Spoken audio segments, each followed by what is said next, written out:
that pet's actually behaving today. All right.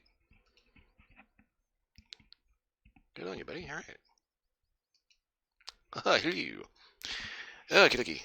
I had some options today. I was a little torn because new map for Warframe updated. But I also got a new map for Call of the Wild.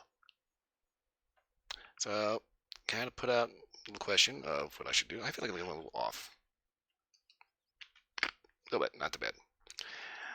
So I've put out a question, figured out, okay, ask my Discord what I should do. And a friend of mine mentioned he's going to be available Friday for Warframe. Okay, so that's pretty much censoring, yeah, not censoring, bullseyeing that, basically. So I'm going to be doing Call of the Wild today, I'm going to be doing Warframe Friday, and I'm moving Grandia to tomorrow, Thursday. So, yeah. Right, so we have a brand new map. It is in Scotland.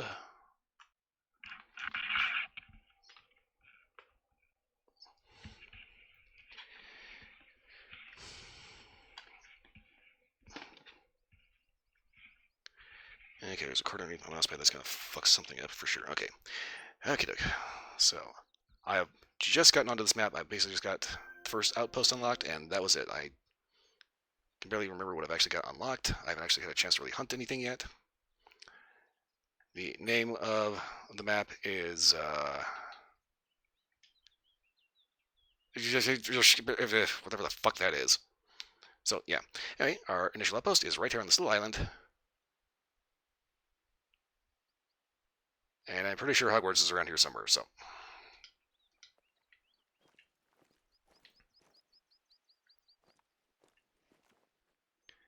Okay, give me 1 second here. I think I've got something open that doesn't need to be open.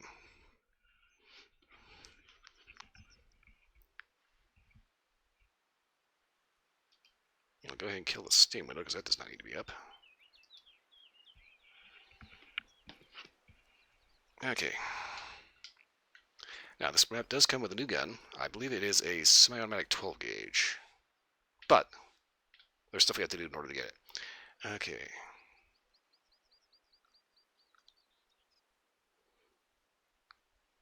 So we got roe deer, fallow deer, and red deer.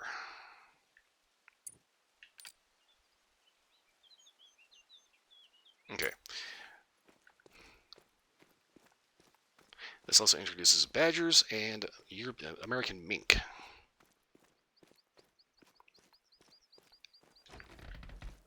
So if I'm not mistaken, those are...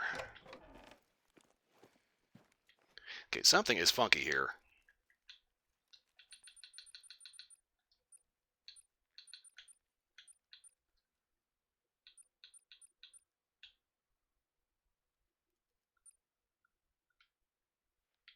Okay, there we go. V-Sync. Jesus Christ. Okay, so... We're keeping this, we're keeping this, we're going to be keeping this, we're going to get rid of the rifles.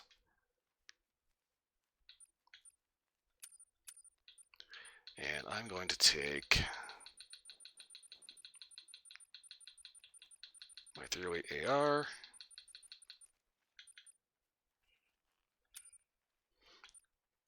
And let's rock with this guy.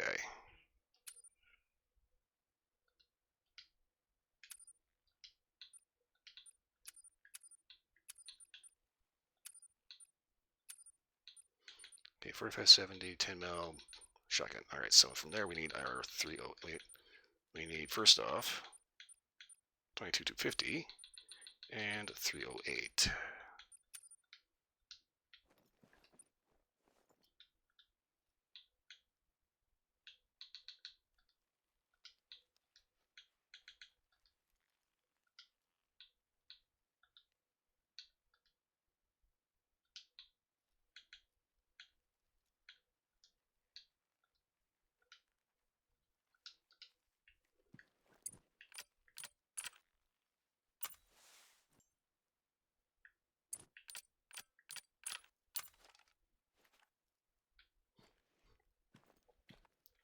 Okay, so I'm pretty sure that the mink and the badger are all tier 1 and tier 2.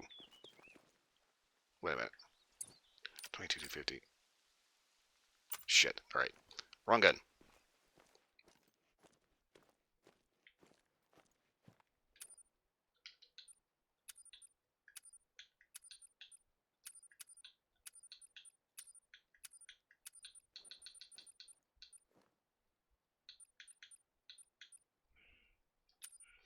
Go ahead and take our 22 Magnum.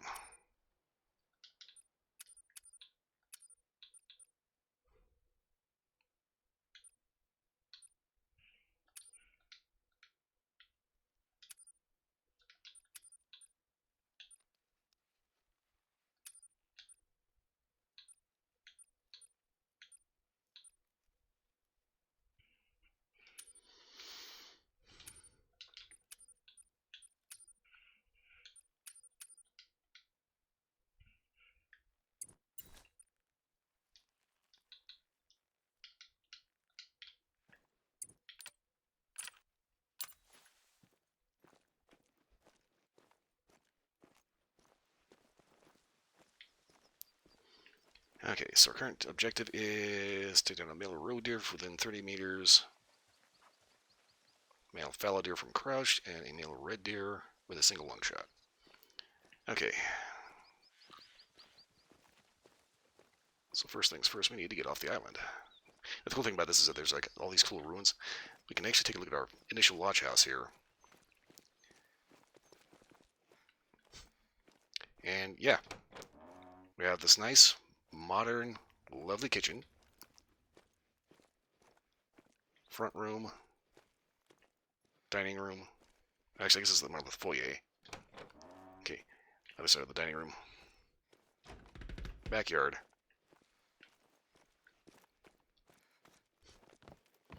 We head upstairs. We got modern electricity.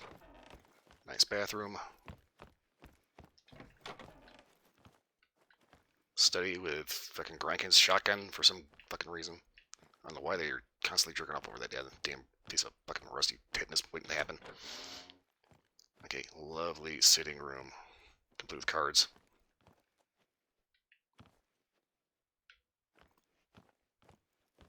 Ah! Bagpipe stand. Because Scotland.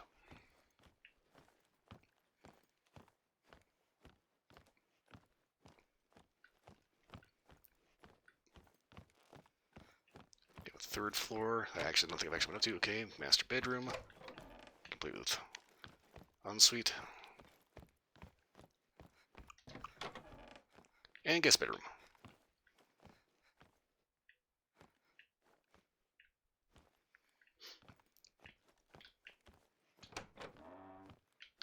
With its own ensuite as well. Okay.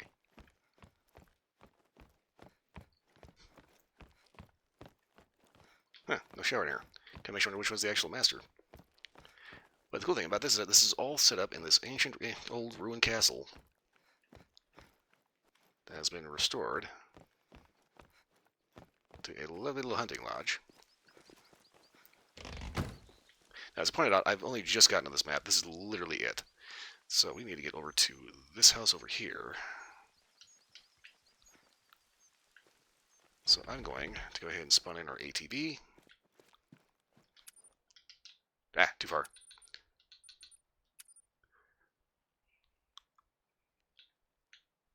Ooh.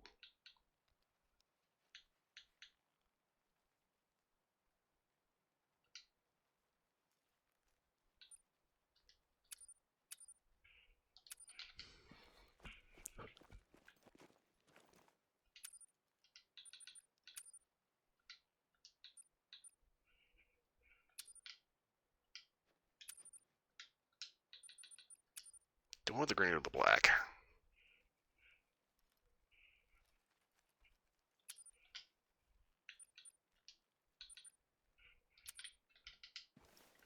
Let's go into the green.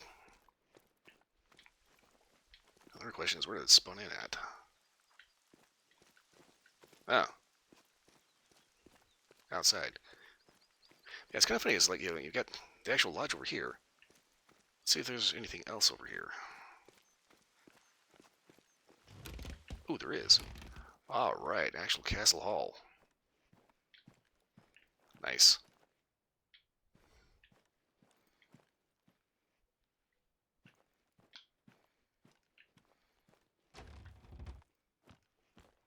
Ha!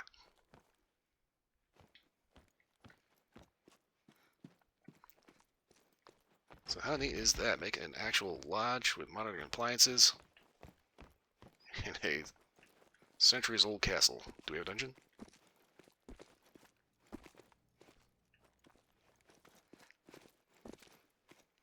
That looks like this is where they store the gas. You open? Yeah, alright. Ha, look at that. I spent like the first hour just going around the first fucking lodge. Okay, ale kegs. Okay, expanded refrigeration. Water heaters. Okay, utilities, chainsaw, just things for when you need to clear crap out of the yard.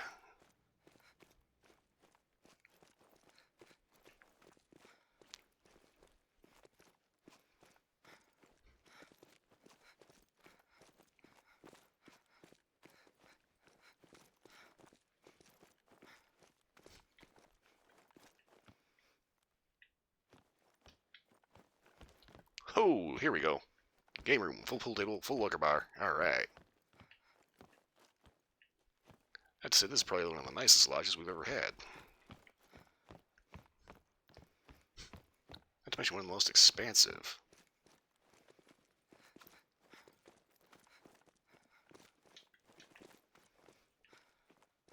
Given how many floors this is.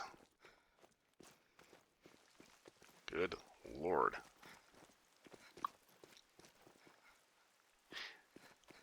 Alright, so getting a hell of a view. My only problem with this is that this is like open. You know, it's like you get a good solid rainstorm, starts really pouring.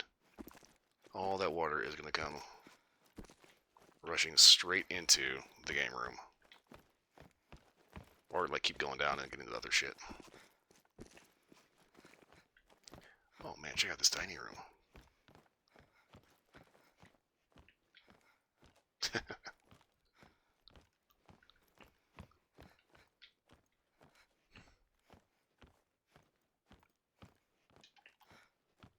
Hunting lodge in a real castle. Well, as far as the game is concerned, you know. Instead of being just like, you know, some random shack that they just decided to plonk out in the middle of nowhere.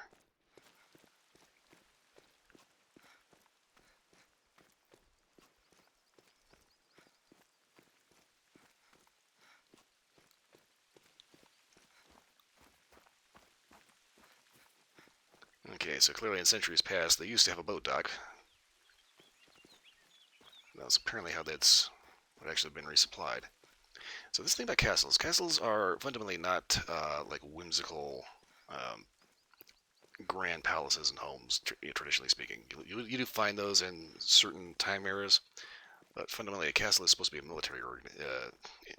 military infrastructure. So it's supposed to have a defensive purpose. And you think about it, you got this little island. Gonna be guarding the delta here. Which is why you have cannons facing that way. Of course, they actually took the cannons out.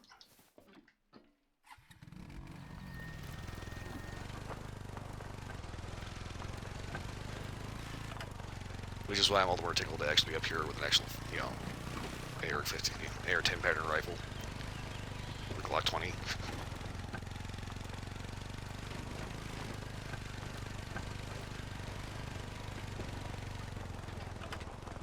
Basically enough firepower to kick out the British. Port Whiskey, La Fada. Okay. We want to take a right this way.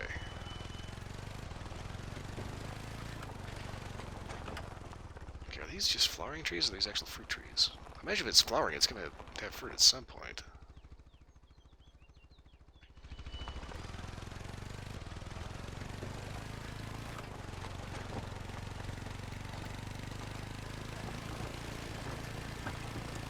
So far there are, I believe, 2 wardens that you're referring to, or two, basically it's a pair of people. 2 levels that are in charge of the reserve.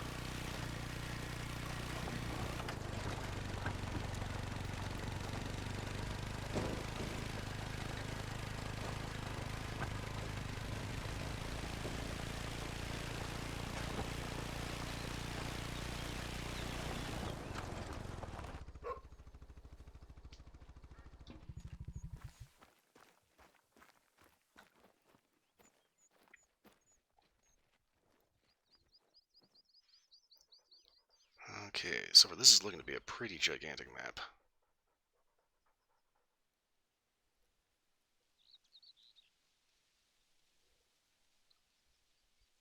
Warning, please use caution when hunting. Be aware of others and your surroundings. Welcome to your Island Games. 326th.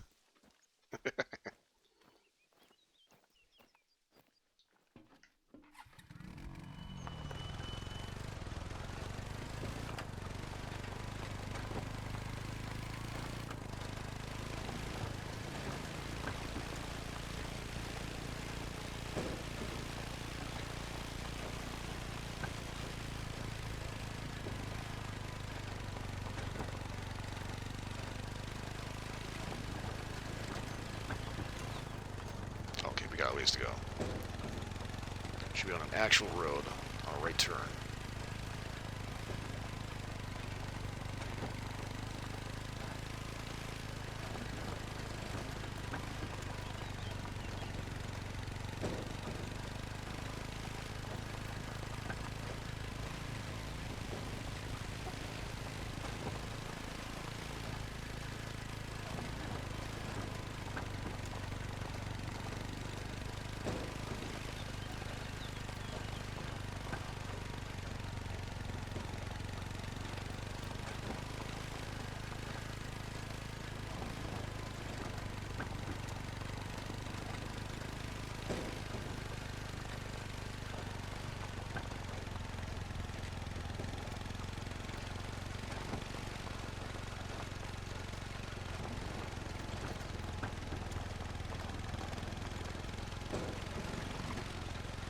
Okay, hold up.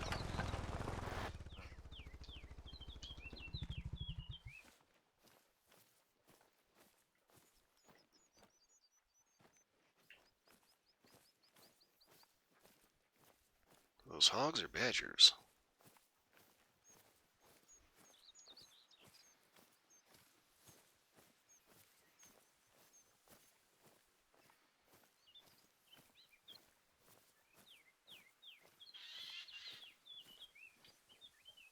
European badger. The only thing hunting badgers these days are cars, honestly. We could use a few less. Och, they are flipping tanks of TV. Have a go.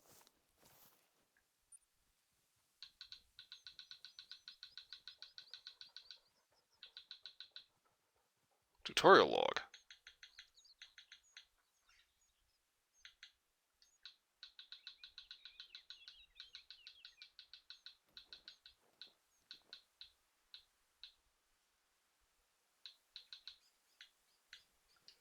European badger, tier 2. Okay. European badger, Meles meles, is a heavily built mammal native to much of Europe and parts of Western Asia. It favors environments like forests, meadows, and rural farmland where it can excavate elaborate underground homes called sets. Broad and loaded around, badgers are easily recognized by their striking black and white facial stripes and coarse grayish fur. Mostly active at night, the badger spends its waking hours searching for worms, insects, fruits, and small prey, relying on an exceptional sense of smell and acute hearing to navigate its surroundings. Although generally quiet and cautious, badgers can defend themselves with surprising force when threatened.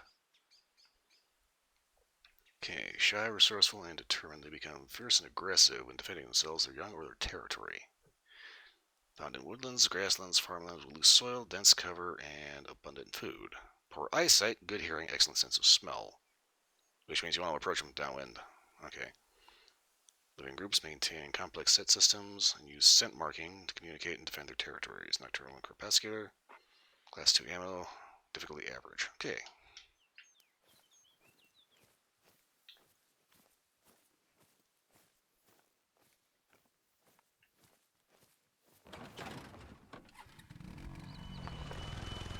Yep, there's AbelK in chat.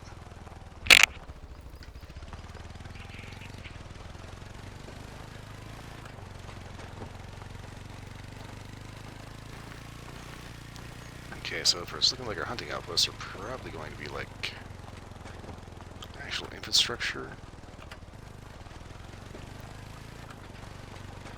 I always appreciate it when the map has the individual outposts being unique and like actually different. A little bit of copy paste here and there is fine, especially if you have like like the New Zealand map with all the trailers and shit.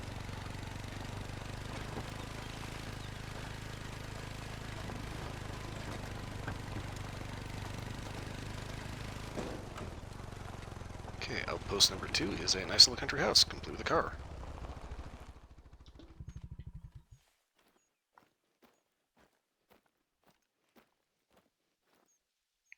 Bjork 300. It's like a more civilized riff on that hunk of shit that Martin City Pants did the 6,000 kilometer drive in.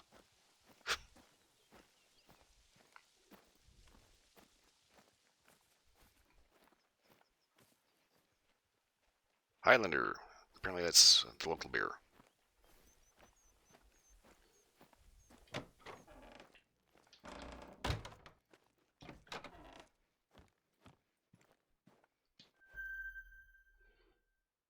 Not gonna lie, this one kind of creeps me out a little bit because I think this might actually be someone's house. Okay, got fire going. TV.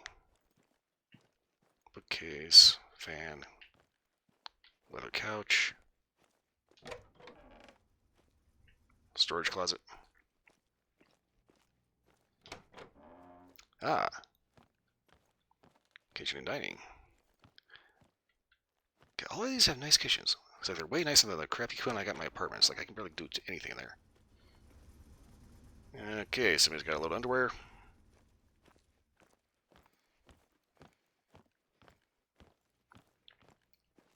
And second floor is where all the gear is. Trying to hit your head on that thing. This just looks like solid concrete. Okay, bathroom. Bedroom and gear stash.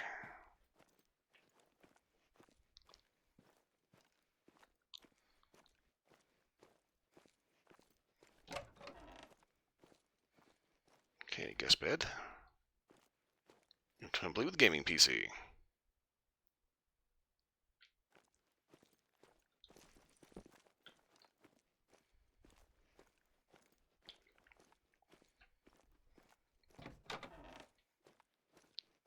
And other guest bed. Ah! Nessie.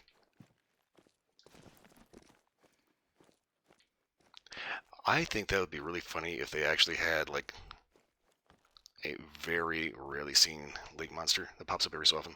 That would be funny. Blah.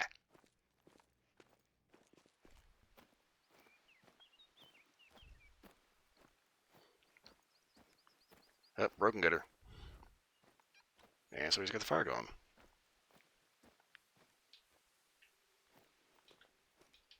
Okay, cannot get into that one.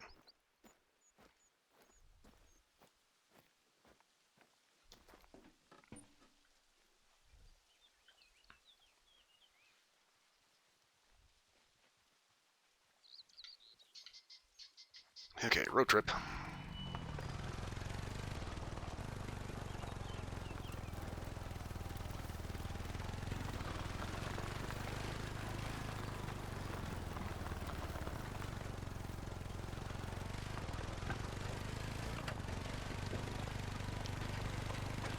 Kind of noticing Scotland seems to be getting popular in video games. We got the new Scottish map on Farm Simulator 25.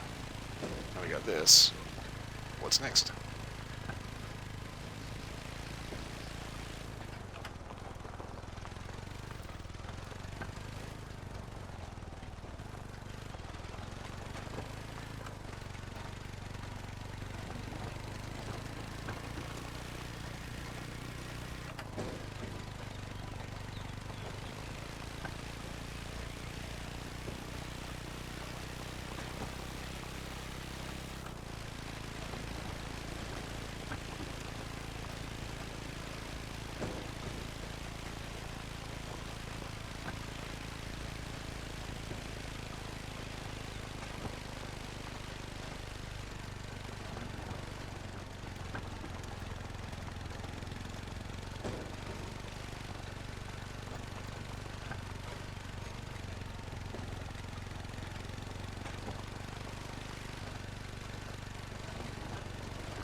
Probably need to be careful about random rocks flying off the road. Okay, so if we want to get... Okay. Take this path, we might be able to shortcut getting into the next watchtower.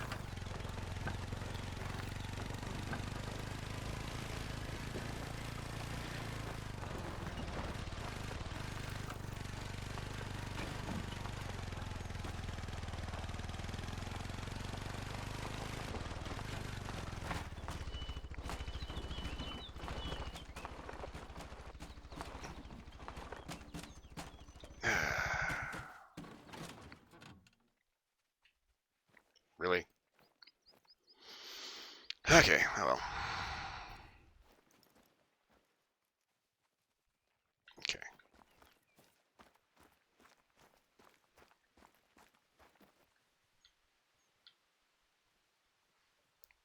Ooh. Yeah, this map is going to be freaking huge.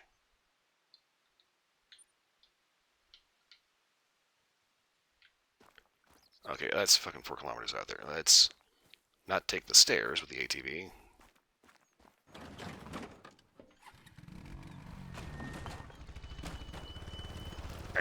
Fuck. Okay.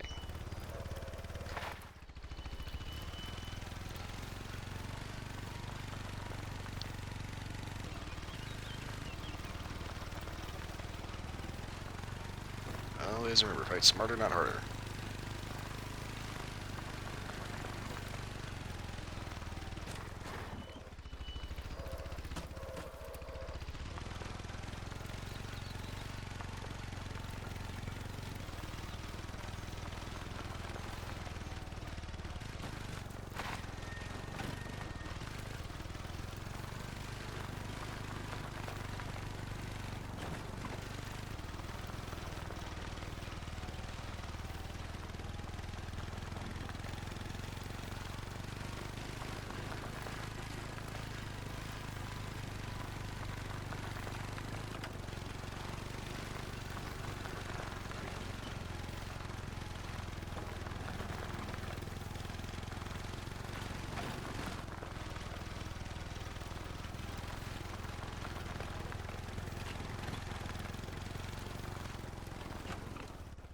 Ooh. Okay.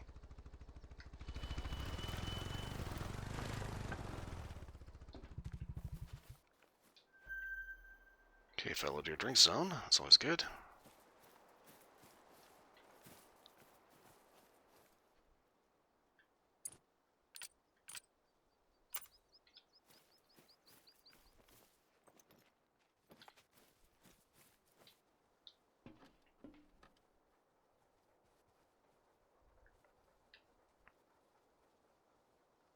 How on earth did we manage to get this right in the middle? That's bullshit.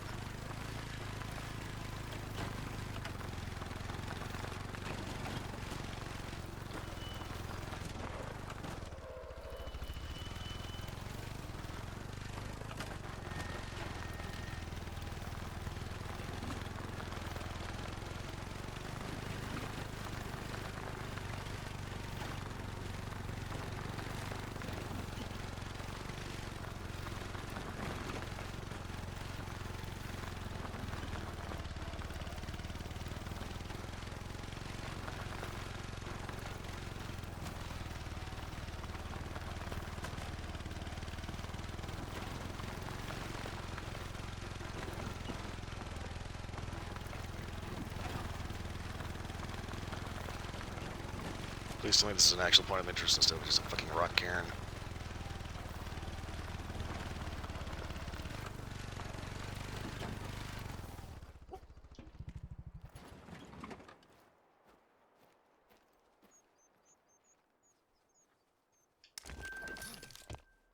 Huh. Nice, even comes with a cooler.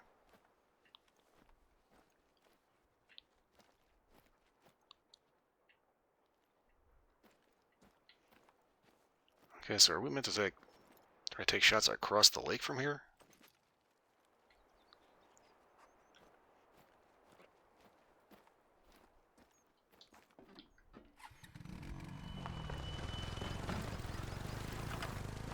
Yeah, whoa.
Oh shit. Okay, that was a rock covered in like flowers and berries. I get the feeling there's gonna be a lot of impromptu ramps through. What the fuck? Okay.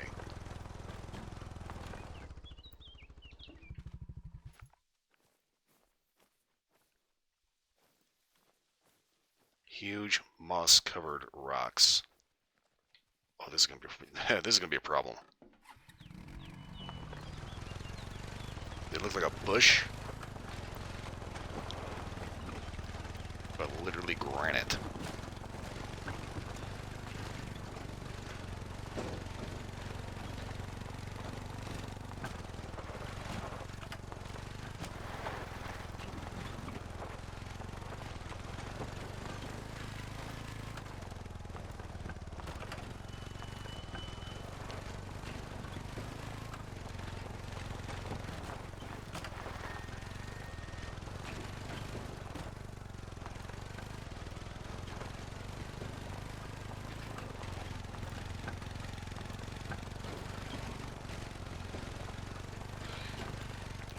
Okay. Oh, hello.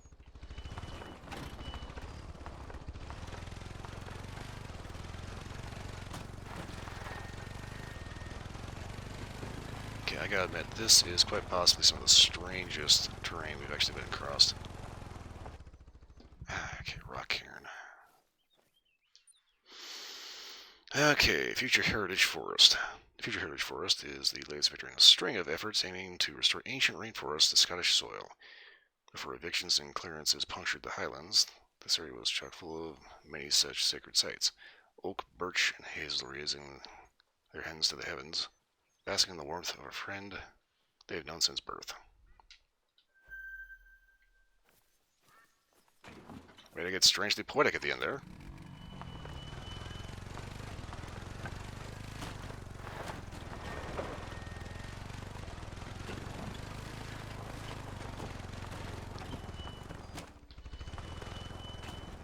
Hmm.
Okay, so this is supposed to be a European rainforest.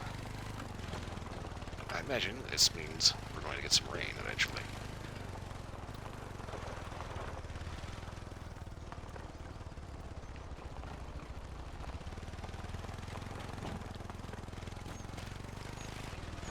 Also, I'm thinking I need to use more red dots as opposed to scopes because trying to get any kind of range in here is going to be wishful thinking.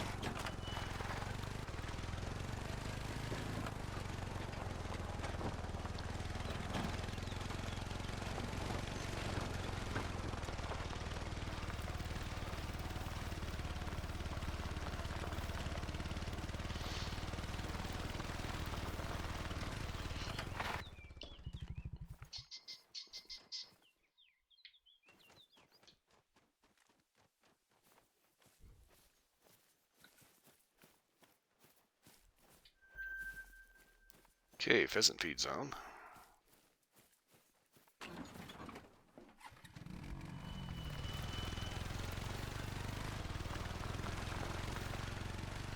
Now, I'm not one for spooky business, but some stuff's hard to argue with. Look, lovely old lass called Edith left us. Next day, I see a goat just like her.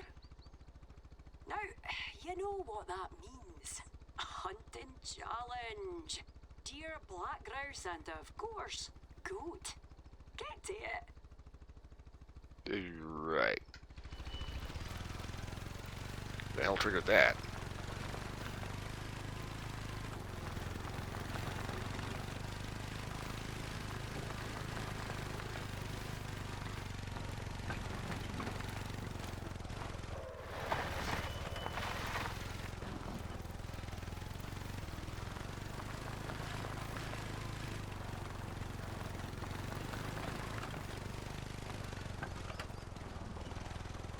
Okay, this is really weird. We've got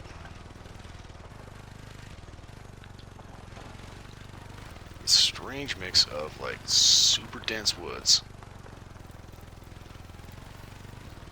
And all of a sudden we get these long sweeping vistas.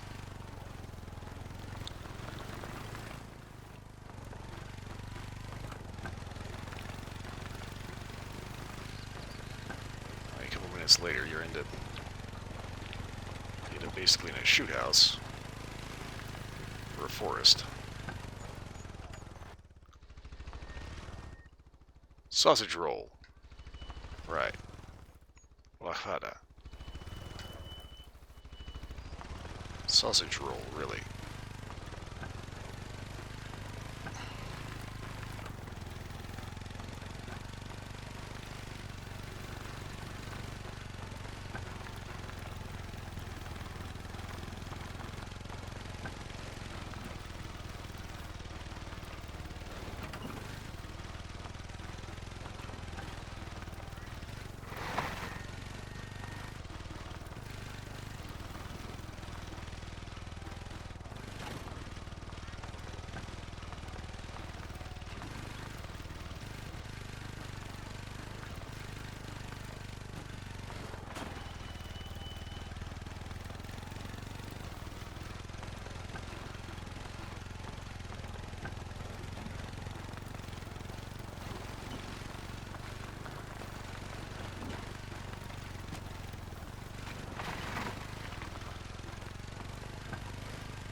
Nice little road coming all the way up here. Might as well go ahead and use it.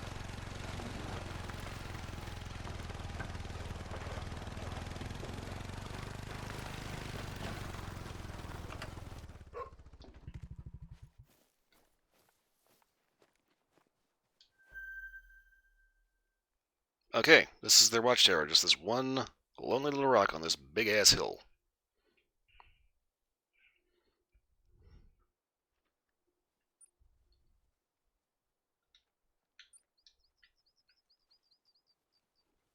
Oh, whoa, way the fuck over there. Okay.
Okie dokie. Not hell of a view, but if you think you're actually going to try to take a shot at anything from there.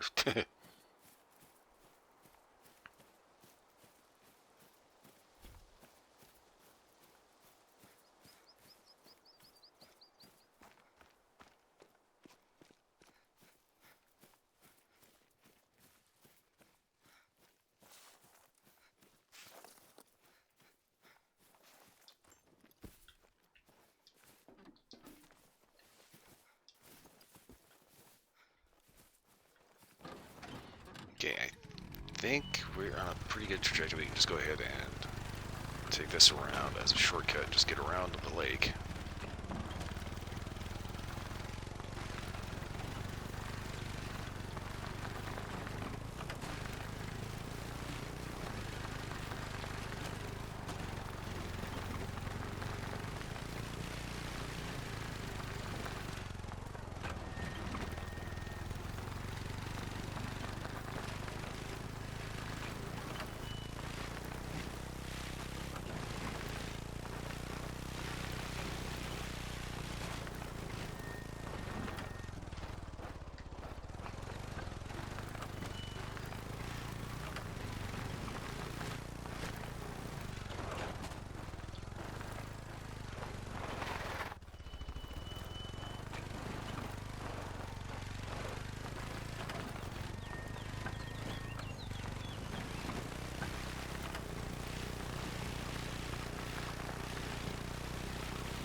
Yeesh.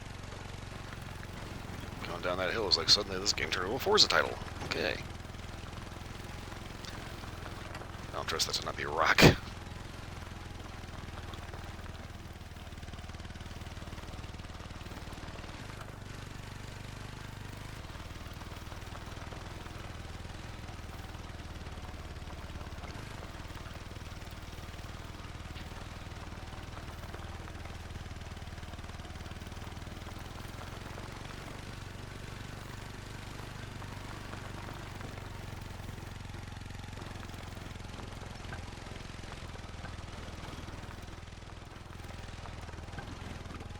Come on, let's go.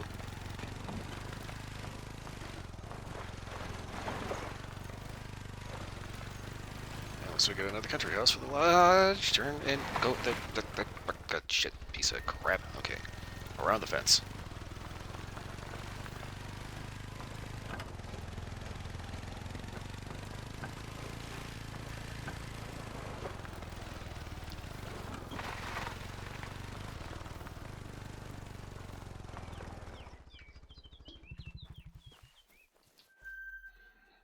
Well, that's nuts. It goes like from like almost close quarters in the woods. Then you get to the open, and all of a sudden you have just extreme long range.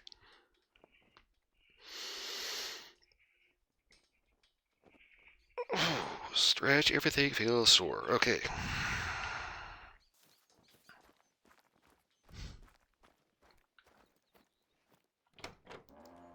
Let's see what's going on in here. Okay, very rustic. Still has running water. Okay, storage closet with all the gear. Okay.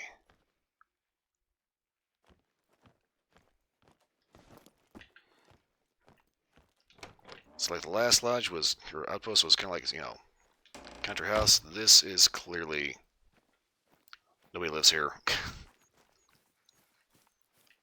This is for hunting and that's it.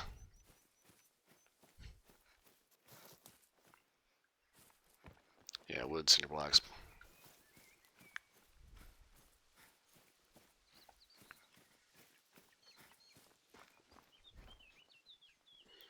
Okay. God, these outposts are spaced all over the place. And far as hell away. What the fuck? Okay.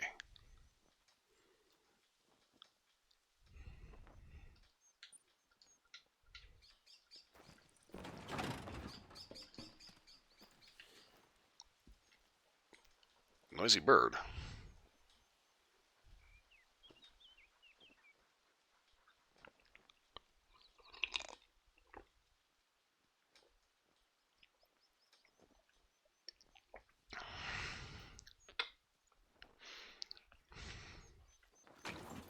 Ah.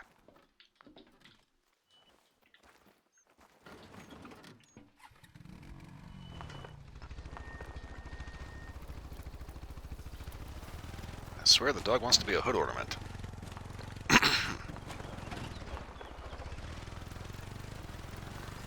Okay, basically we should just have to follow this path, and like the first branch off we get should be where we need to go.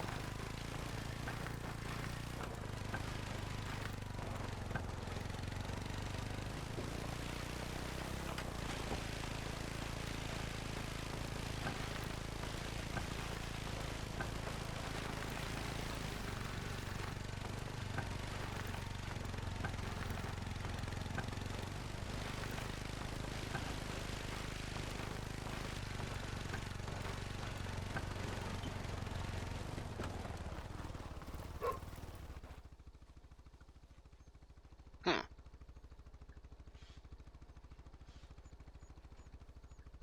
Okay, we need to be taking a right.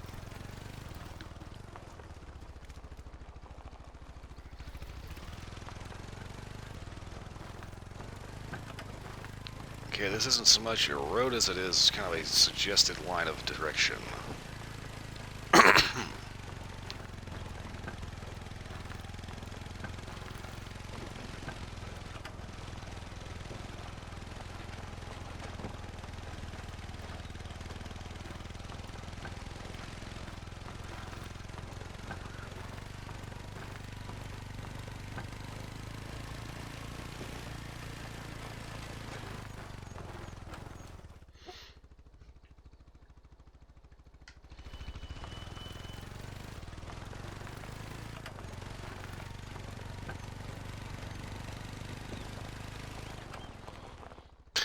Random bench out in the ass into nowhere. Okay.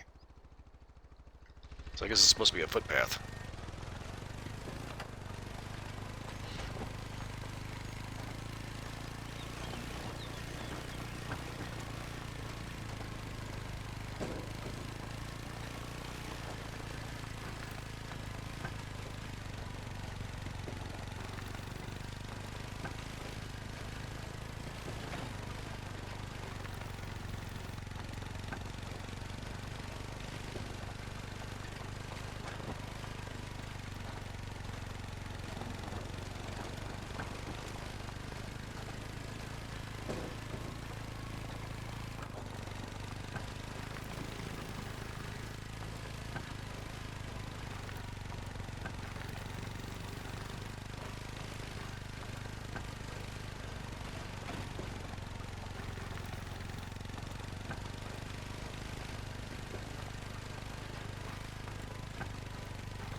Whoa.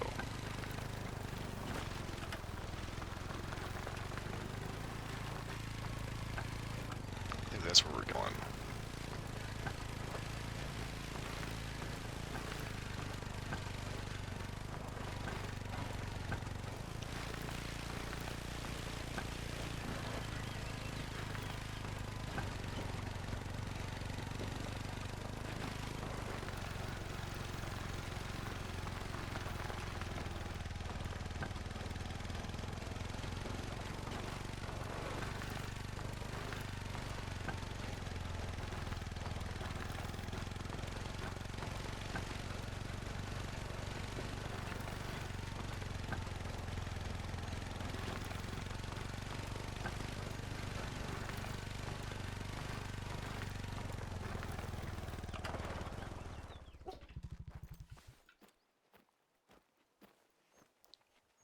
Loch Fada, home of the legendary sea serpent. Loch Fada is a long lake known to house Scotland's lesser-known sea serpent, Fadi. Many hoaxes and legend have been weaved into the rich fabric of her legacy, including a particularly problematic run-in with a shaved bull elephant seal. Okay. Her actual existence, however, remains a mystery too insignificant to solve.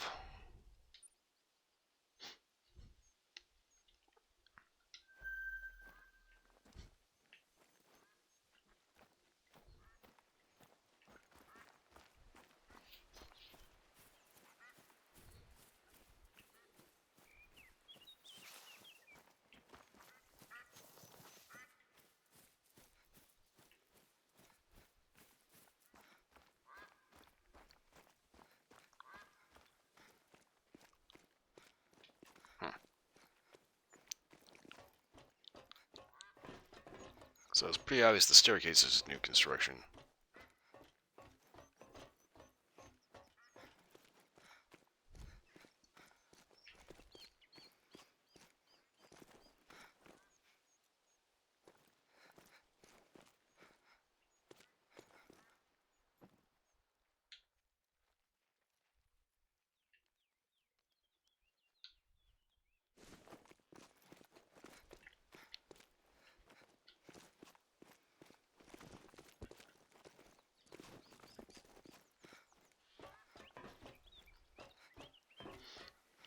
Kind of reminds me of an episode of River Monsters.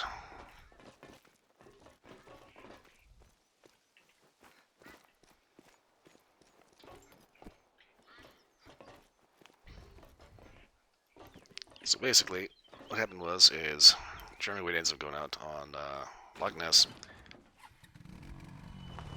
coming from a more realistic, perspective, not necessarily, buying into all the nonsense of sea serpents, but looking for, a more rationalized explanation, right? He was noticing there seemed to be a stark difference, between what the locals saw in the lake versus what the tourists saw.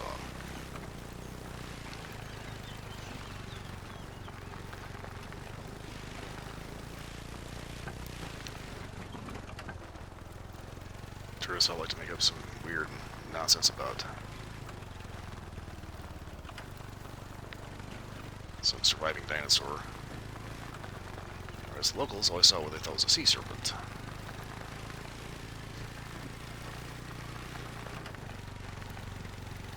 One would stick out its head above the water, almost vertically, and look around. Hence the famous photo of Nessie that turned out to be a confessed hoax. And then there's all the local accounts where it looks like just like a bunch of bumps rippling through the water. I think Jeremy Wade came up with probably the most sensible solution for what it could possibly be. American mink.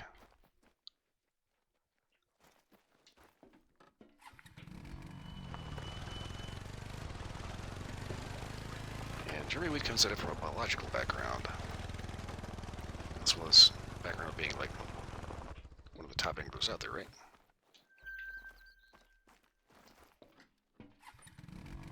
Okay. Two rest zones right next to each other. So, Jeremy Wade's theory as to what the Loch Ness Monster could be is possibly a misidentified Greenland shark. Now, this would be particularly interesting because we really don't know anything about this fish.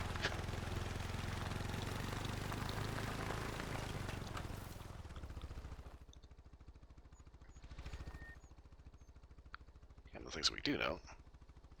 That's that, Doc. Are kind of insane. We do know that Greenland sharks can live for up to 500 years. At least that's one of the oldest ones we found.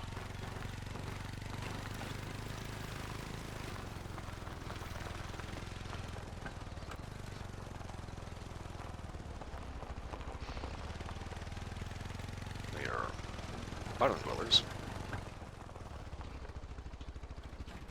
Yeah, at Kibberkilly. For some reason, Greenland sharks like to have this parasitic worm attached to their eyes. Considering they don't really need to see anything, they kind of don't care.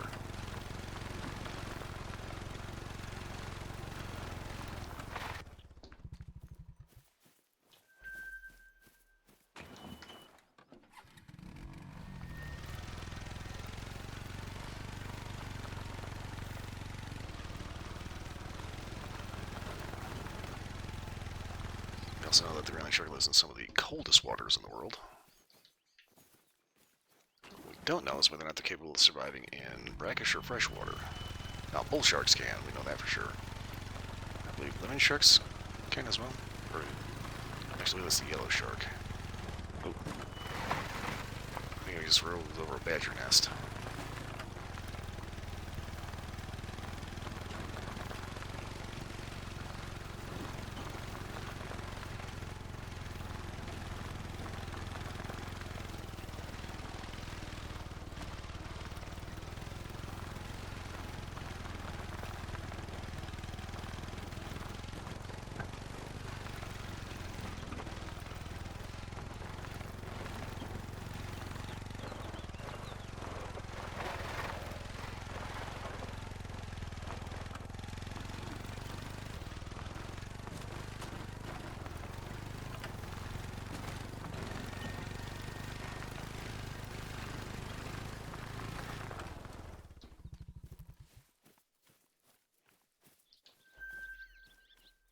Okay, road to rest zone.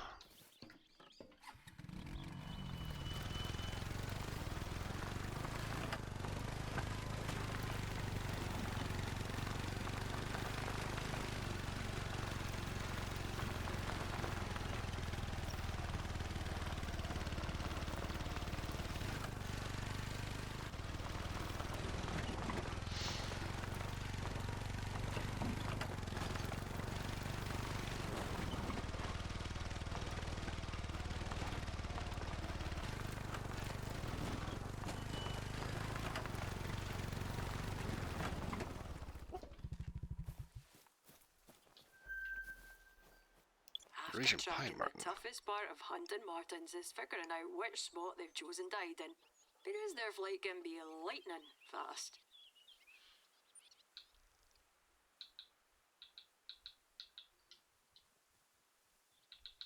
Okay, Eurasian pine marten.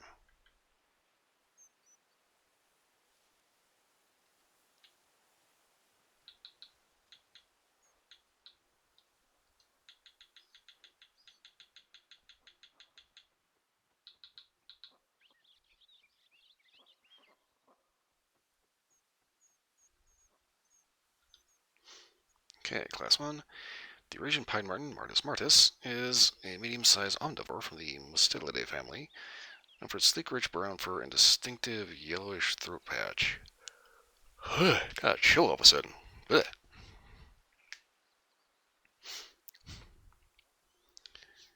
Okay, weighing between 1 and 2 kilos. These agile animals are skilled climbers, spending much of their time in trees. They do the forests of northern and central Europe. They thrive in old-growth woodlands and at higher altitudes where they find ample cover and prey. Pine martens hunt small mammals, birds, and insects while also foraging for fruits and berries. Primarily nocturnal and solitary, they are territorial and use scent markings to establish their range, demonstrating remarkable adaptability to both the forest floor and the tree canopy. Curious, agile, elusive, dense mature woodlands with plenty of cover. Poor eyesight, a keen sense of hearing, exceptional sense of smell. Territorial and solitary, primarily nocturnal and crepuscular. Class 1 ammo, Martis martis, easy. Okay.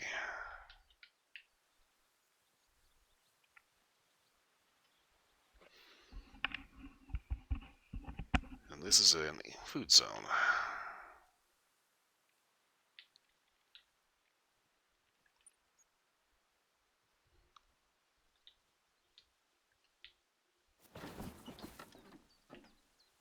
Oh god.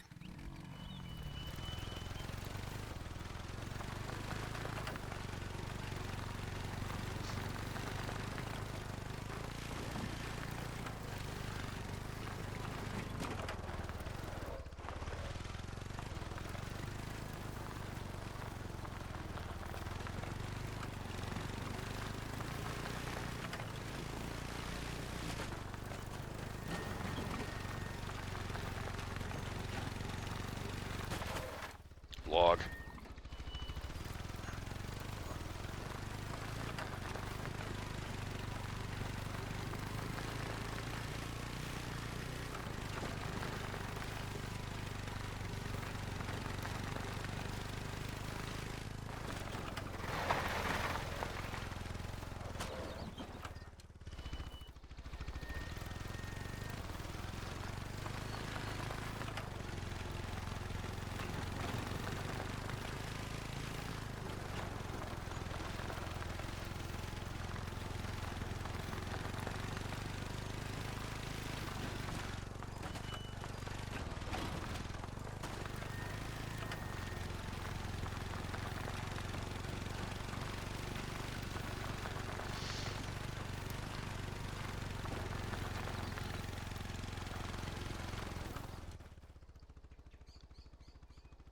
Okay. I swear I just found one of them. Those little pine martins or something to shoot across the field.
Okay, eat zone for red deer.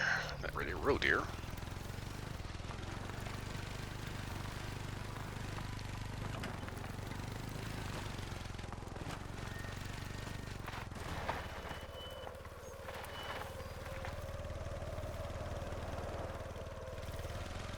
Thinking I may need to rethink my loadout.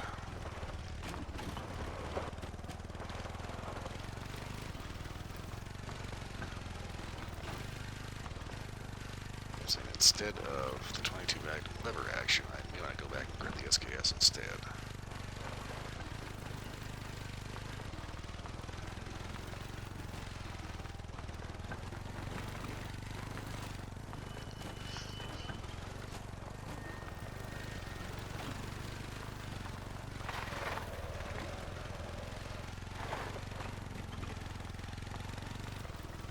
I could not tell you why, but for some reason I've got the thing to the love boat stuck in my head.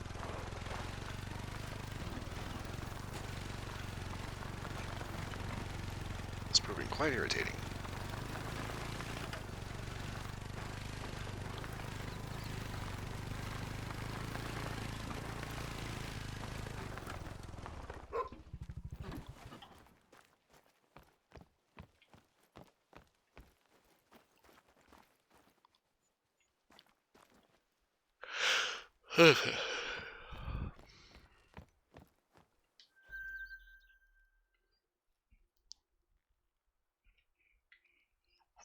Okay, this terrain is something else.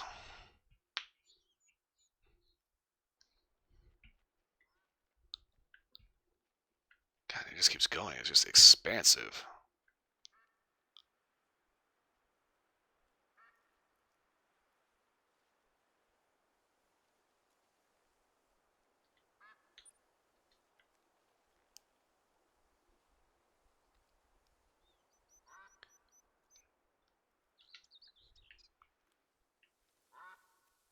Kilometer and a half there versus 2.2 there. Okay.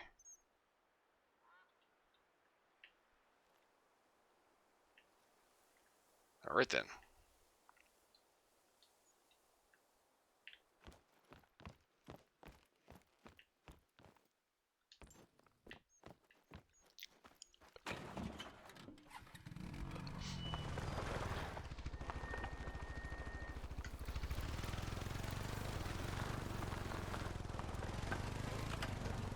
Time to get off the mountain.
Okay, these rolling hills might as well be a roller coaster.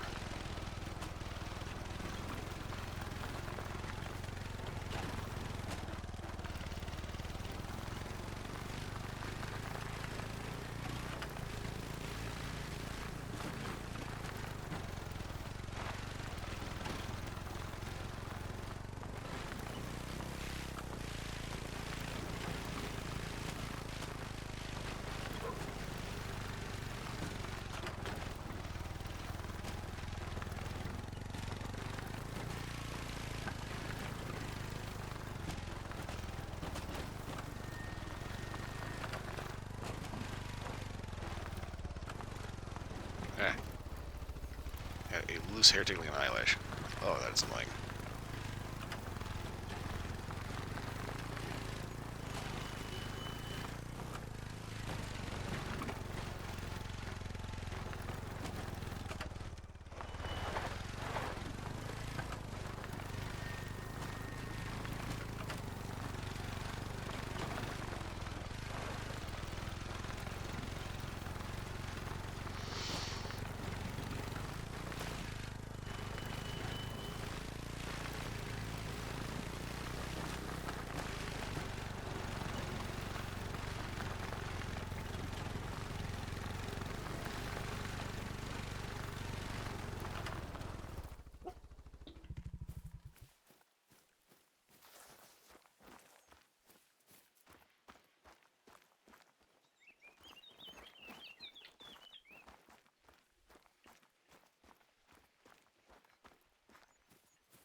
Well, this is a cozy little hamlet.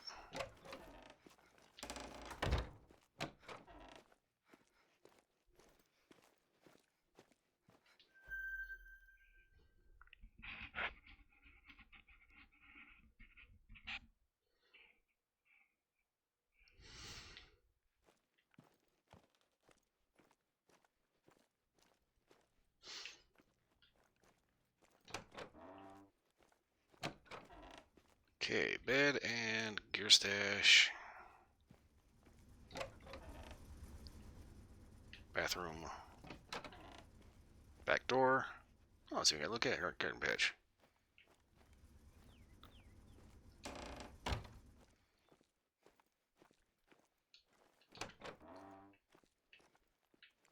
Nice little kitchen.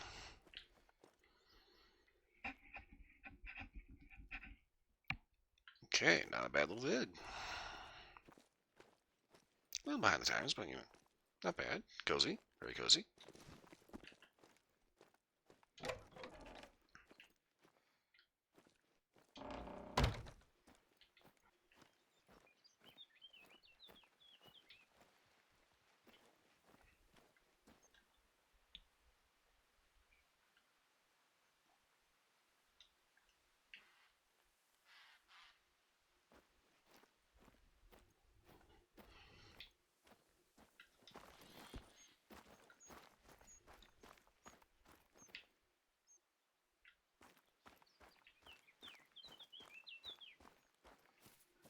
Okay, it's got a nice indoor bathroom with plumbing, and for some reason they still have an outhouse.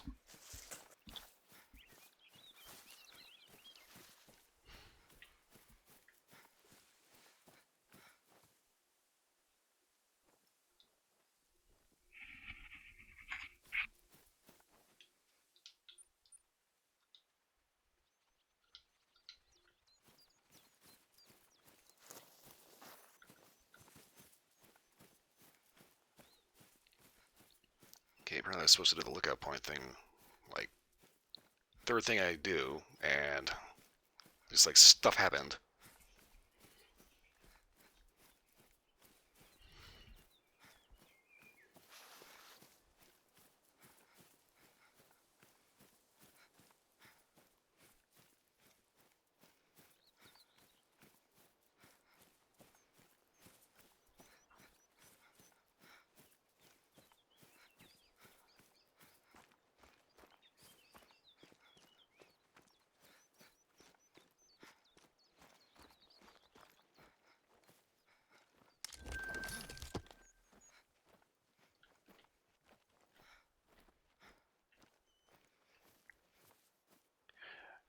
love how they have their little setup here. You got shade, you got drinks.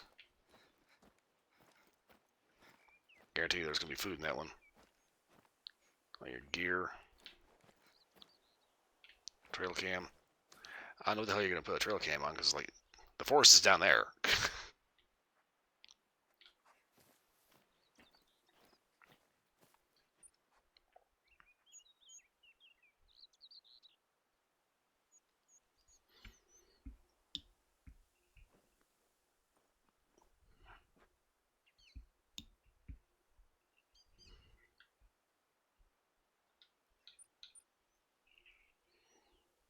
Yep, Dougie made it. Okay. Hey, a signal dead zone. Ugh.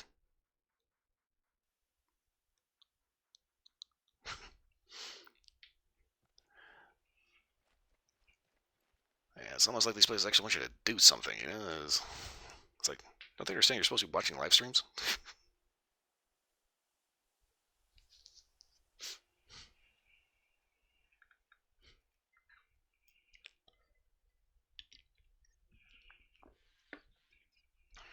Hmm.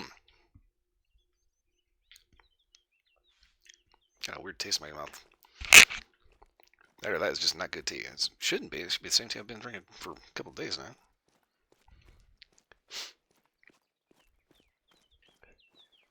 Hey, Duggan, if you're watching, if you're paying attention here, we got this nice, big, huge castle that is our main lodge, and there is a landmark up here that I did not get to. Alright, cardio time.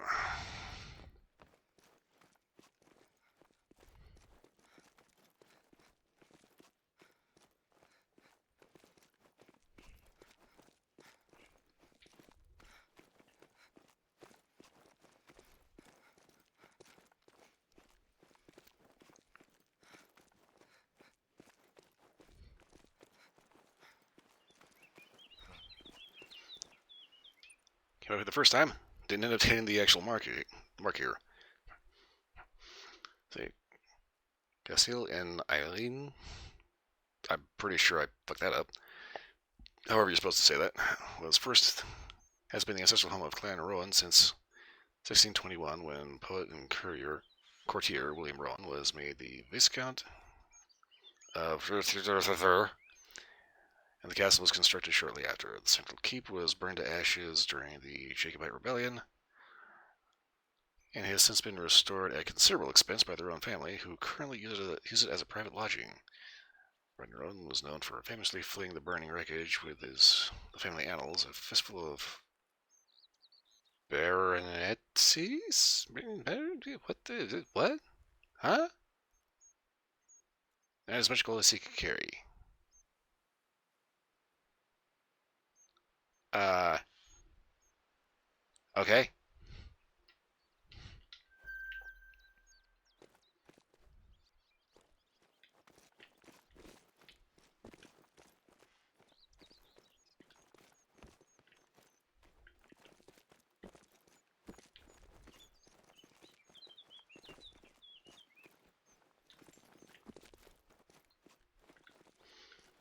That was kind of funny for the, Alaska, not Alaska, it was the Alberta map. That one actually had a Bigfoot quest in it, so hopefully we'll have something interesting with the whole Nessie thing here.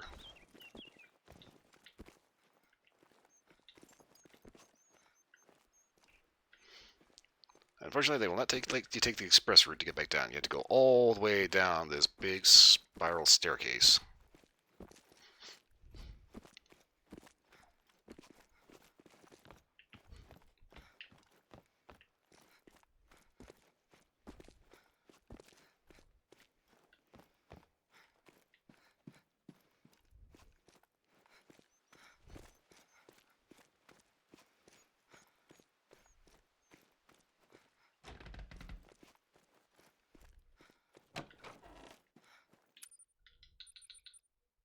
Okay, real quick.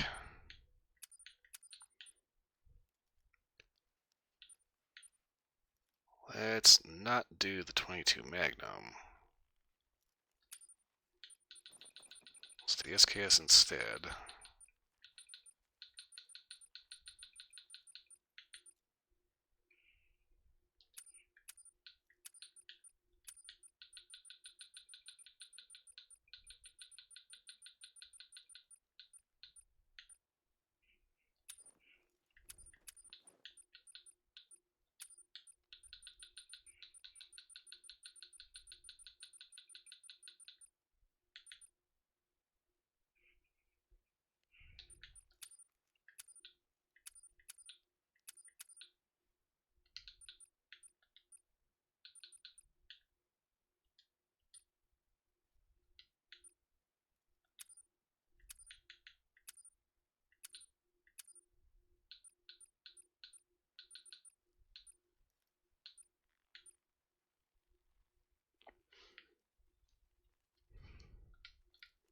I was debating if I wanted to bring along a 22 long rifle pistol.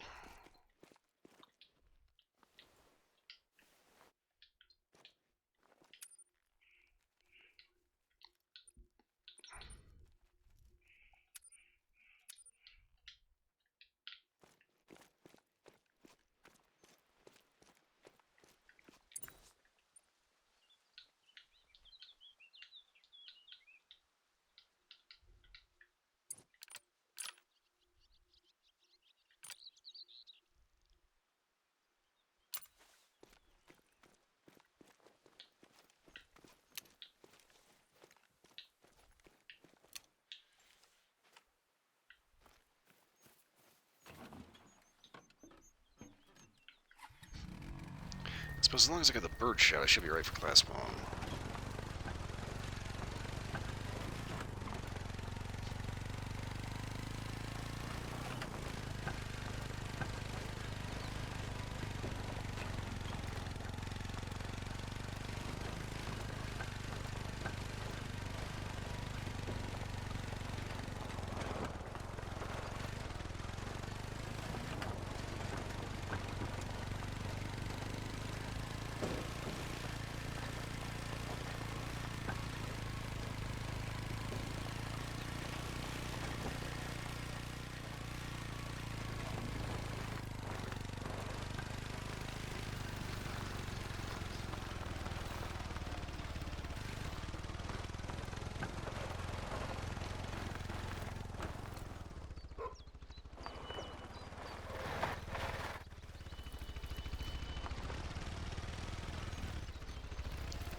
Of course, I would do that, pick the most god-awful method to get up here.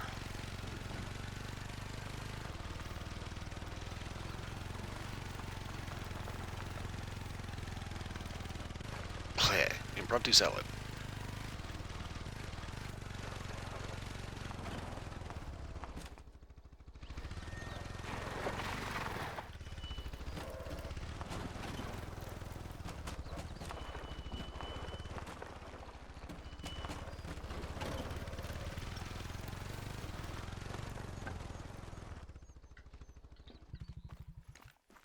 I'm sure you're impressed. You should be able to spot Kaishel and Ellen from where you're standing. Which is where you'll be heading for your first taste of what you'll be hunting. And more importantly, our hospitality. Okay. That's where I spawned in initially. That's where I just came from. Now I have to drive all the way back. Haggis, the most elusive quarry of the Highland Hunter.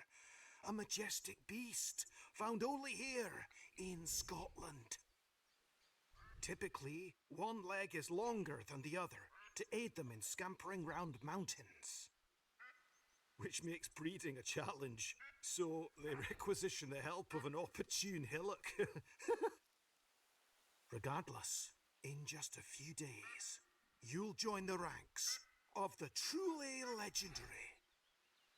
But first, all you need to join is us for dinner. Alright. This guy has 10 pounds of bullshit in a 2-pound bag. And plus, I know what the fuck a haggis is.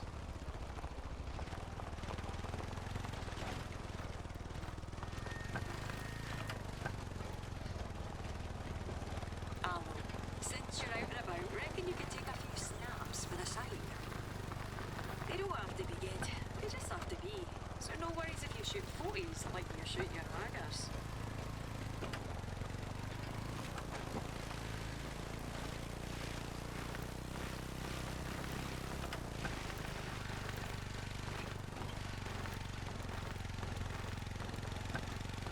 I guarantee if they actually want me to shoot a haggis, we're not going to be friends anymore.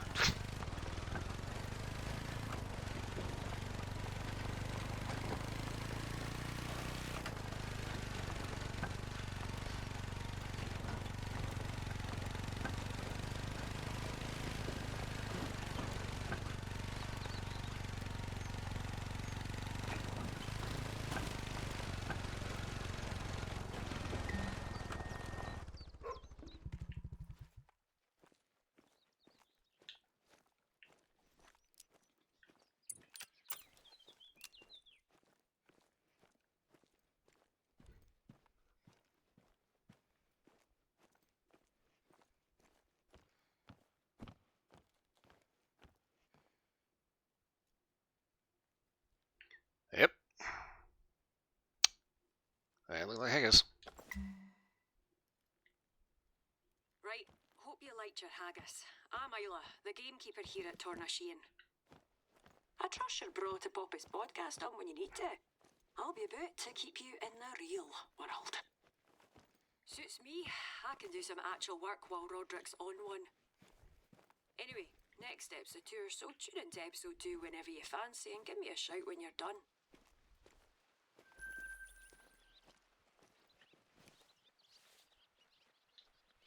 Designing a website doesn't have to be a myth with Circle Junkie, who are the sponsors of today's episode. The haggis is an elusive and wily beast, hunted for its tasty flesh and thrilling chase. Even the finest tracker can head home empty-handed. However, you have the very best in the business. Available wherever good podcasts are found. First things first, you'll need a lure. Cheese, chips, and curry sauce. Or a bagpipe cola should do the trick.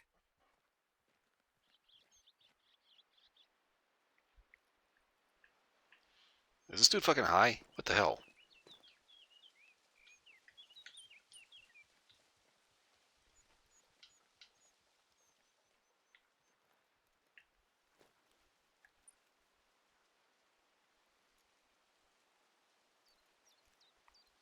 Really?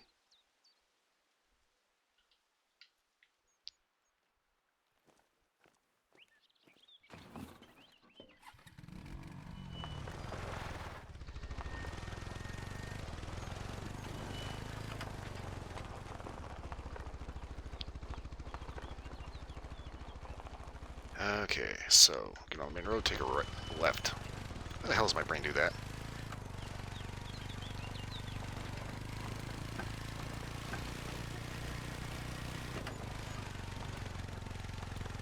It's left. I need to take a left. For some reason, the register says right. Wrong?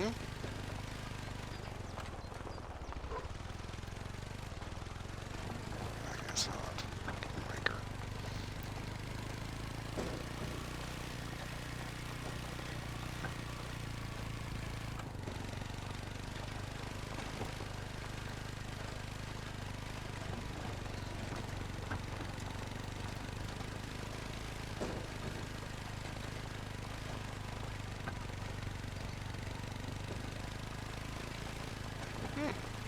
What do we have here?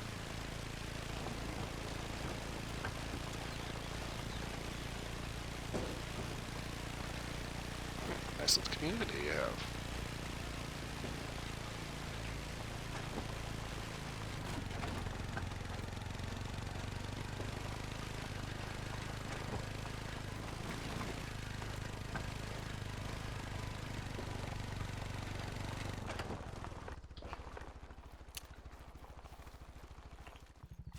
Stop rolling.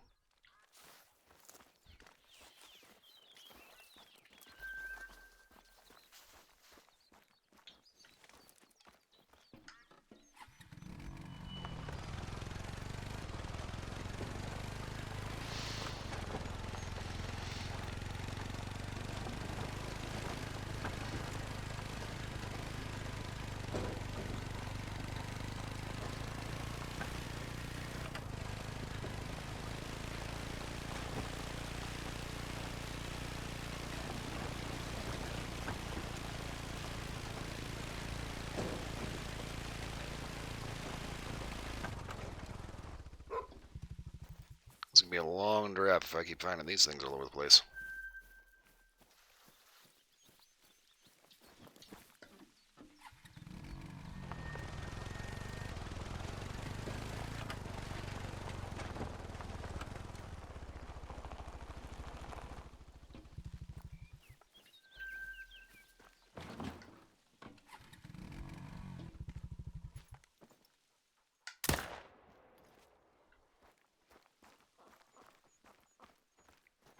Always remember, kids, a stupid bird is a dead bird.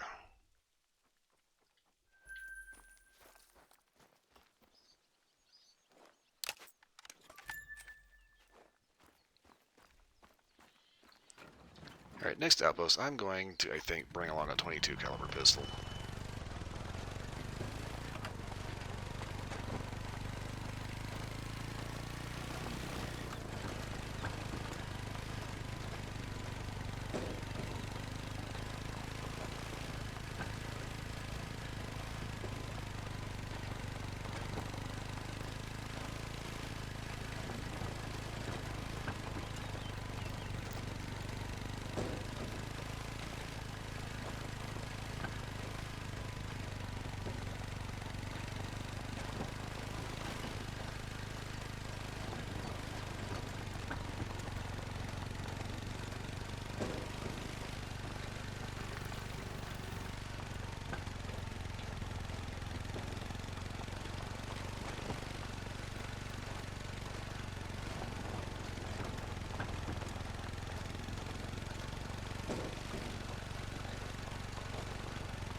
$20, this is with the Caper Kaylee.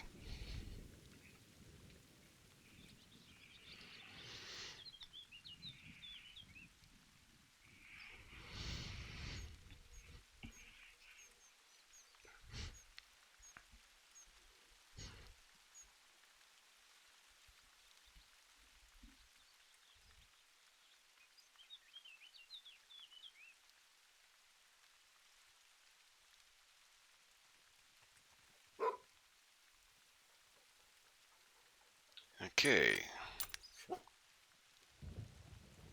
Dog is being dumb.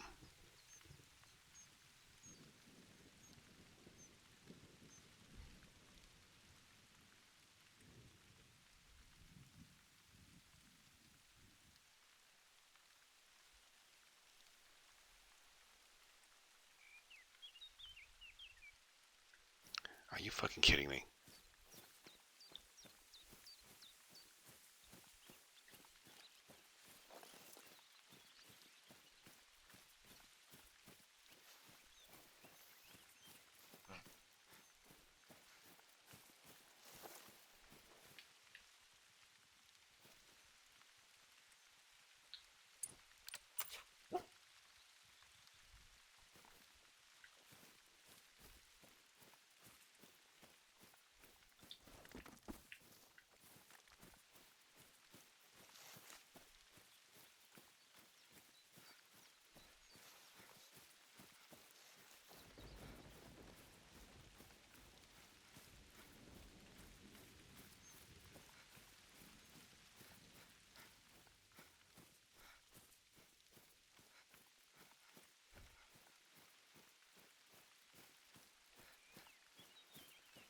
How far did this bird go? Good lord.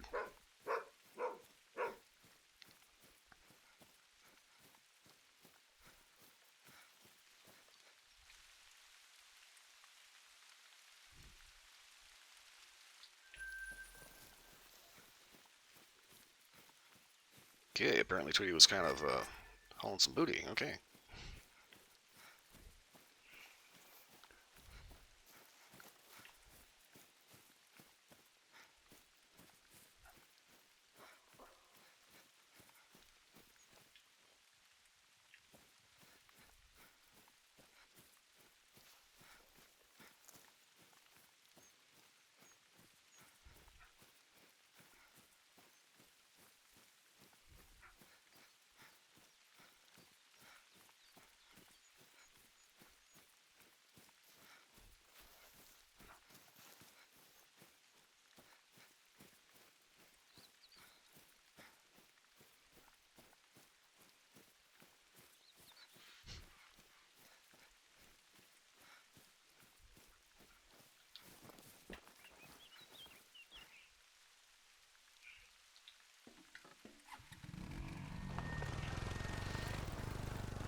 Hmm.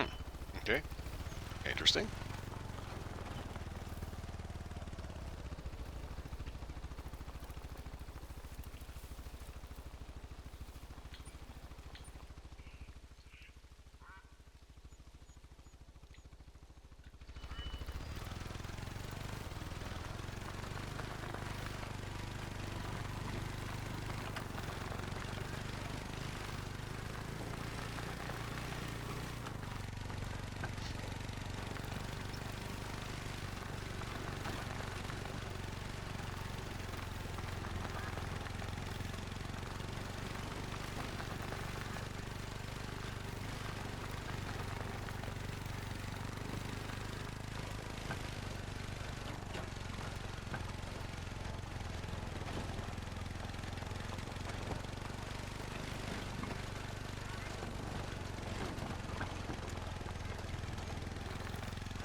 Okay, what the fuck? Okay. Oh, that kind of tree. Ugh.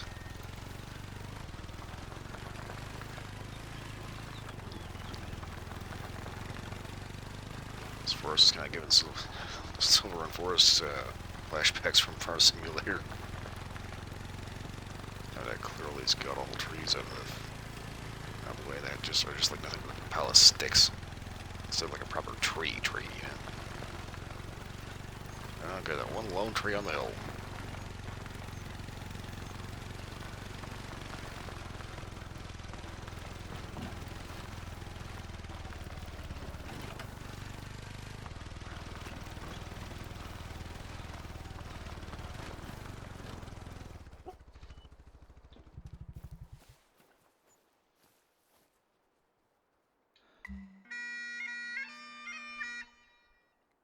Beautiful.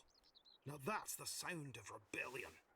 Haggises love that noise, so I'm sure one will appear any second now. Dun, dun. Dun, dun.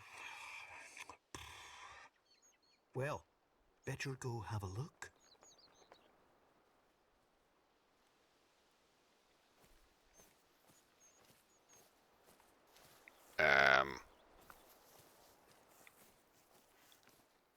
Right.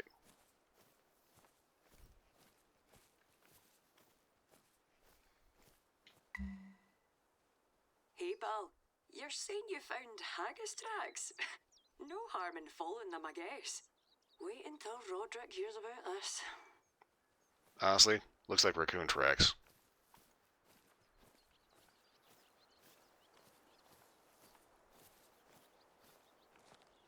Which has me thinking, that son of a bitch actually brought a fucking raccoon over here.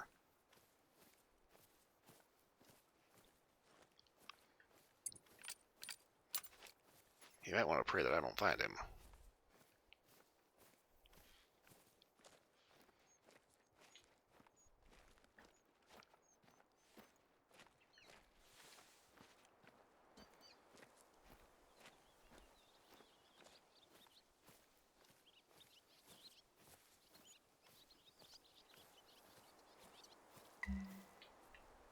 Okay, and now you've seen the thing, let's have a look-see.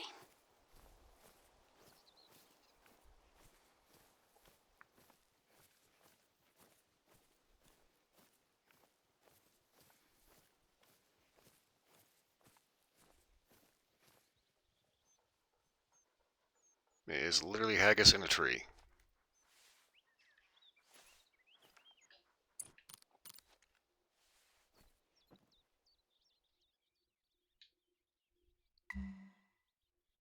No movement. Put a bullet in it.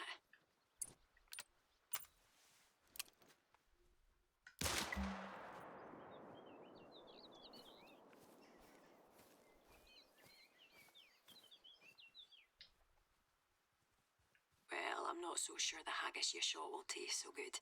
Still, there's more where that came from. It's a hat.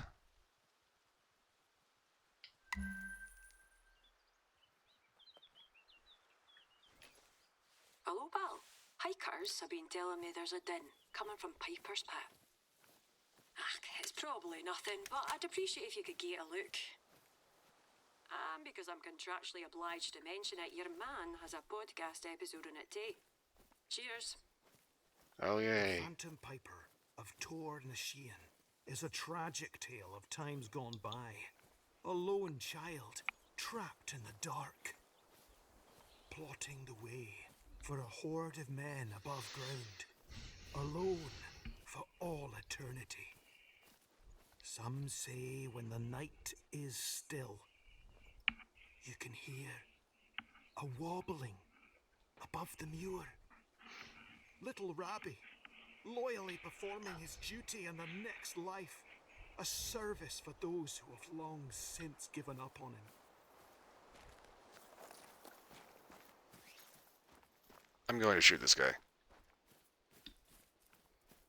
I'm going to drag him down. Alright, pal.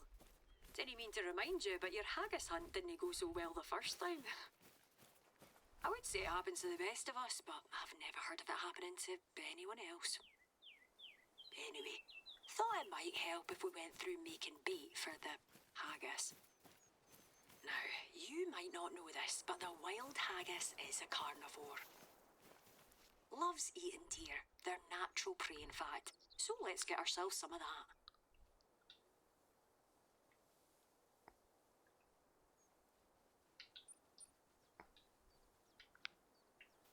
It's kind of one of those things, it's like, do they just, like, automatically presume that you're stupid?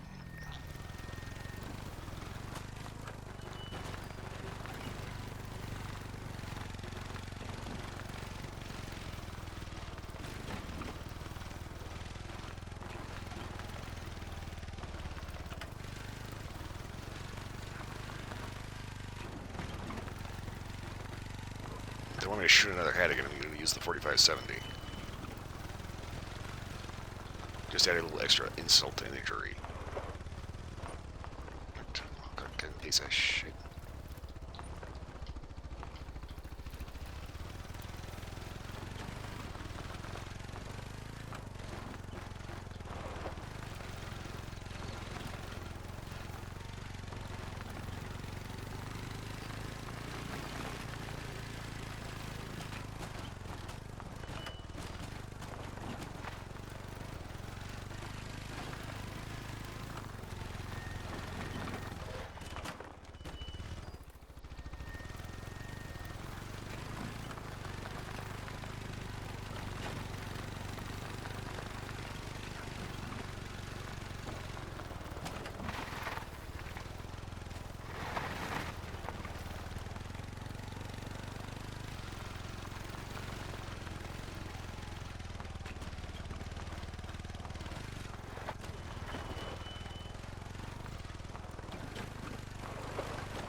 I'm thinking about to make good time. All of a sudden, red fox.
Okay, tree.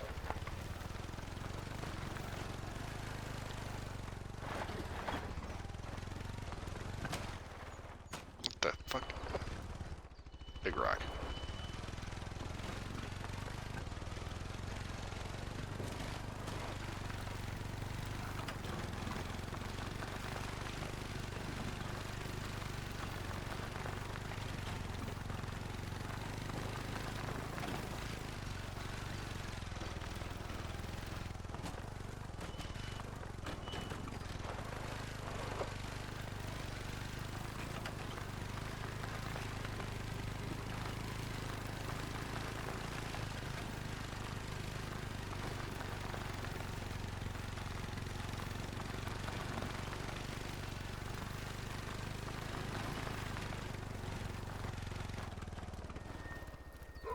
Oh, there's a cloud over there. Kind of look like a Pokemon head.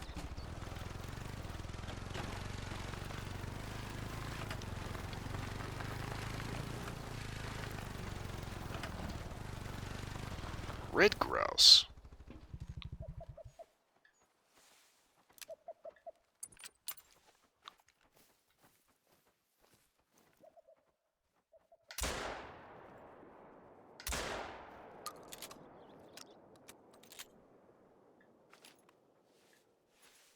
Crap.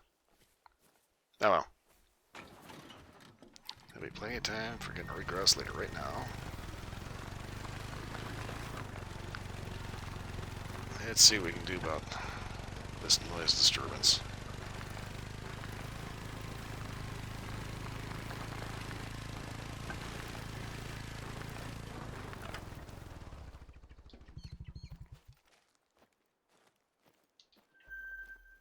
No. Fucking rabbits.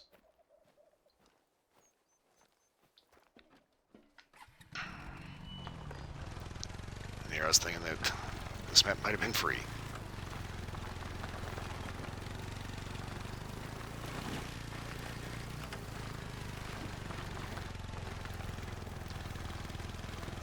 This rabbit tyranny will not be tolerated.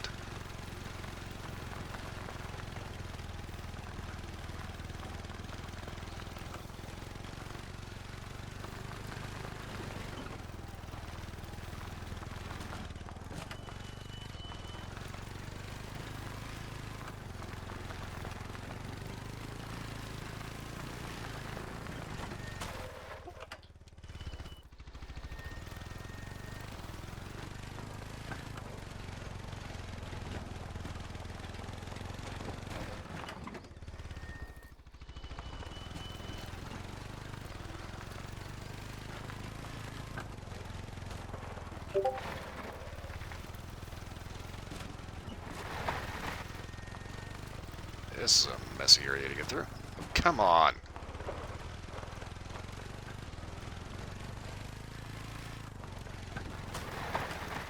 Hit one stick at a slightly odd angle.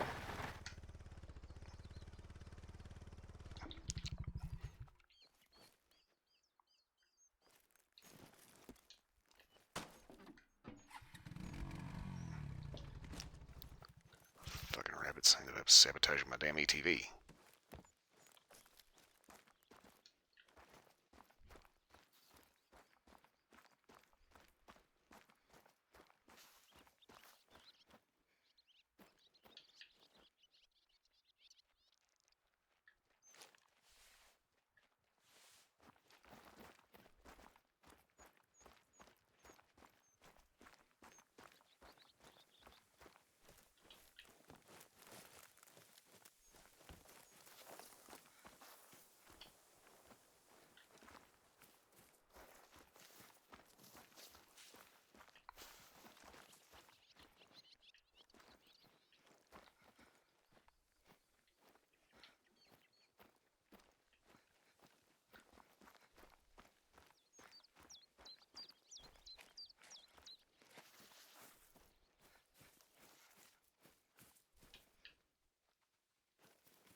Yeah, little shit better run.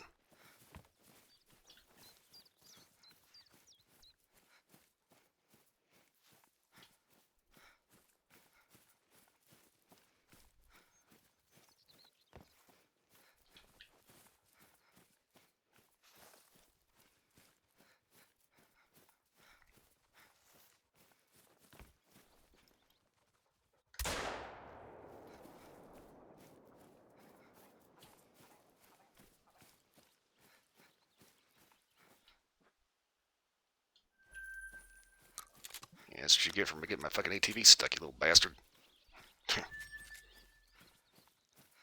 But that little shit is not going to be able to hurt anybody ever again. Nor sabotage any more vehicles.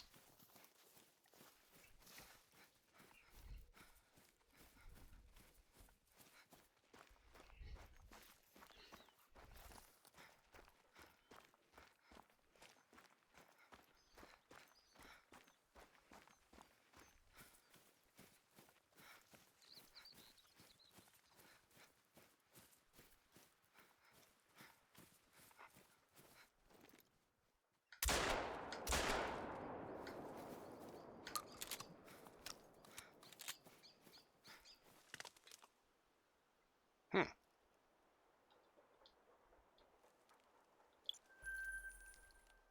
Ah, red grouse can really motor. With flight speeds over 70 miles per hour, best to bring a shotgun.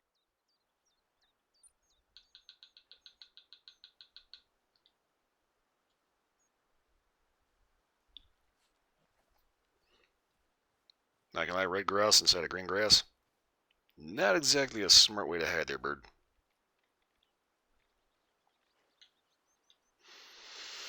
Okay, the red grouse. Lagopus gotica is a ground-dwelling bird native to the heather moorlands of the British Isles. It is reddish-brown year-round. Males are slightly brighter in color and have distinctive red eyebrow-like wattles. Huh. Called eye columns, which become more prominent during the breeding season. Females are more mottled and duller in tone, providing better camouflage while nesting. This bird is territorial, especially during breeding season, and typically stays within a small area. It feeds mainly on heather and relies on moorland habitats for food, nesting, and cover. Ha! Right to be on. Red grouse is often found on moorlands and that are managed to support its population, especially for traditional shooting practices.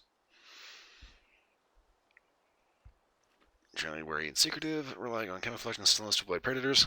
Obviously that didn't work. Thrives in heavy moorland, upland terrain, and open expansive land where it finds both food and cover in dense vegetation. Excellent vision, huge sense of hearing, and poor sense of smell. Typically solitary and found in small family groups. Active during the day, particularly in early morning and late evening hours. Last one, oh, blah, blah, blah, blah. Okay.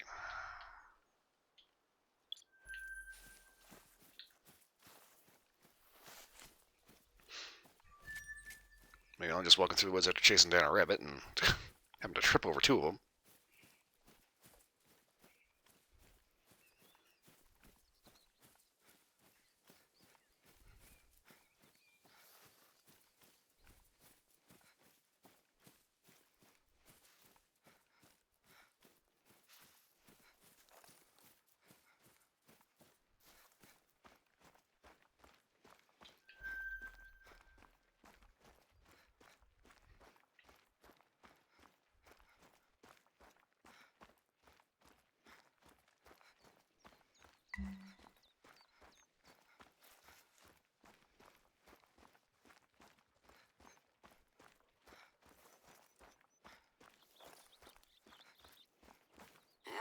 There's the hole.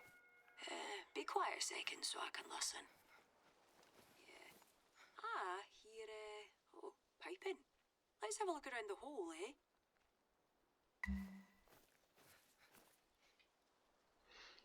eh? Okay, the Viper's Pit is the mouth of an underground tunnel network spanning the depths of... It was likely used by Rodney Rowan as an escape route, providing him with an opportunity to flee the conflagration of Castle Eileen. However, in more recent times, it has gained infamy for those who cannot leave. Legend says the little boy was tasked to march through the passage, playing his pipes, and those above ground would chart his course based on the sound. Progress continued until nightfall, until the full moon arose in the sky and the warbling of his pipes faded. Neither dog nor man could find a trace of the boy when the moon is high, and as full as that final night, his defiant warbling can be heard once more.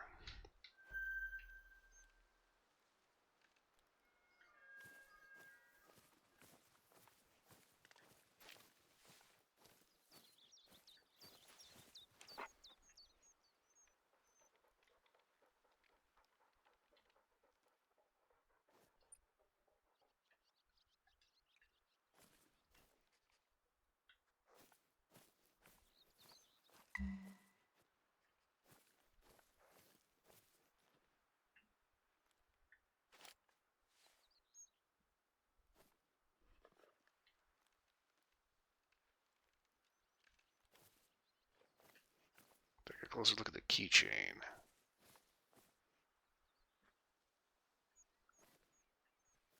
There's the keychain.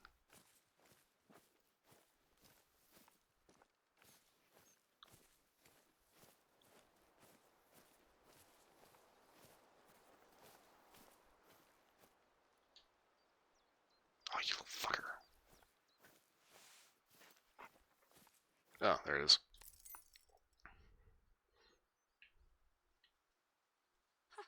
I know that key ring. That's Al Tams down the pub. I'll give him a ring. Alright, big man. Was good? Alright, Isla. Are you down a hole by any chance? Yeah, Rory's sick of me. Aye, well, nah. Just letting you know we got your key ring. We'll chuck it in.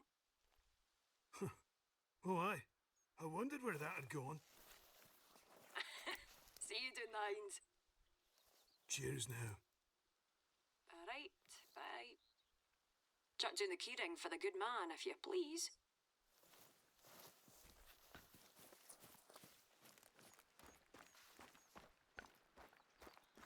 You know, I'm getting spied on by a damn rabbit.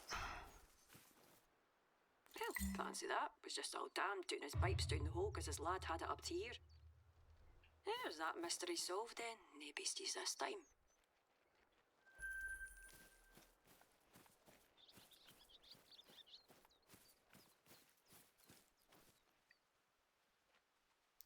Read the Alright, bones? Well, hope you're pro.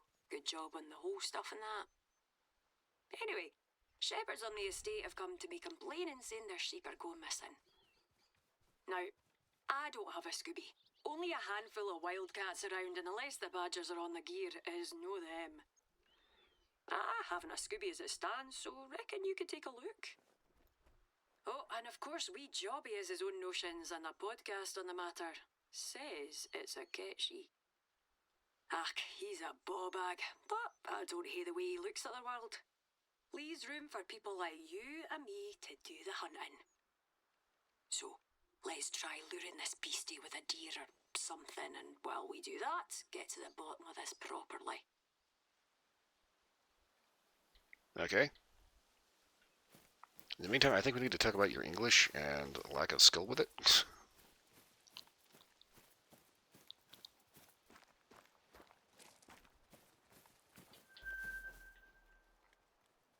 Oh, fucker.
Right, now shove a GPS in the meat and pop it where the sheep went missing. Can check your boy's podcast if you feel like it.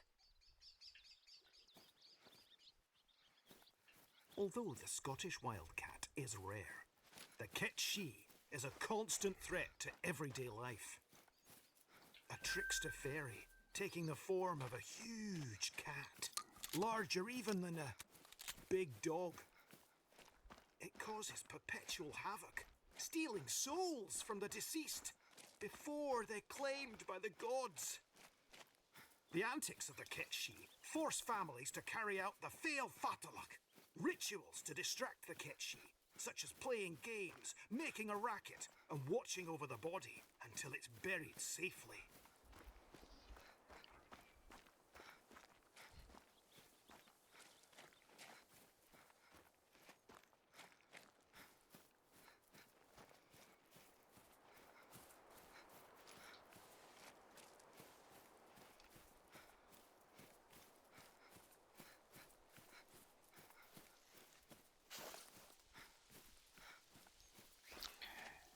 Gotta admit, I do not understand how Gaelic ends up being such a mess that how it's spelled has absolutely nothing to do with how you're supposed to pronounce it.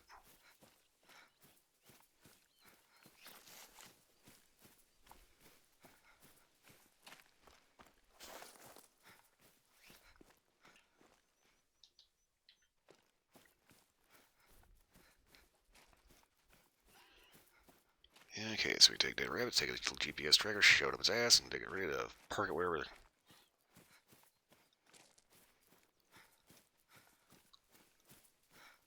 this location that we're going to is. Search for sheep remains, okay.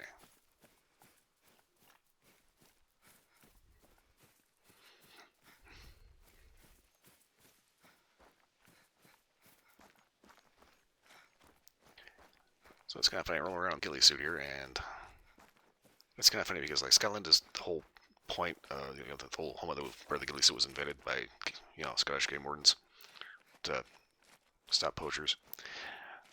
It's named after a forest spirit called the ghillie dhu. Now, if you're in the actual forest, then yeah, this blends in just fine. Out here, yeah, I kind of stick out like a sore thumb.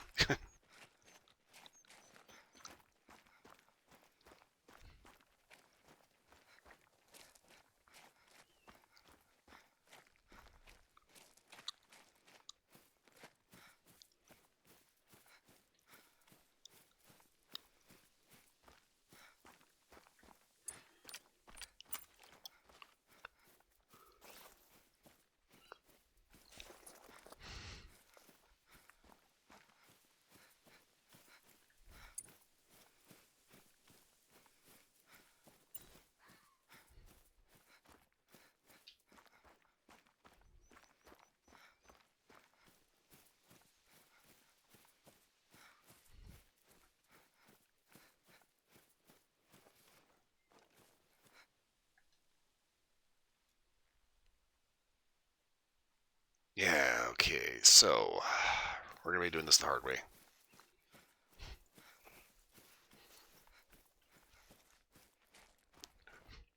Let's see if I hit. Okay, that's not it.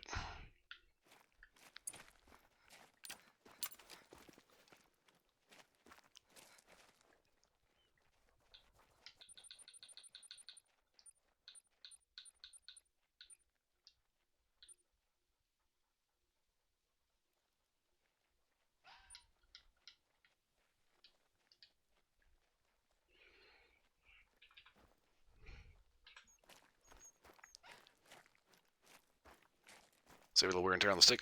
Enable the cruise control.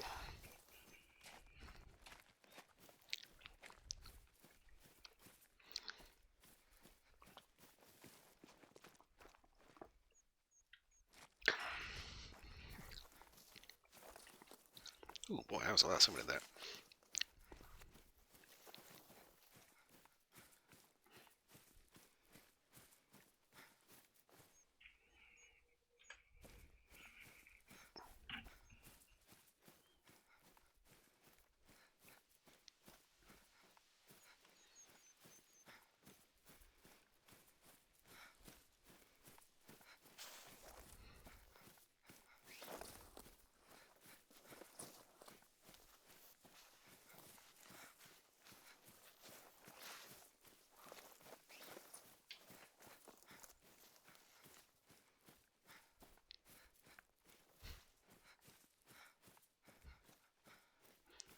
Yes, there's a feral goat.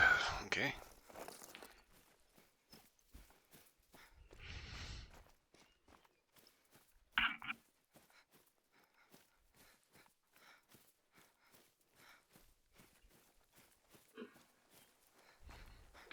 Shit. Oh, that looks like something off the front of a shortbread tin.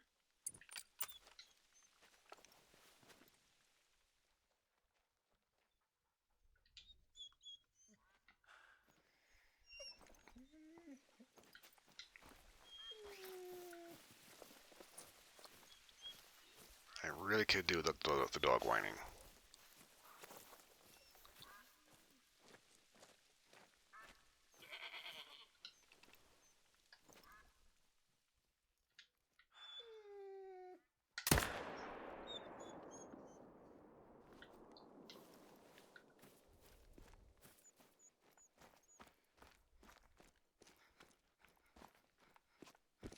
Ah, you're just showing off.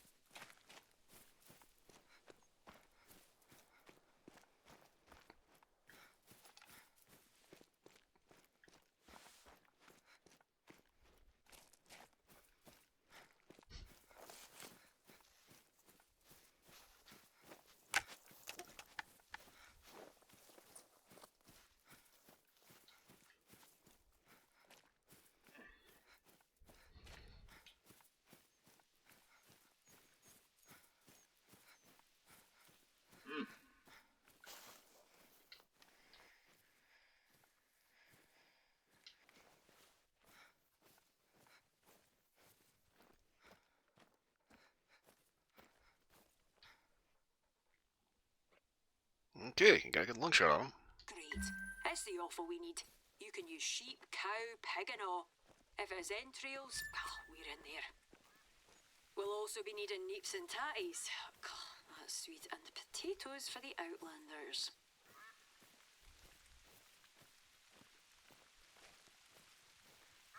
Okay, so if I can translate that for anybody that doesn't know what the fucking neat patati is, it's parsnips and potatoes.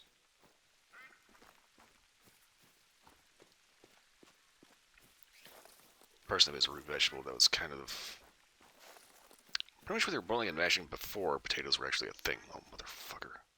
Where are you? Where are you?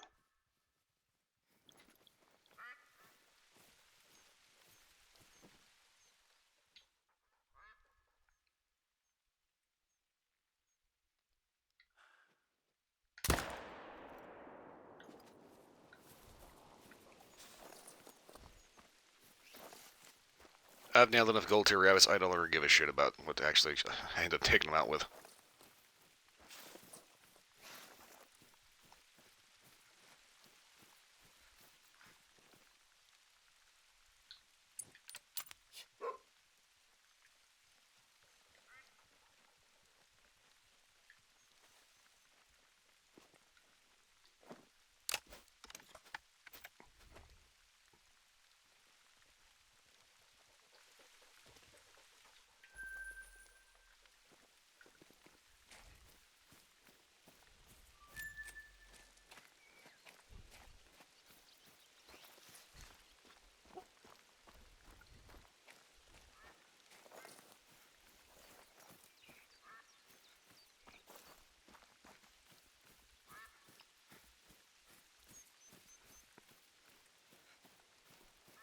It's kind of funny. I thought I saw some video online that had, I think it's either New Zealand or Australian hunters that were taking out rabbits with 308s, which I find a little odd.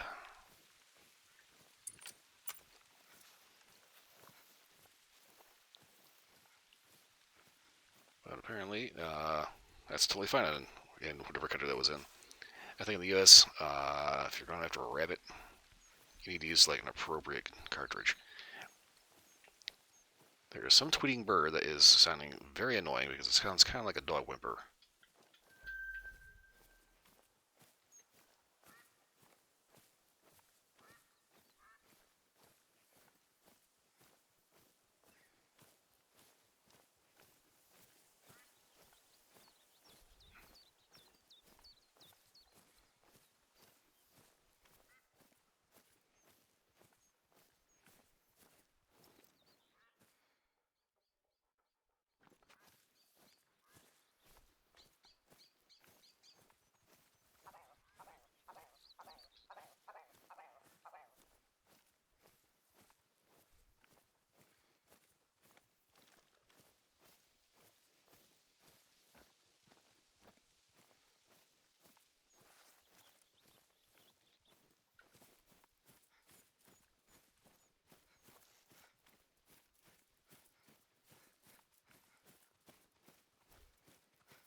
Okay, Tweety kept trying, but good lord.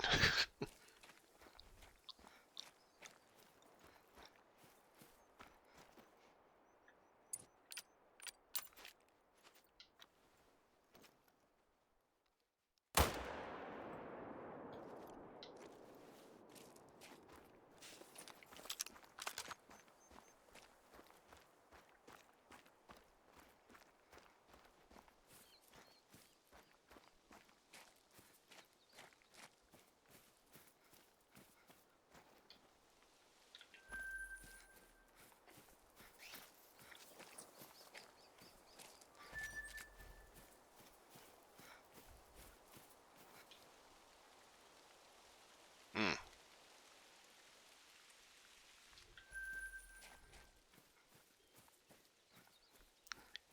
I think instead of a 22 pistol, we'll bring a 22 rifle instead.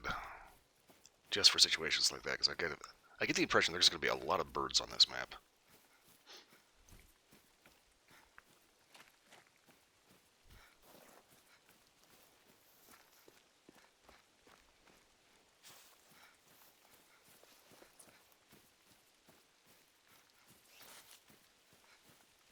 Yeah, thinking, given what we've encountered so far, I may want to just go ahead and swap out and just take the 223 AR, a 22 long rifle,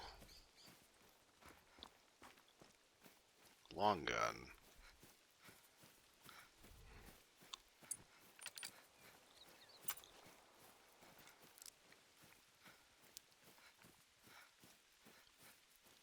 and for other shit, we can go ahead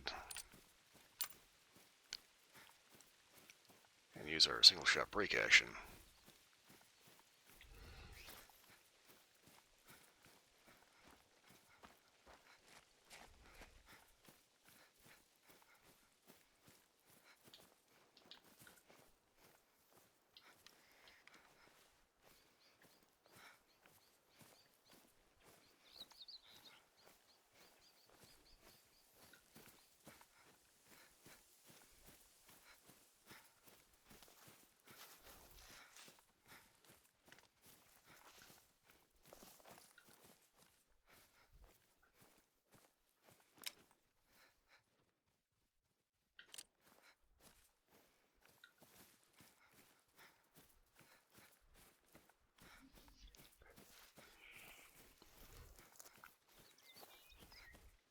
What the fuck is that?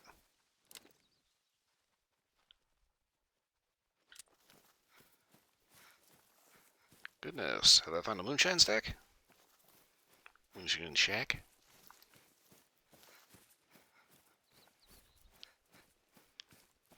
It's kind of, I don't know why that was hard to say. I guess I was like, kind of didn't want to sound like shush, shush, shush, shush, shush, shush, shush, but you know, that's just kind of what it's going to sound like regardless.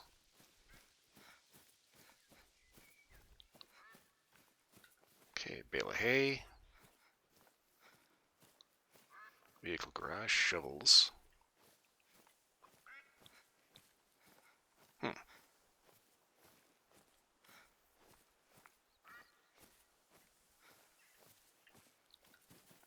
Not too sure what they were doing out here. This is not exactly farm territory.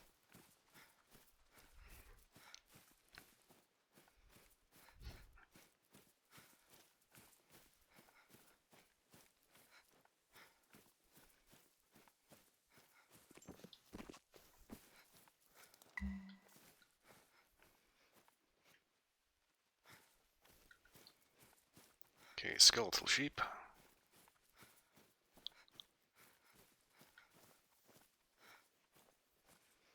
Well, while the cat takes the bait or not, have a little look around for some clues.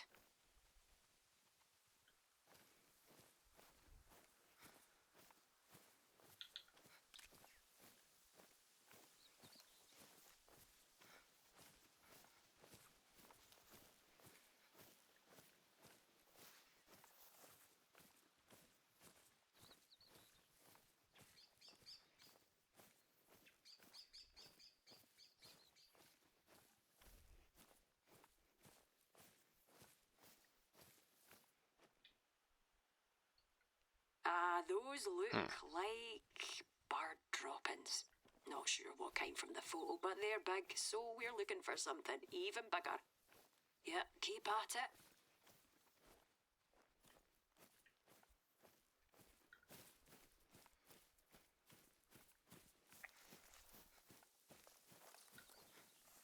Nice view of the lake from here. That view is really reminding me of one of the areas in Fable 3.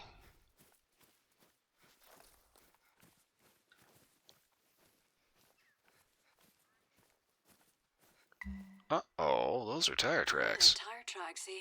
Heavy duty ones too. Could have made off with a wee lamb or just for a drive. I'll look into it. Alright, good work. We have some leads. Now, back to check the bait.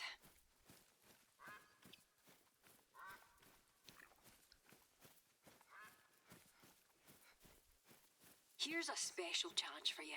Harvest 4 of each of our signature birds. Ah, that bugger's oofed it. Follow that GPS. Normally, we call the start of the grouse season the glorious 12th. Here, you're going for a glorious 12.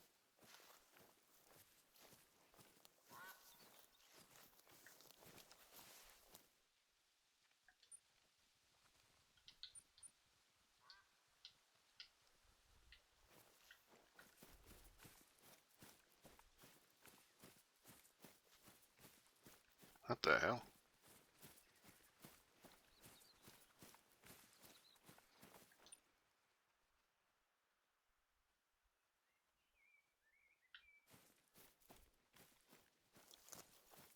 Well, they are really enjoying making me run all over hell, aren't they?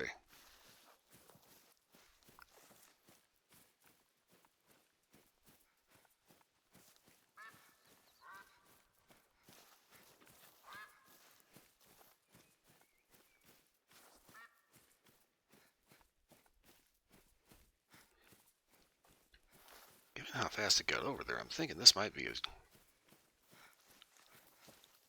might be a bird that snatched up that bait.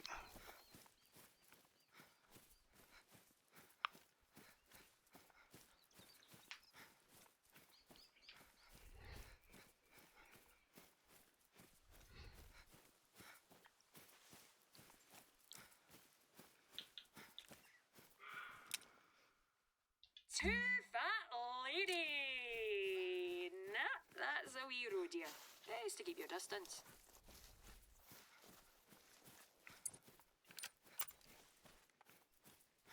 Kind of missed that show. It was a British cooking show called Two Fat Ladies.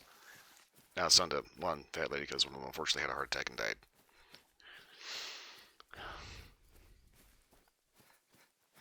But it was kind of funny watching them cook. It's like this. Obviously, two are just like home cooks that had a thing for good food. You can kind of tell because they kind of didn't really have the best technique, but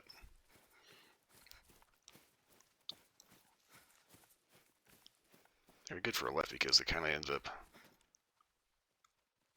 Oh yeah, shit. Ooh.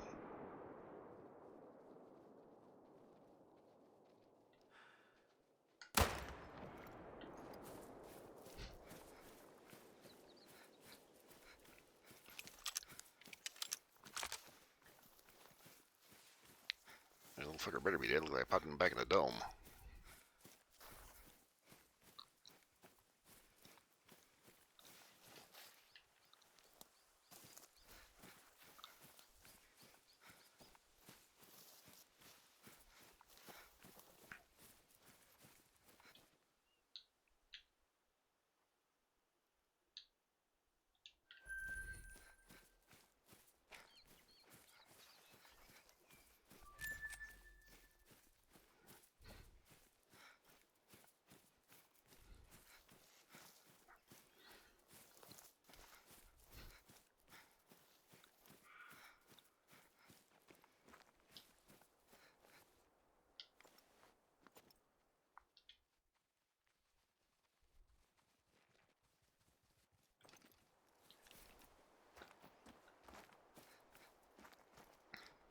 Gonna worry about getting a roe deer later.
so far, I'm thinking Red Deer's probably going to be the biggest critter on this map, so as long as I got the 4570, I should make quick work of him. I think that certain 5.56 loads will be good enough for him, too.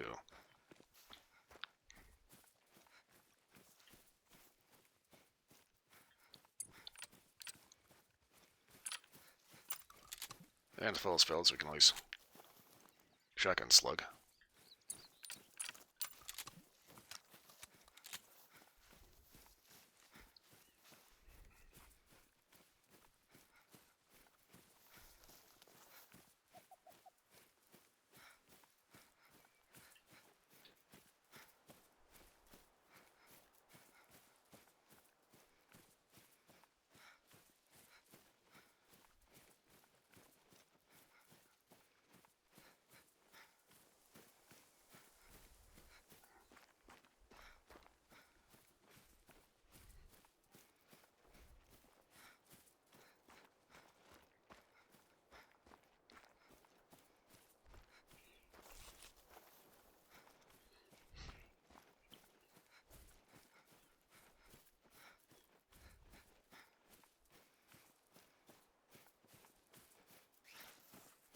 Okay, so we're just about there. I'm kind of inclined to think that whatever this is probably a bird.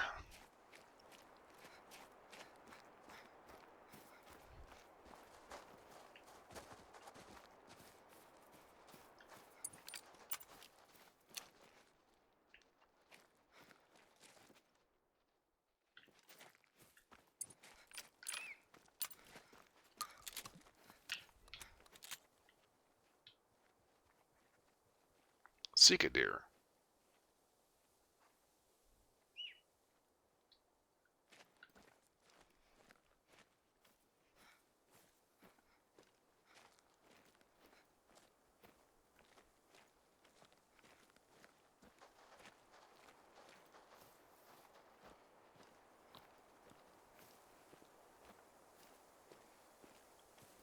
Is he still over here?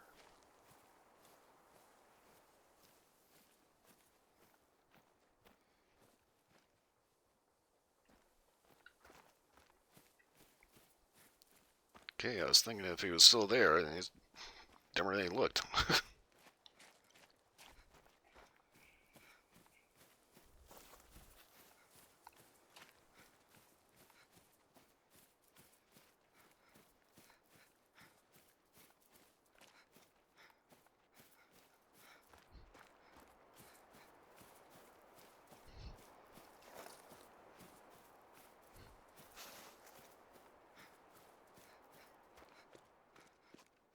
Yep, that is a bird nest.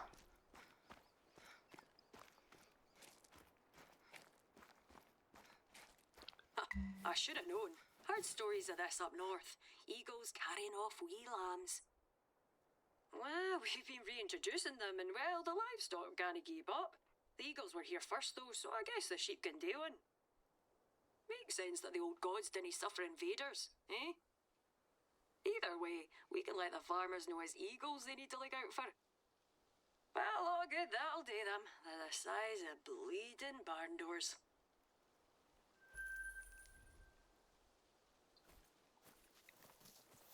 Alright. Okay. Since you were such a big help with those eagles, I could use another favour. See, I was in the museum up the river and nipped in the shop on the way back. All the lawn was gone. Had to have a round sausage.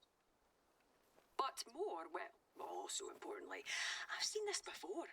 Some roaster is planning a barbecue, or my name is Nyla. If they date in the heather, they'll burn a whole lot more than they squarins.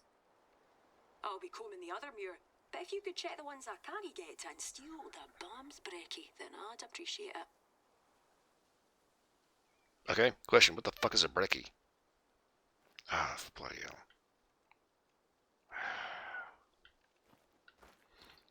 Hope everybody's ready for cardio season. Yeah.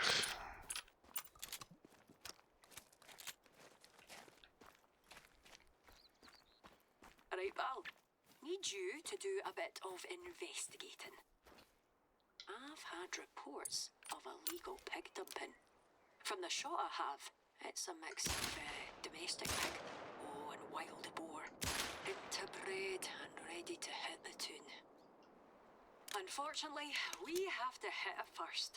If you could inspect some drop-ins, confirm the cull and go for it, you'd be doing me a solid.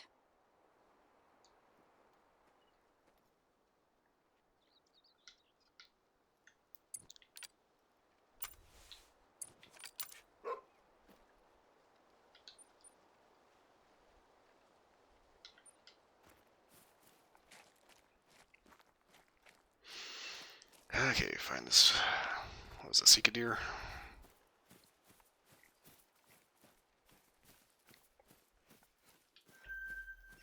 So that'll be fun. Crap hit and I ended up bounding off to who the hell knows where.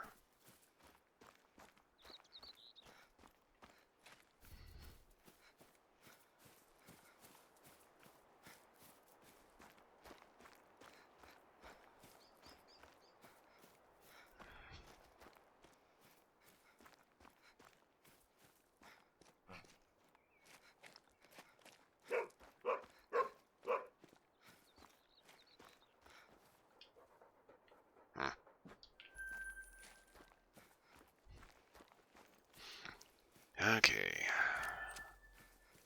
1 3/4 kilometer hike to whatever the fuck we're doing next year. What is this? Lookout point. Okay.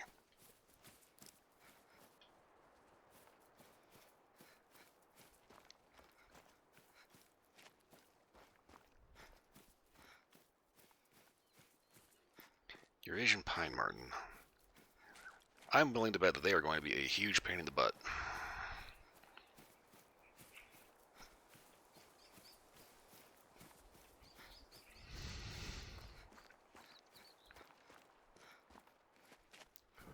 Yeah, actually, now that I think about it, I could probably get away with taking the SKS and the 22 AR.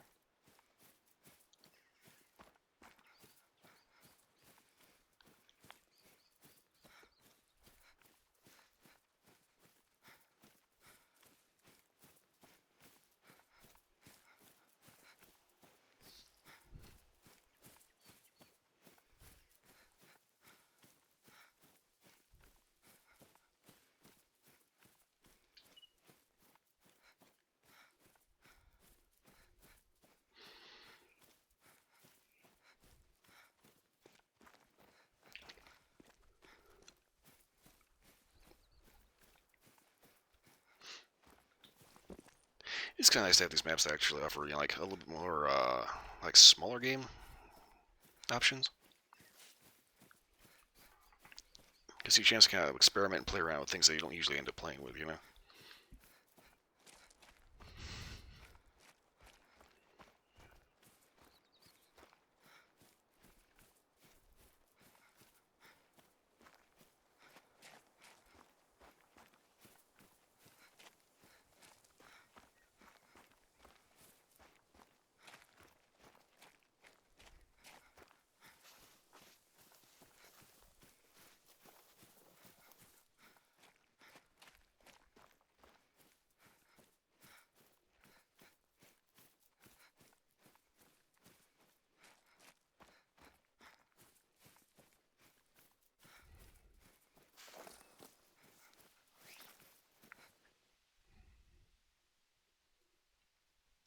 Yeah, this is taking absolutely forever.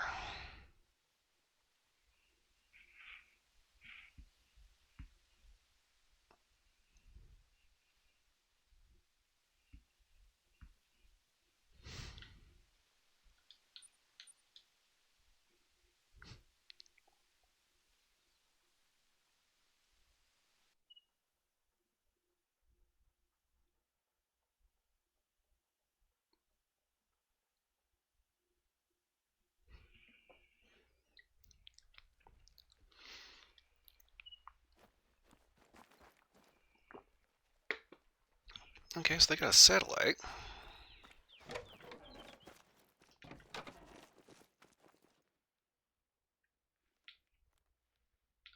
No TV.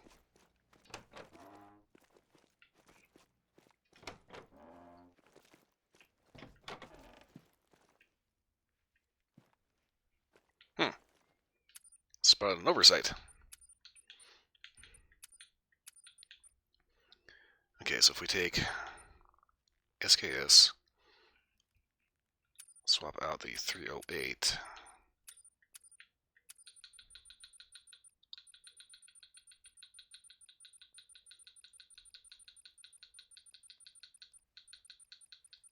For R22.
Don't mind me, just having a little bit of an obsessive compulsive moment.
Of course I would do that.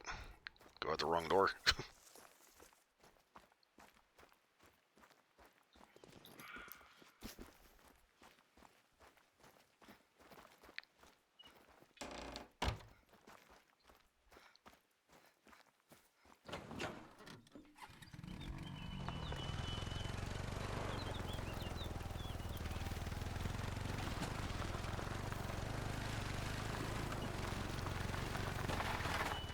What the hell?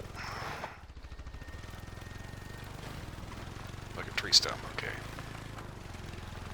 Apologies for the little bit of what's this, compulsiveness there.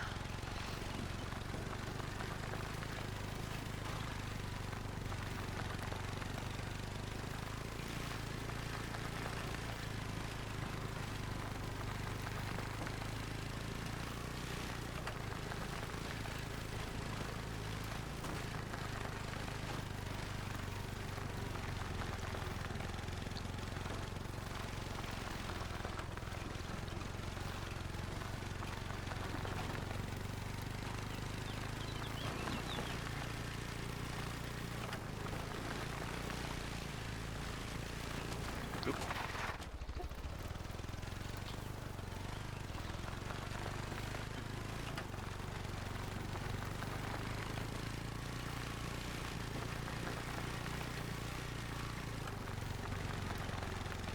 Everything was nice and rolled with hills, and all of a sudden, poof, forest. And dense as hell forest as well.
You have no idea how much I wish I could mess with this, get a more powerful engine in this thing.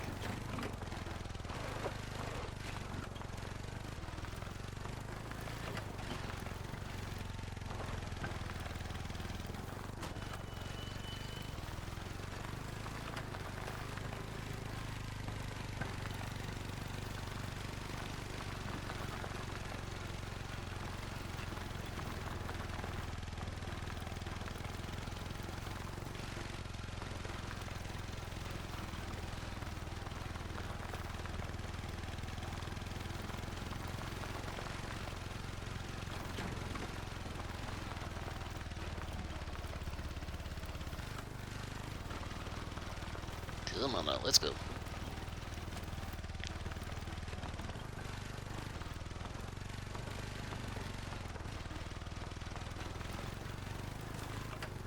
Ooh, big rock. Ah.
Okay, Eurasian Pine Marten. Rest zone.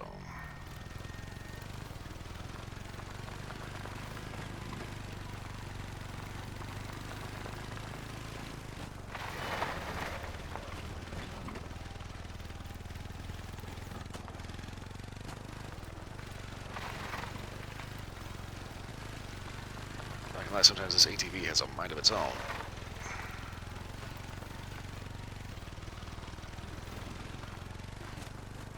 Come on, forward. Alright, I need another humane culling from you. We have a license to protect our cattle here on the grounds. And obviously it's hard to tell just by looking at them, but some of the farmers are scared that the badgers are carrying tuberculosis. So we in their numbers, honestly. The only predator of the badger is a 4x4. Not a lot taking them two without huts.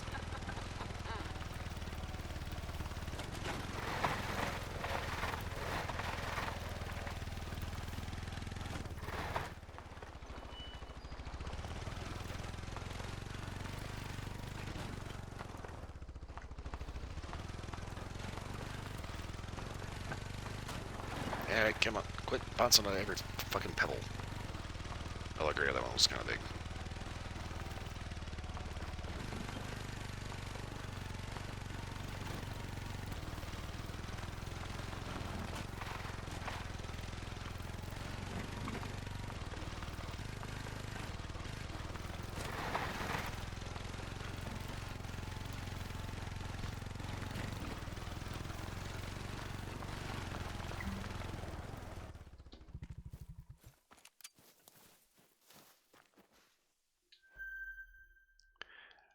I gotta admit, this is probably the shittiest lookout points. It's literally just like a sign on a hill. That's it.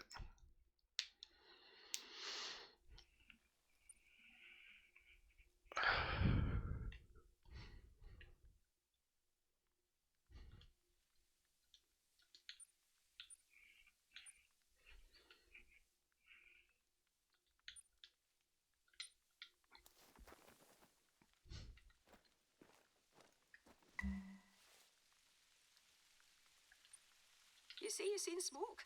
Sounds like our culprit. Go take a closer look. Ah, smoke there. Okay. Okay, should be pretty easy to just go ahead and get our outpost unlocked and then go investigate the smoke.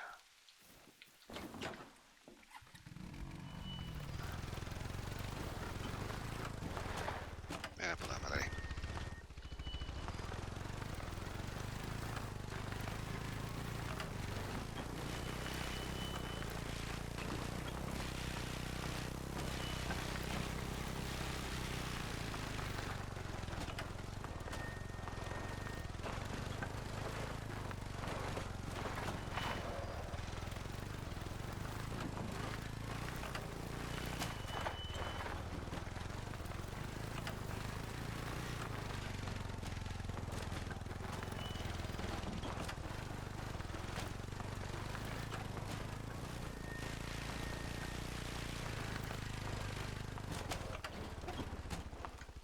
Oh, for God's sake, these fucking rocks. Yeah, can I raise the question of something? What kind of terrain would this have been in ancient times that would cause it to be this mess today? I'm kind of inclined to think maybe ancient C4. What the hell?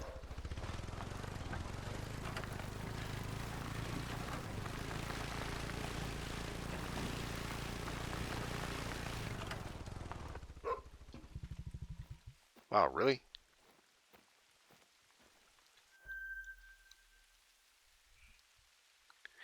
Everywhere else has been an absolutely lovely little house, and this one outpost is just like two tents and a fire. Okay.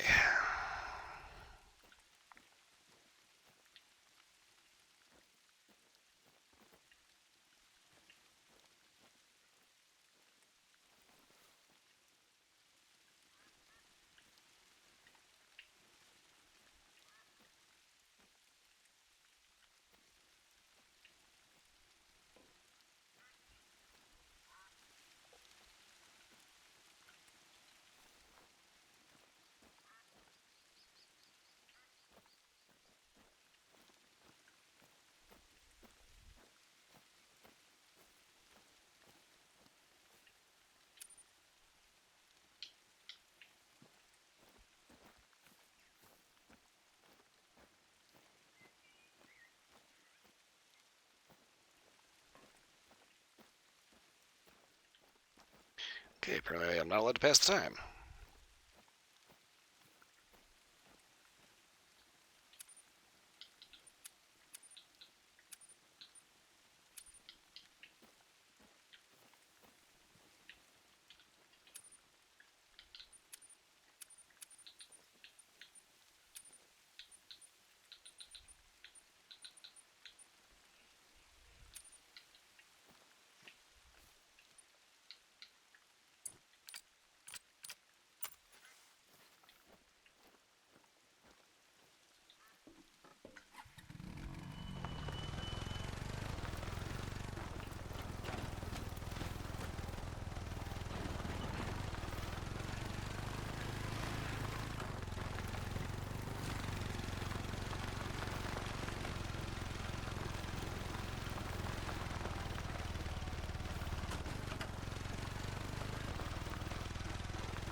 Come on now.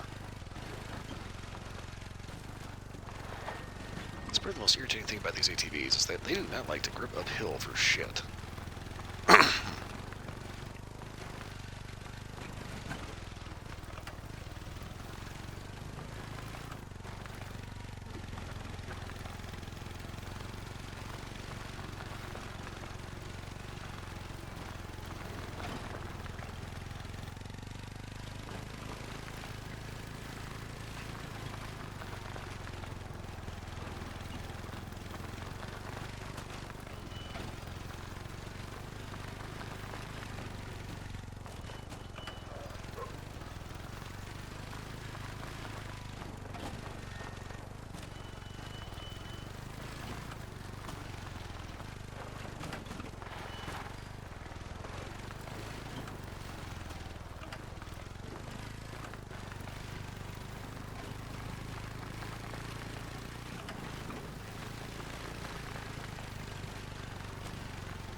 Kind of a slight little issue there. I think they kind of need to make the hitbox for actually being able to get onto the ATV here a little bigger.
Fucking hate that. Okay. Campfire, bicycles. Where there's smoke, there's fire, and I need that quenched. Let's make sure it's really out with some water. Then you worry, it's no going anywhere.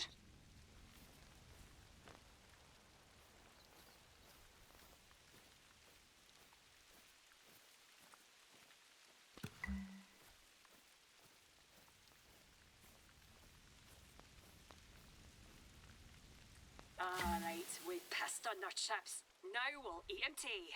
Take nae prisoners, and they're lornin' What? Oh, bro, if you're gonna cook my breakfast in my park, there's gonna be consequences.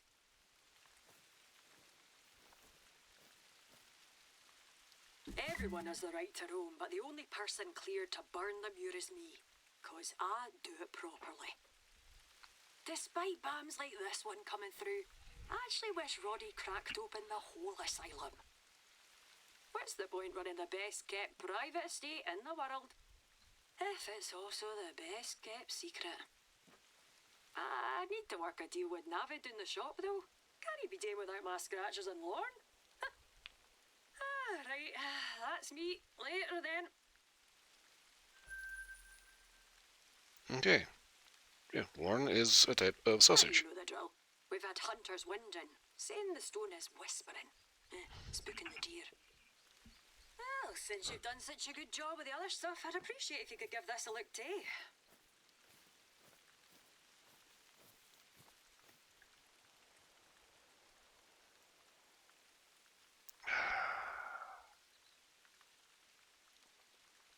Okay.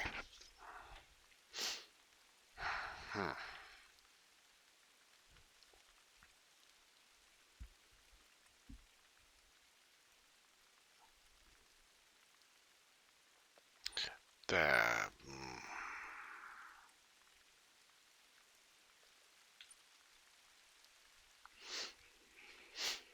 So I kind of had to look that up. What the fuck is Lorne? Okay, it's a type of Scottish sausage, and it does come in a loaf like that. Beef, pork, and spices mixed together create a Scottish staple. All beef, all pork, or mix. And they get our recipe here.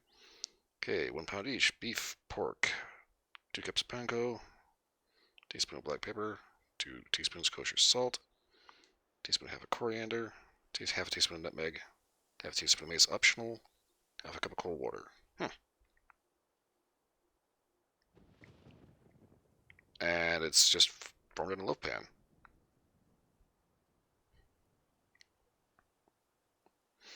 I left in a clean film. Squash down into a wrapped film. For 24 hours. Okay. I am actually going to go ahead and put a bookmark on that. It actually looks like it might not be bad. Okie dokie.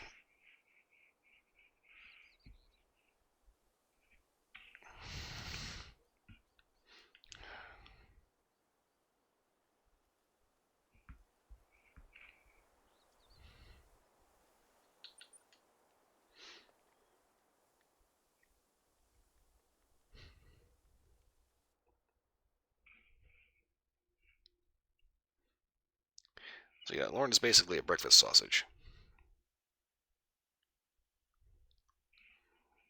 I might be inclined to try that.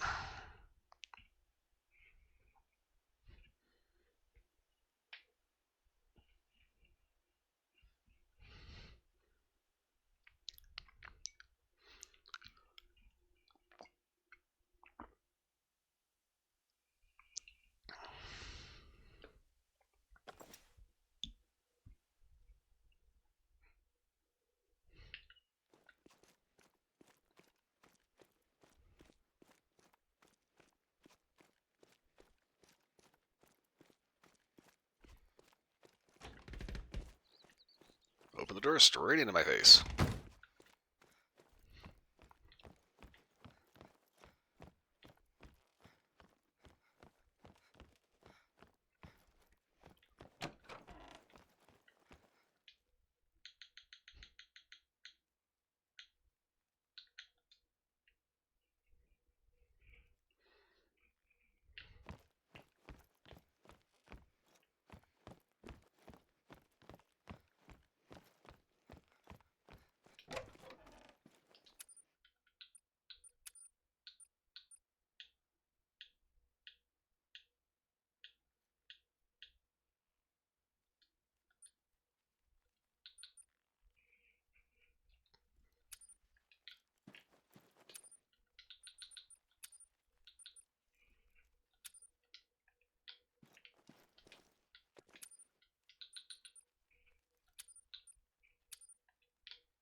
Okay, so first things first, we're going to get that outpost unlocked.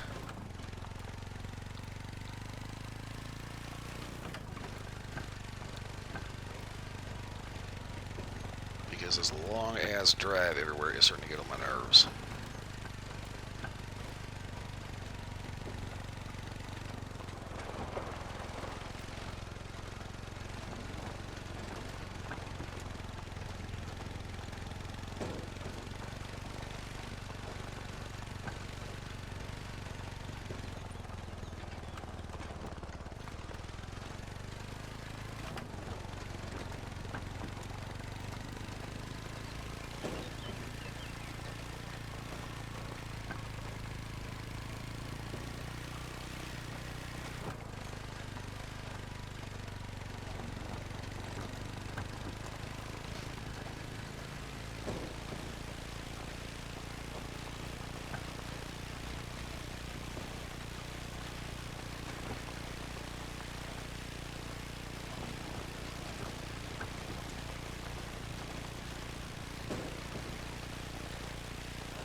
Okay, so I tend not to speak it a whole lot when I'm like doing the ATV here because I don't know how loud it is and whether I'm actually going to be audible.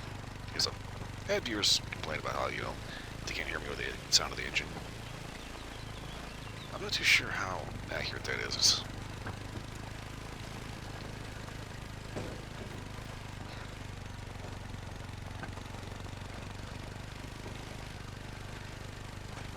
But anyway, I'm kind of noticing that I'm driving a little too hardcore into the Uber Scotch stereotype there.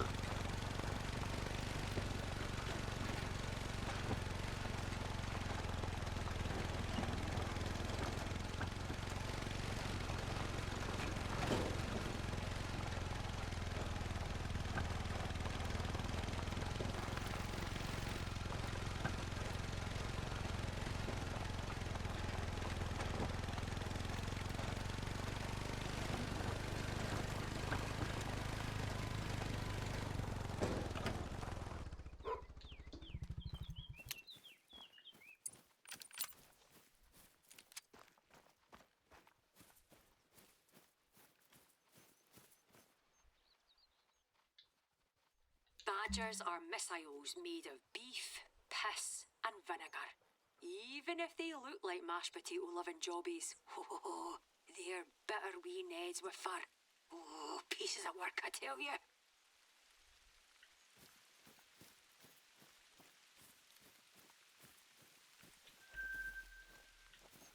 Wild boar, okay.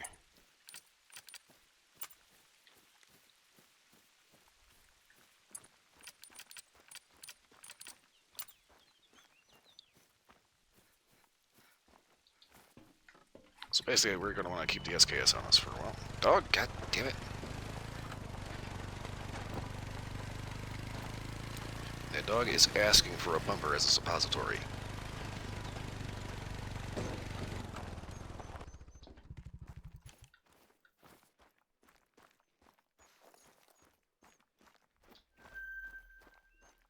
Woodcock are small birds that take flight in a rapid, unpredictable dance.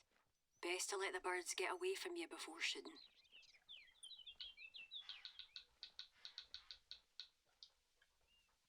Eurasian woodcock, that's new.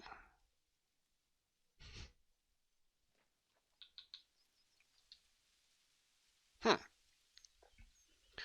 The Eurasian woodcock is a shy, well-camouflaged wading bird native to the woodlands across Europe and parts of Asia. It has a stocky body, mottled brown plumage, and a long, straight bill adapted for probing soil. Mainly crepuscular and nocturnal, it forages for earthworms and insects in moist ground during twilight or at night. Its eyes are set far back on its head, granting near 360-degree vision to detect predators. Uniquely, its brain is rotated nearly 180 degrees, positioning the visual processing centers at the back. An adaptation that enhances its extraordinary field of vision. The woodcock prefers quiet, damp forests with rich undergrowth where it nests on the ground and remains hidden by its camouflage. At least when cautious, moist, dense woodlands often with nearby open pastures or clearings. Interesting. Exceptional vision with wide panoramic eyesight, sharp and sensitive hearing, and modest sense of smell. Solitary, nocturnal capacity, class 1 ammo. Scolopax rusticola. Okay.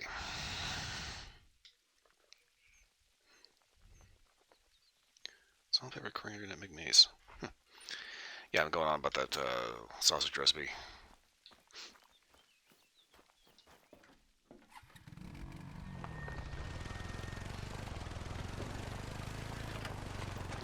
I think it's kind of funny how they...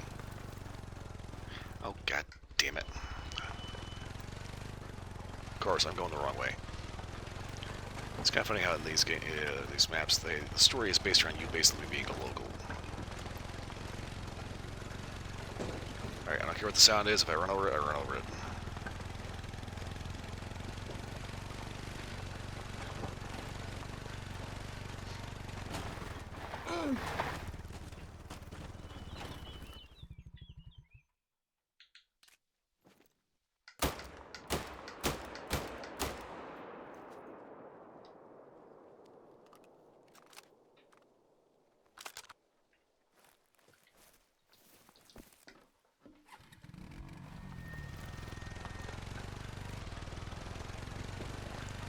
Piece of shit stump.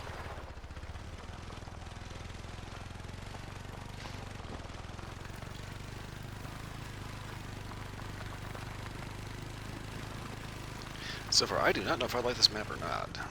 Did it? It's got an interesting set of species, but at the same time, the actual terrain itself is just a massive pain in the ass.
Okay, well, boar, that's what I thought.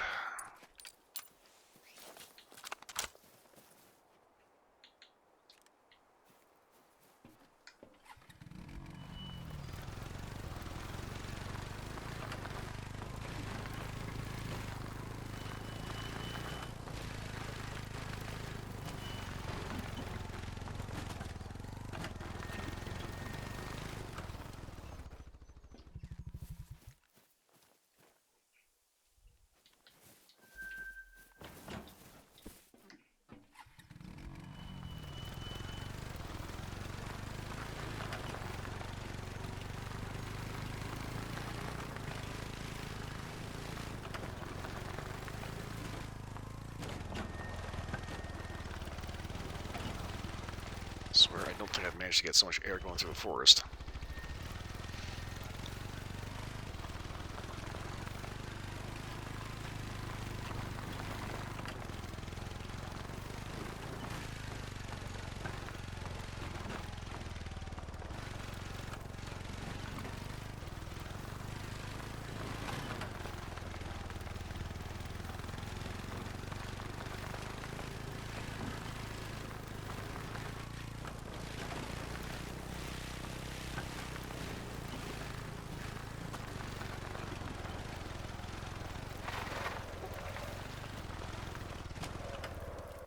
Fucking piece of shit. Turn around.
Ah.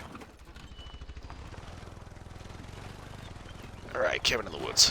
Fuck, piece. God, this forest, my god.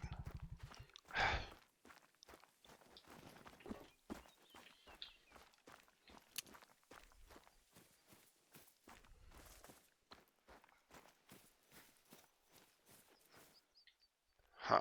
Okay, neglected party set. Trampoline. Okay, they have a satellite dish. Let's see if they have the TV for the satellite TV, right? Oh.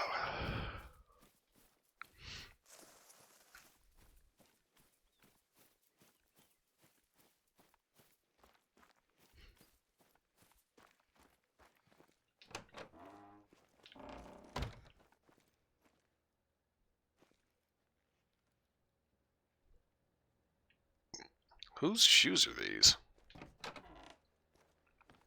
Ah, they do have the TV. Alright. And VHS tapes.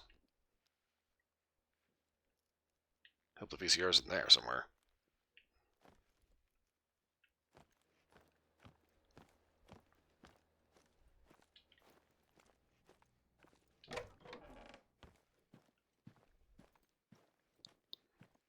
Okay, nice little kitchen. Gear stash is in here for some reason.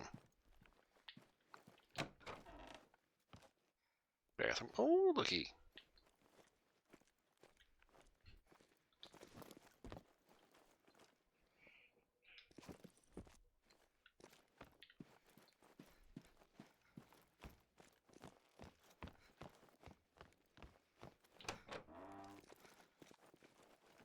Okay, cozy little bathroom. Bedroom with entertainment system. Oh, there's the VCR. Okay.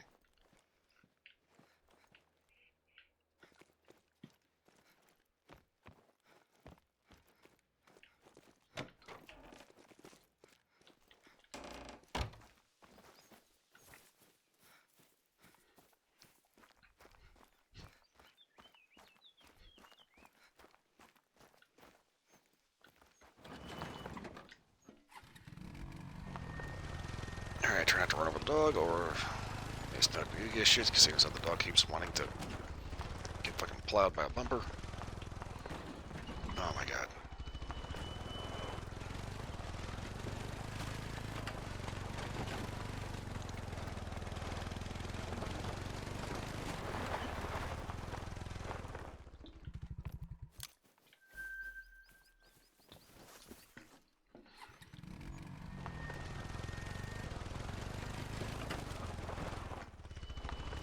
kind of inclined to say this game kind of needs a few more vehicles. This ATV is a piece of shit sometimes. Not to mention, just, let's be honest, this terrain is an absolute fucking nightmare.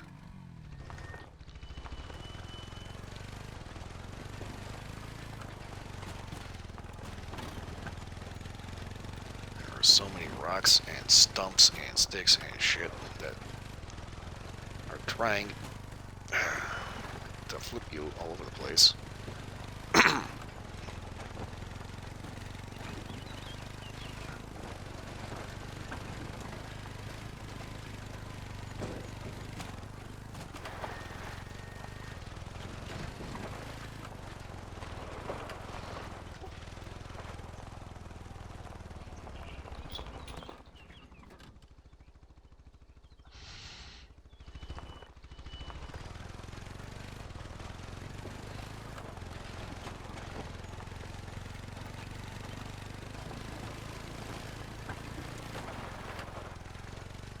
Like, I got spun around there. What the hell did Eva hit?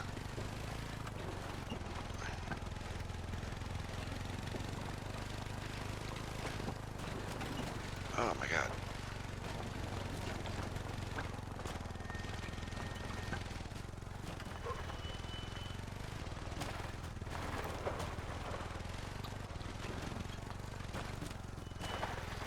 Why are there so many fucking rocks?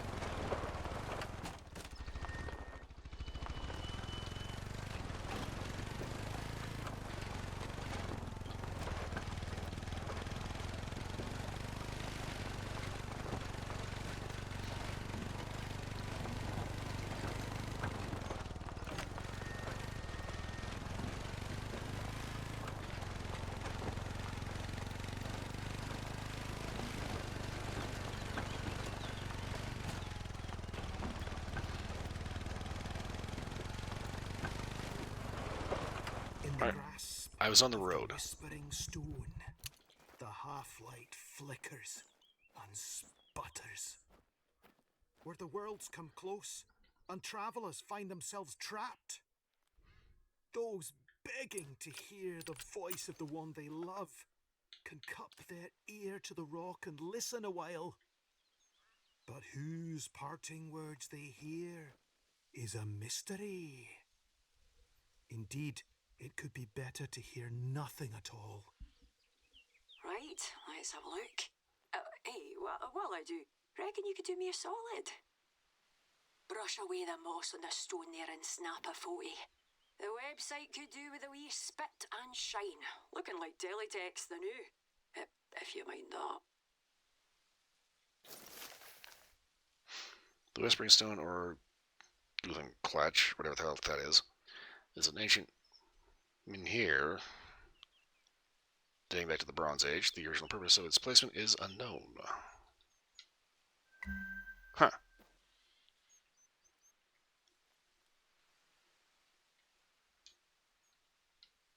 Okay, I don't actually have to take a picture of this thing, do I? Fuck. Right, everything looks in order. People have been saying that the deer have been acting a bit funny though, so we'll check out a few in the wild and all.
Saying the deer been acting funny.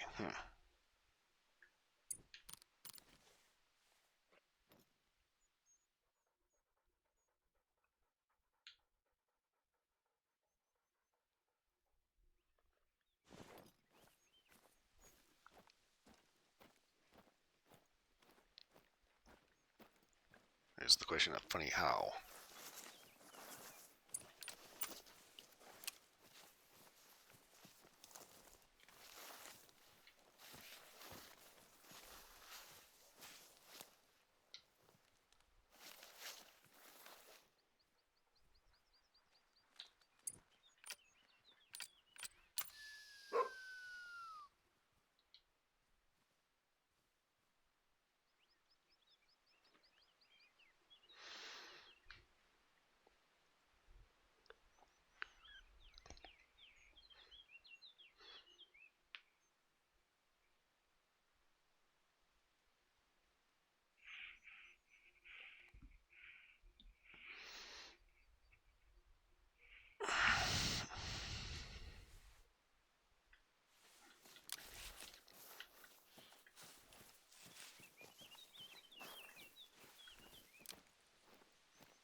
Okay, well, if there's deer anywhere nearby.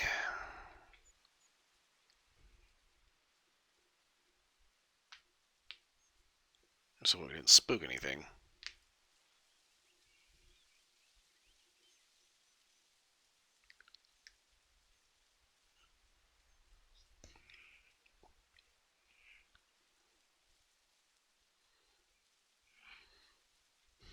Huh.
We're gonna blast a few calls here for a little bit, see if something ends up popping in.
This is always the part that ends up being like paint drying.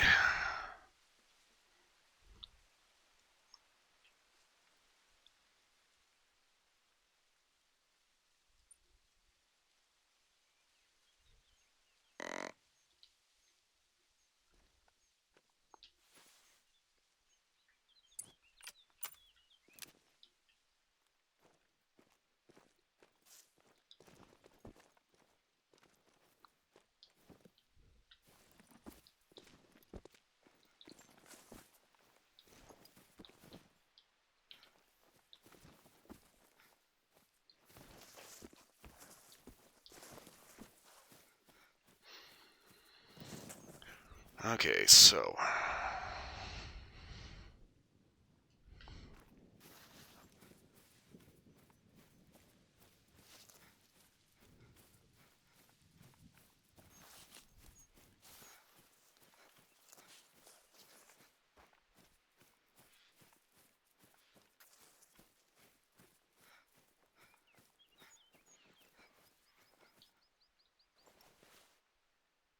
are you fucking kidding me?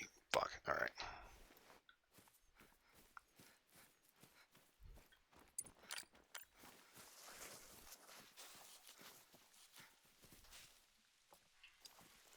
Okay, well, now we've got fallow deer.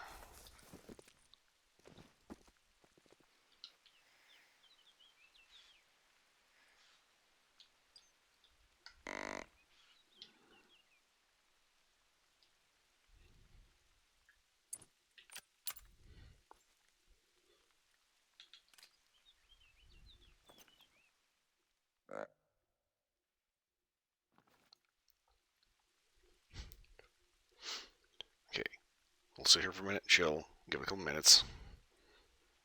We'll see if maybe that deer comes back.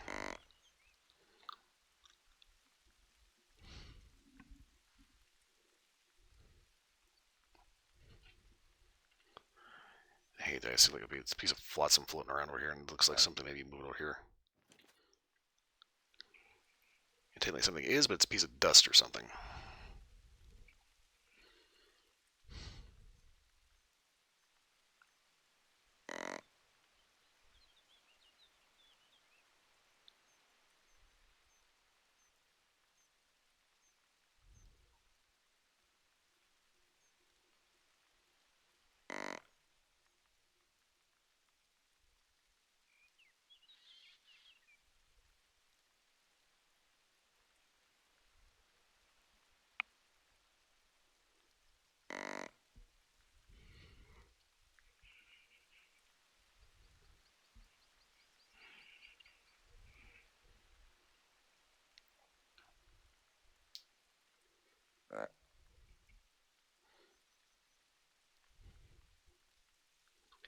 Yeah, so far as looking like anything to do in here, we're definitely not going to get an optic of any kind, except maybe a red dot. But irons should work just fine.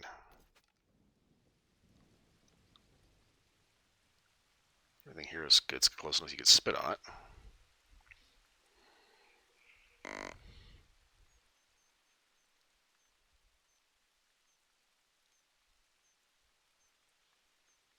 Oh, shit.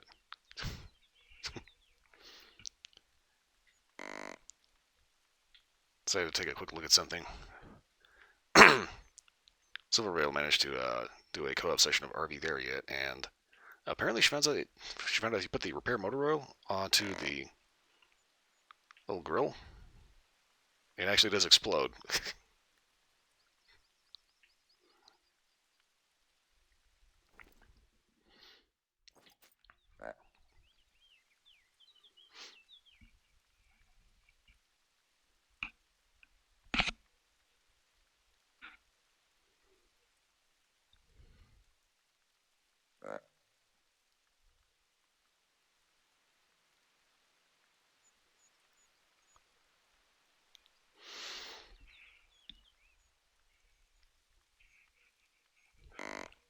Okay, well, just to make some little bit of chat conversation here, just because of the fact that this is like, well, like I said, this is the part that's like watching paint dry.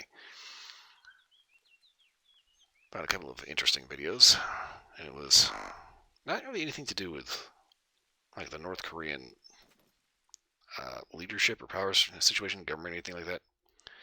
But it was reaction videos, well, kind of reactions of North Korean defectors, specifically military defectors, and seeing how American military units work.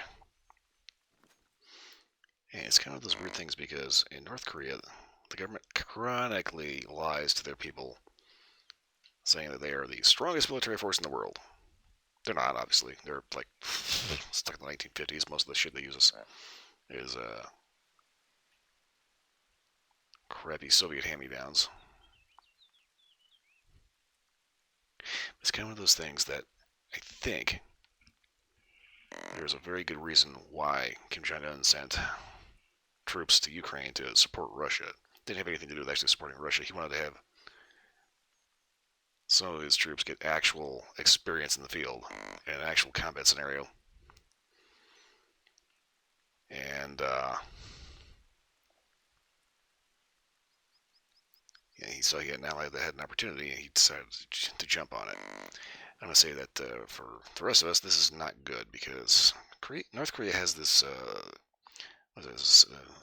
The actual name for it was, I think, Songun. It was basically a military first priority.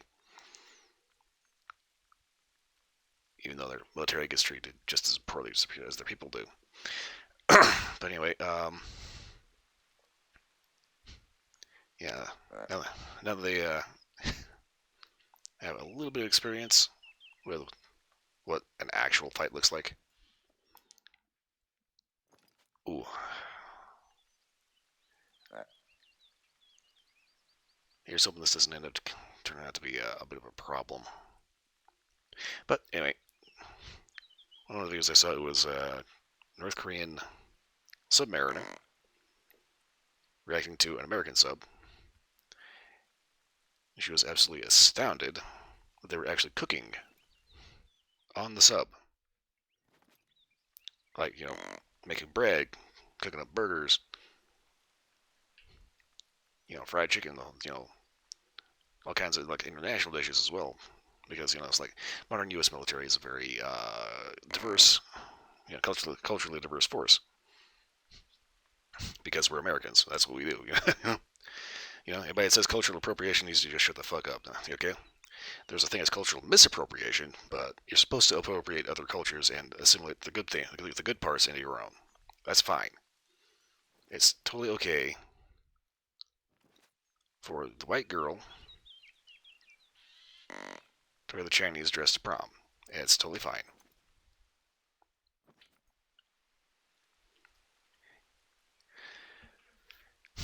But while she was looking at the way that American submariners live on the sub, for starters, most of our subs are like twice the size, 2 to 3 times the size of North Korean subs. North Korean subs will hold maybe 70, 80 crew, whereas an American sub holds up to 130, 140. An American submarine is basically a mobile city. And it's kind of interesting hearing a North Korean defector talk about life on a sub. I don't think I'm hearing anything. Apparently, they don't actually get like proper food. I mean, they get more food than like your typical soldier or Korean citizen, but at the same time, it's all canned shit. Instant rice. You just put hot water in and it goes, or just open it and dig in with a spoon, whether it's hot or not.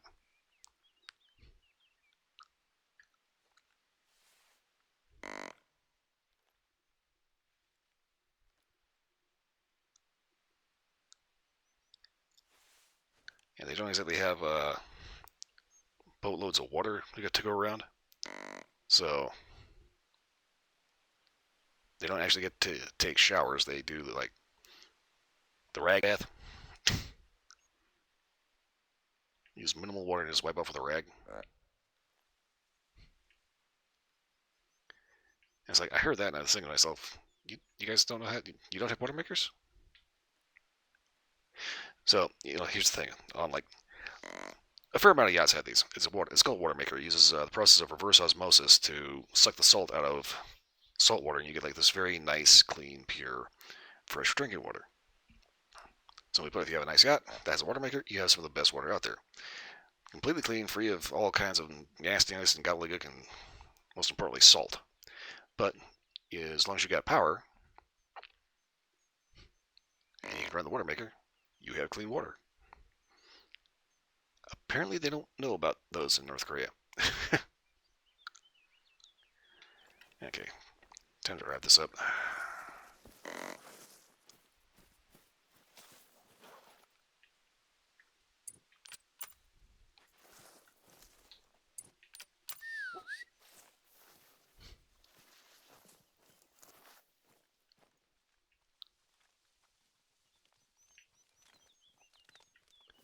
I'm kind of thinking what I ought to do here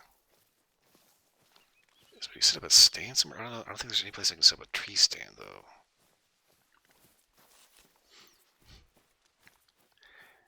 But anyway, another one was watching North Korean defector. Okay, that was really log on the fucking road too. Another North Korean defector was a spy unit, basically the North Korean version of Special Forces, right? And she watches how Navy SEALs train. She saw that SEALs train in a controlled environment in the form of a pool. Apparently in North Korea, they just plop them in a lake, which means they can die of hypothermia, they can die of getting swept away with a wild current.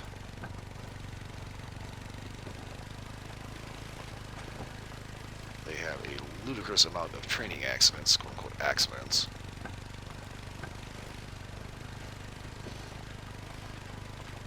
The overall mindset is drastically different, because in the U.S. we train for unity, tend to become one. So you have a whole group of multiple individuals acting as a single unit.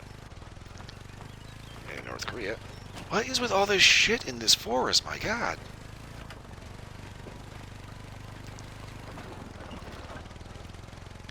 In North Korea, they're all taught to die for the great leader, right? Very self-destructive.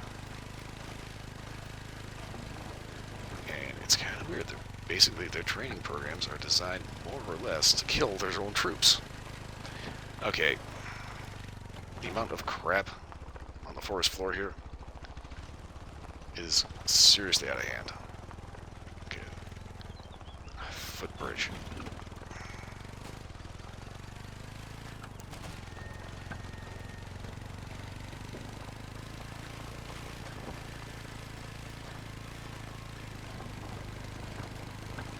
Not gonna lie, I'm really on the fence about this map. I mean, it's interesting. It's got kind of a unique storyline so far. It's got unique species, but at the same time, just trying to get from point A to point B is just a fucking nightmare.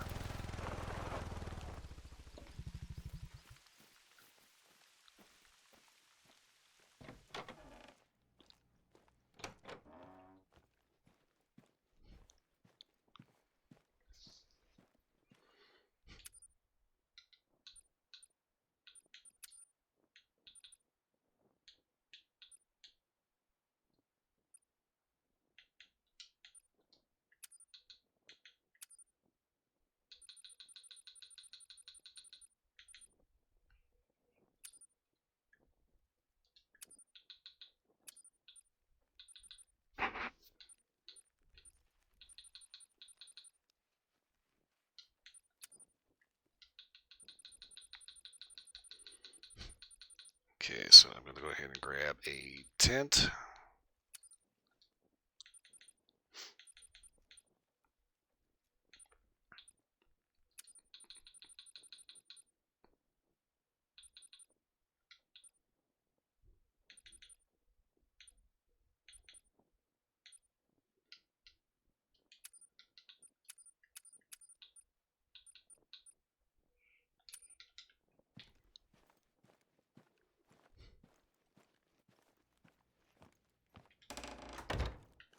Okay, we're going to go ahead. You're going to go ahead and take this.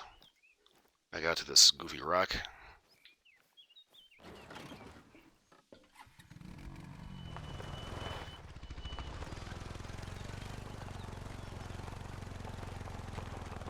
Getting clotheslined by tree land.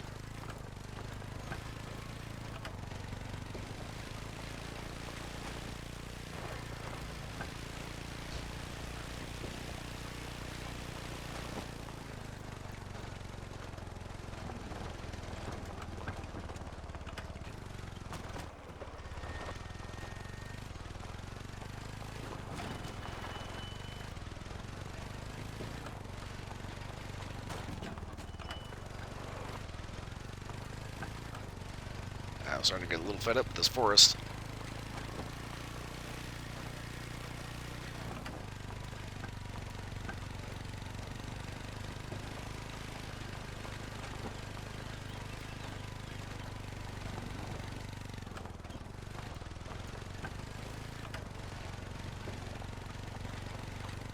Ah, damn it. Come on, you piece of shit. Come on.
Oh, okay, let's see here.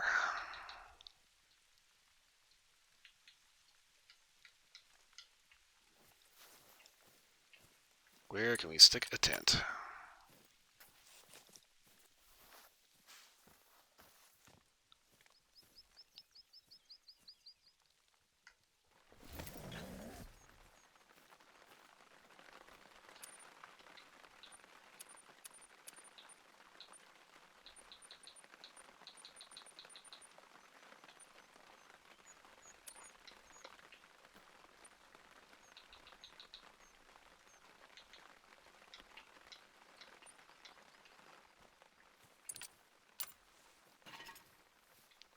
Okay, is there anywhere I can stick this thing? No, because none of the trees here are actually straight enough to actually make use of this. Crap, okay.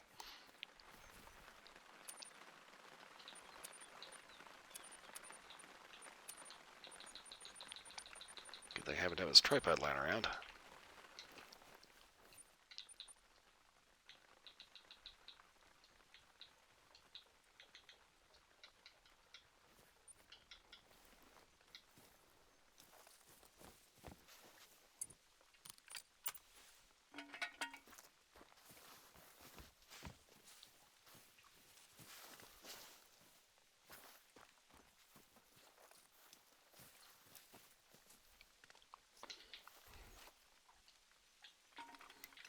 Okay, the dog has got to take a chill.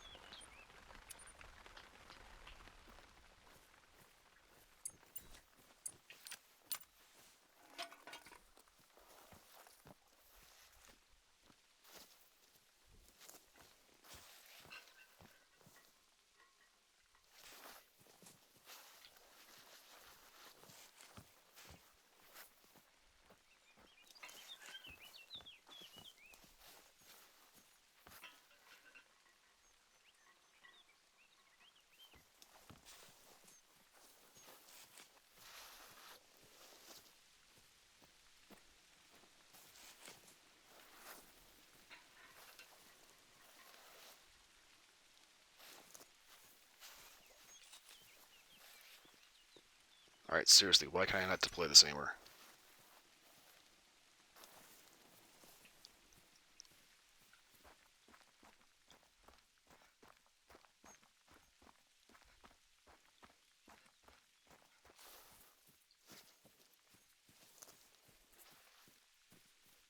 How is this not open space?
Okay.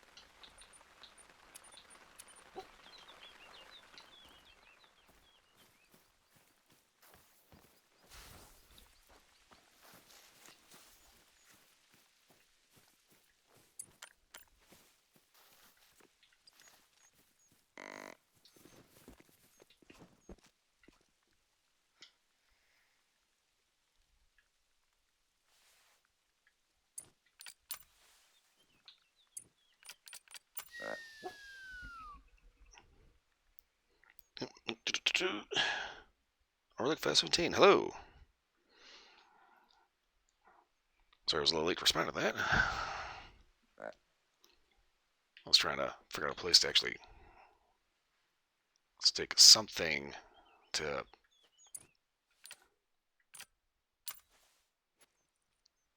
be able to actually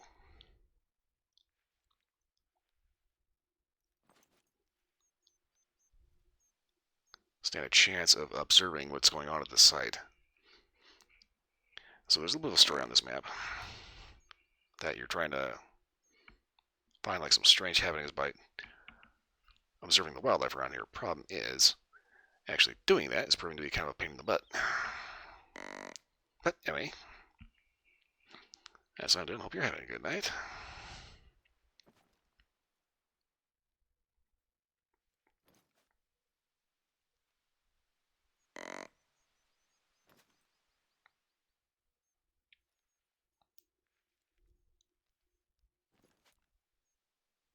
I think it's kind of funny how you go to aim with the red dot on this one, and for some reason, instead of giving you like a more accurate depiction of what the side picture would look like, seeing as how it's mounted pretty far forward, they basically just like chuck the stuck like over your shoulder, so you can have this red dot right in your face.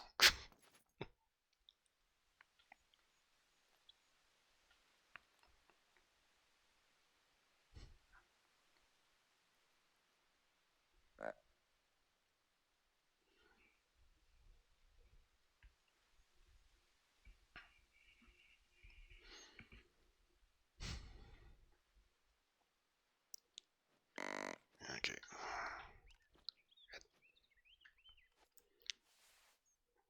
So we're currently on the new Scottish map, and I am really on the fence about whether or not I actually enjoy this map or not. I mean, there's a lot of good stuff here, but at the same time, there's also a lot of irritation because this forest, just the ground is covered in shit. I mean, you've got all kinds of deadfall logs, these big moss-covered rocks that look like bushes, and it's an absolute ATV breaker. It's difficult to walk through, it's difficult to drive through.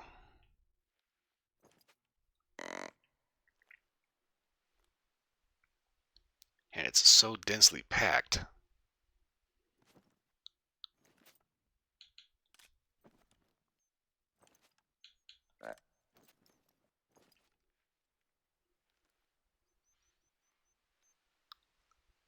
That it's like you're basically at handgun range at all times.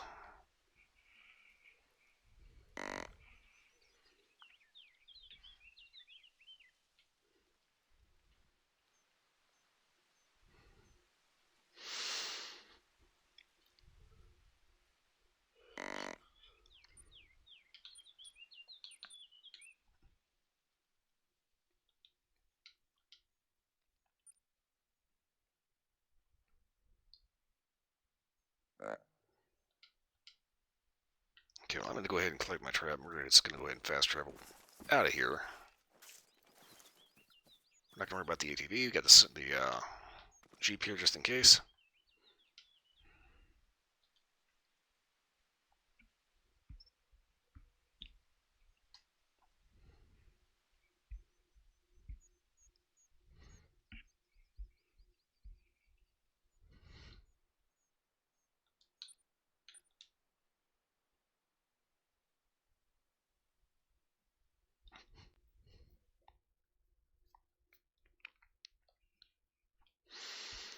We'll go ahead and just do something else instead of sitting there watching paint dry. And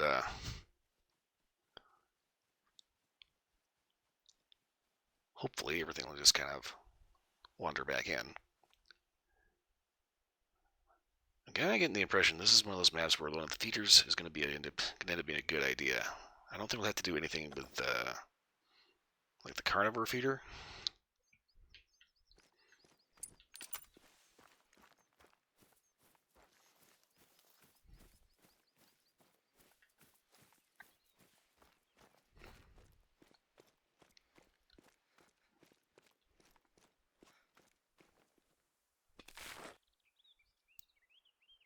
Okay, instead of a parsnip, it's a turnip instead.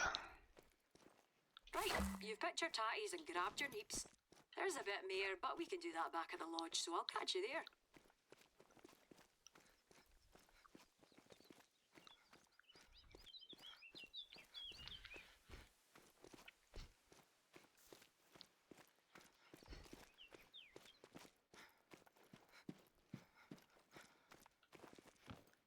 Okay, now normally we dice those intestines, heart, lungs and liver, but since we're short of time, here's one I made earlier.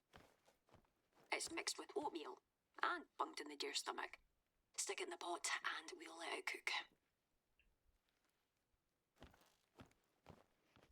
Right, I reckon you have all you need to catch a haggis. Or we could just eat this.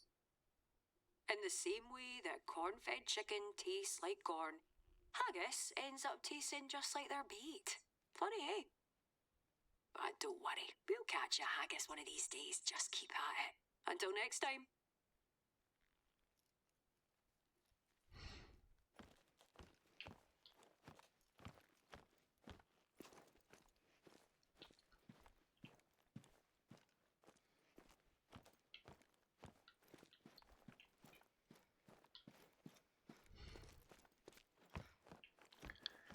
Yeah, these guys are giving me kind of a weird vibe. It's like they treat you like you're supposed to be a local, but at the same time, saying that you're gonna go catch a haggis, it's like they still think you're a dumb shit.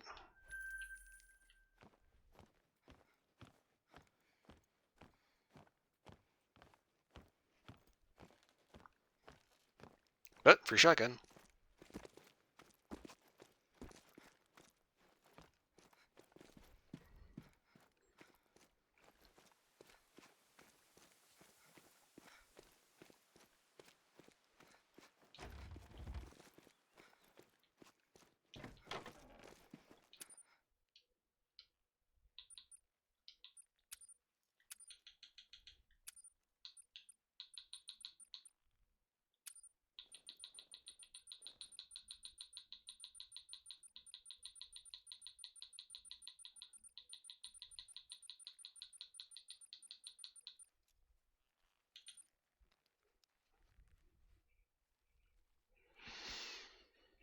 Okay, so this is our new shotgun.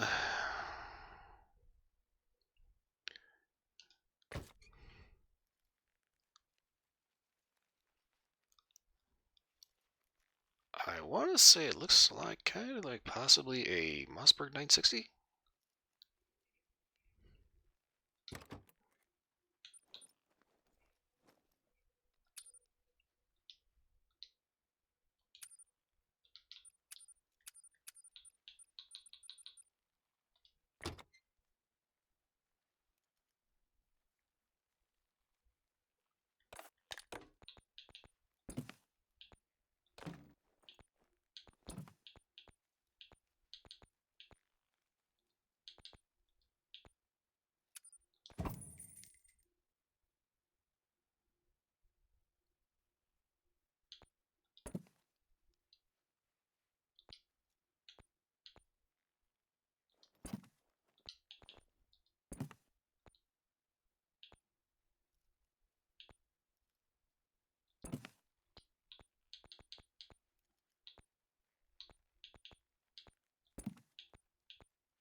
Okay, so this is the Benelog.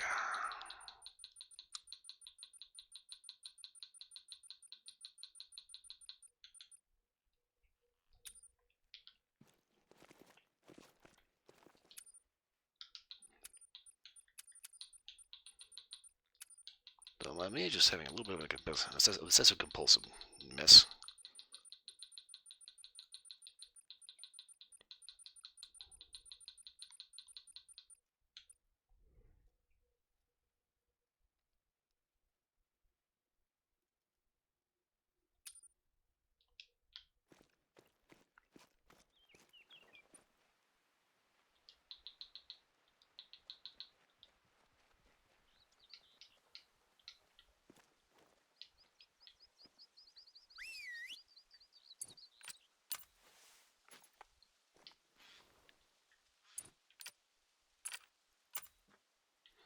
Three shots.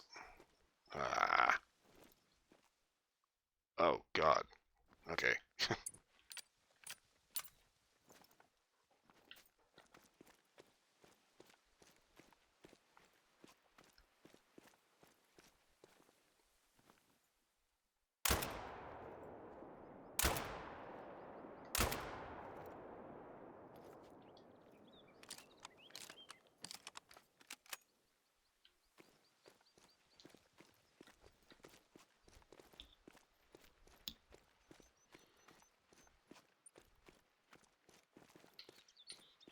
Okay.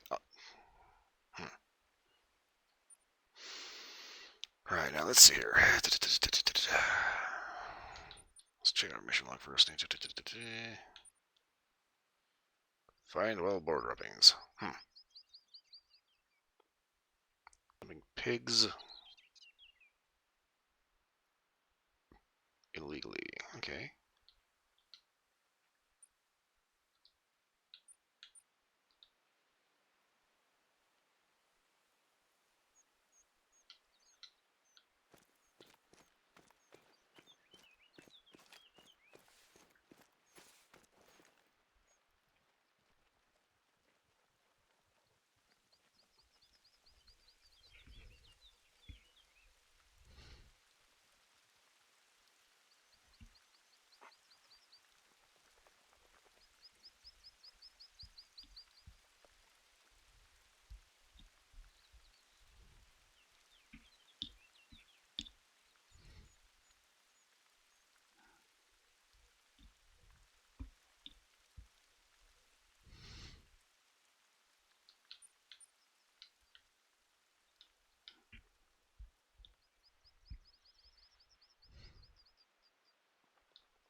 Okie dokie.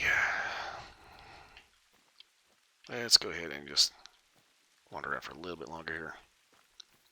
Technically time is up, but given how long it took just to get the shotgun,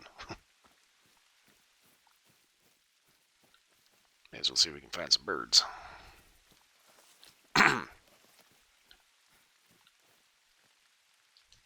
Oh, wait a minute.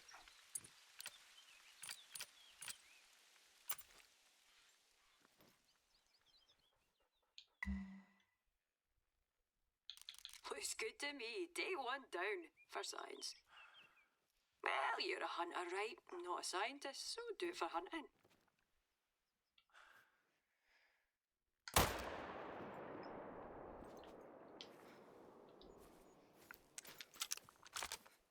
Okay, wait a minute.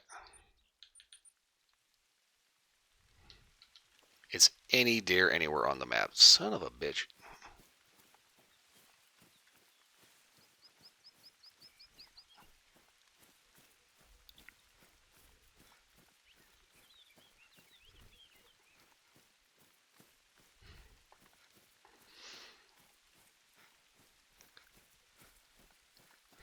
Okay, well, if anything, we did manage to nail that deer. Hopefully it didn't get too far.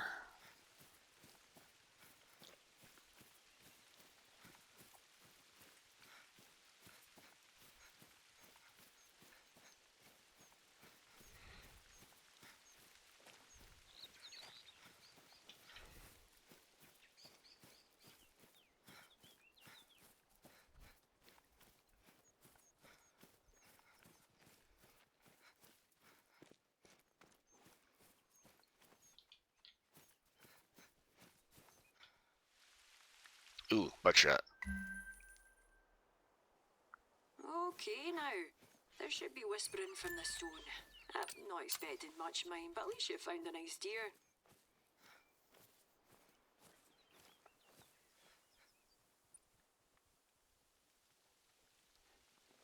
Good thing I put a tent down here.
Don't mind me, just trying to scratch an itch that my brain will not let me get rid of.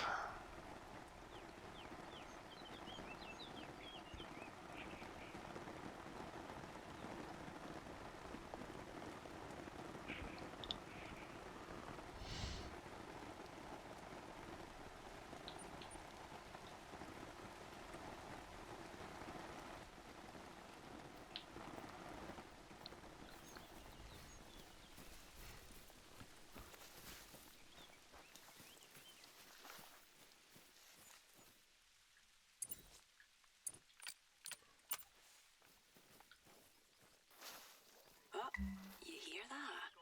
Oh, where's that coming from? Some things thousands of years old.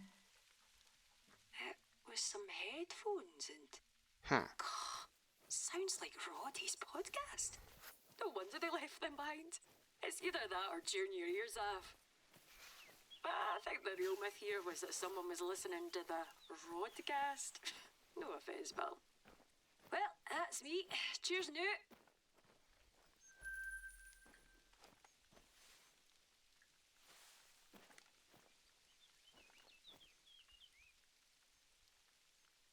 Hey, pal. This one's serious. Family hikers have reported their child missing. Uh-oh. We've got everyone combing the grounds, but given the circumstances, the more hands on deck, the better. I'll send through where we saw them last. Ring me as soon as you know something. Reported it to Roddy. He insists it's an Irk-Ushka. A shape-shifting horse monster. Keep an eye out for one of those. In the meantime, we're looking for a child. You know what they look like. Like a person, but smaller and more stupid. Yeah, that's the one.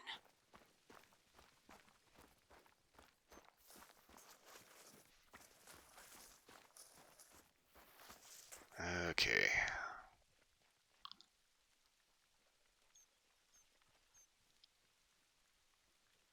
Alright, so this is basically not going to get any easier wasting time with the fast travel. What the fuck? Okay.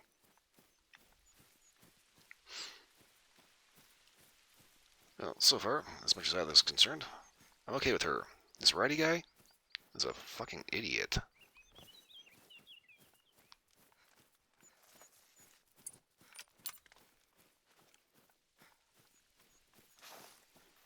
Keep shotgun handy, just in case birds show up. I'm not even going to try to drive over there just because this forest is just... It's like I pointed out earlier, there's so much crap on the ground. And it's hard to keep track of all of it.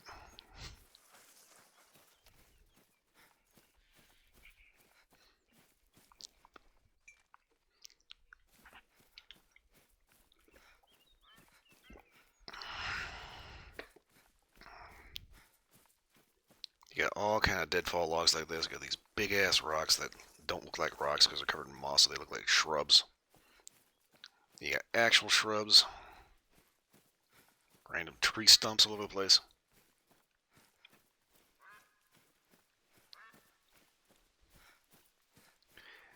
This is kind of one of the weird things. It's like, for all this forest cover,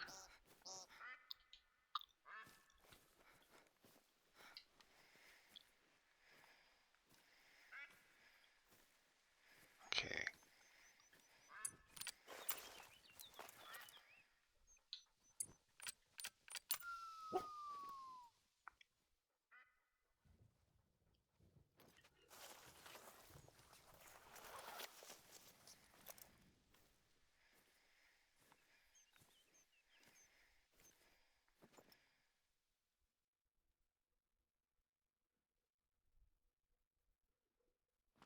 Whole reason why I brought a 22 rifle.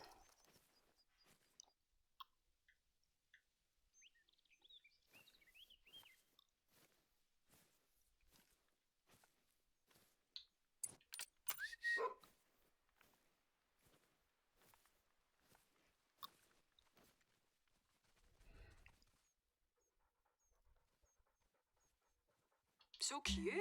Love a good woodcock. Taste of them is unreal. Fuck. Wait. He's not behind the tree.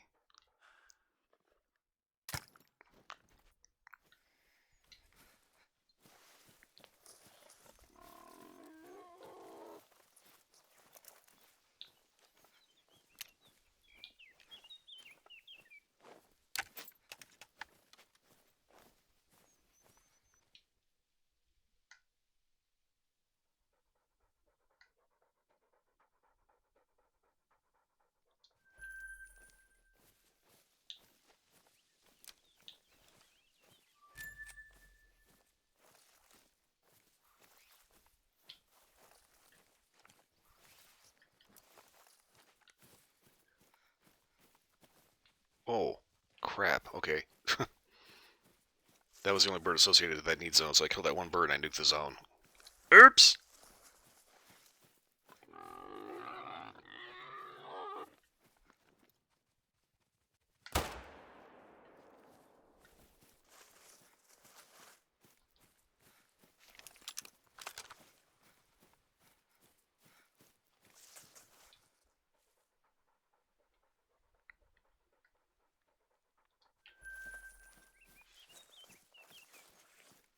Yeah, when it comes to wild bacon, I am not even interested in trophies. I'm interested in not getting gored to death.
It's kind of funny how the smoothest way to get through this forest is on foot.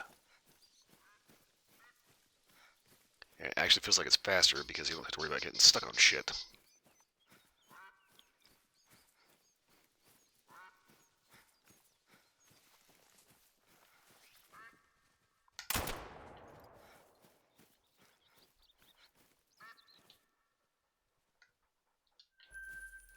I hate that. You don't get the trophy if they're on the ground.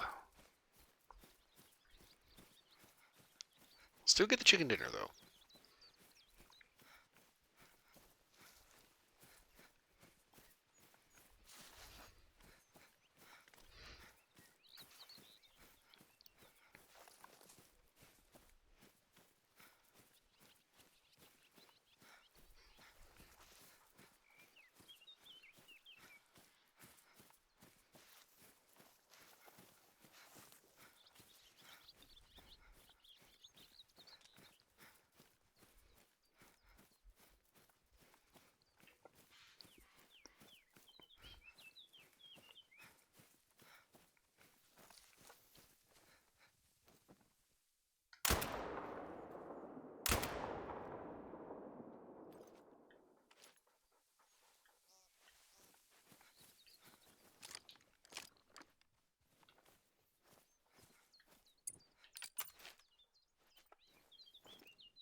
It's kind of thing I should probably end up looking for that bird, but yeah, I'd rather get further advanced in this mission that we're doing.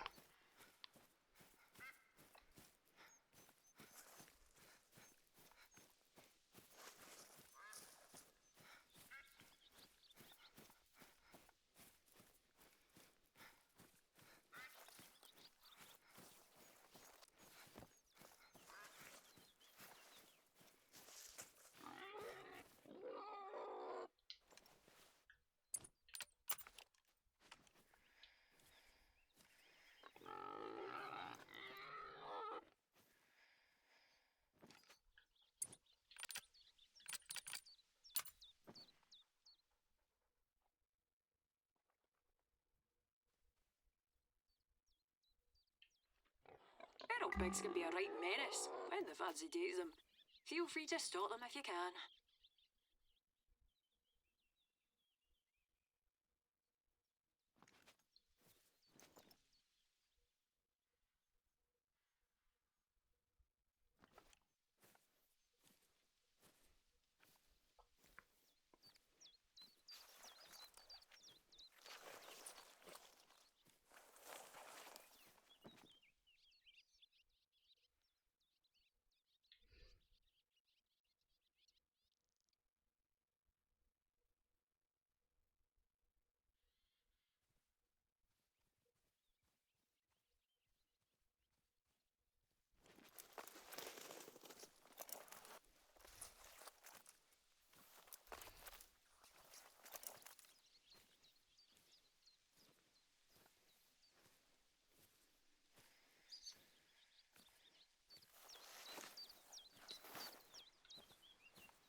Okay.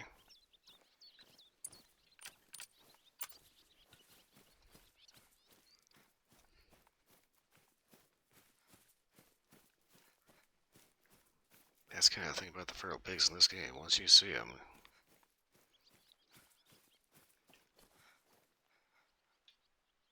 just be prepared to take a shot.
Okay, getting a little bit closer.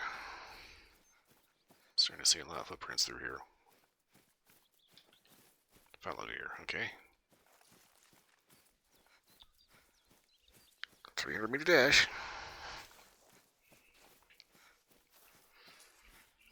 The Erch Ushke is the most dangerous and vicious of all water horses. A shapeshifter, assuming the form of a pony, a horse, or a handsome man. Begging stragglers to hold its hand or mount its back, lulling them in with dreamlike fantasy. Then water comes into view. Instantly their skin jolts awake, crackling into an adhesive that binds them together forever. Pulling them down, deep down, into the open arms of the loch.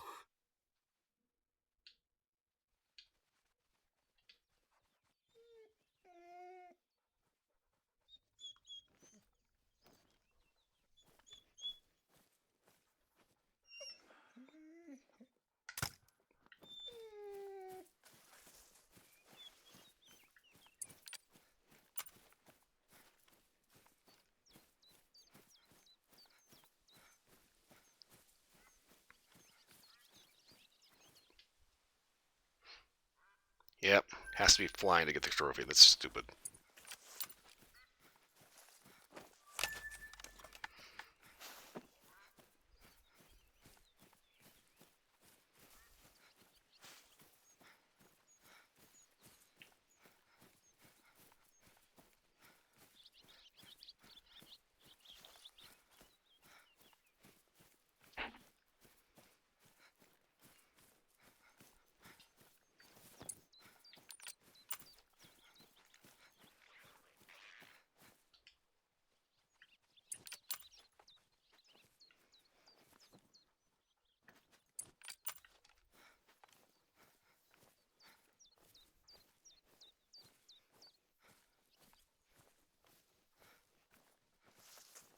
Eurasian mink.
Okay, so far these Eurasian minks are fucking fast.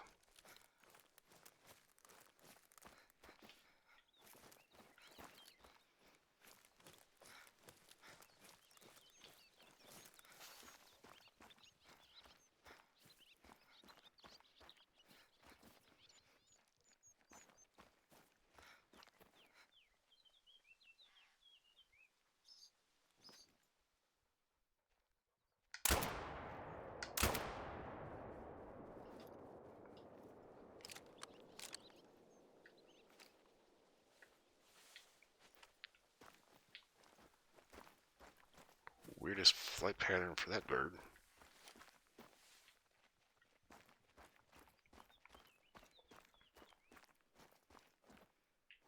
In the meantime, I lost track of the mink.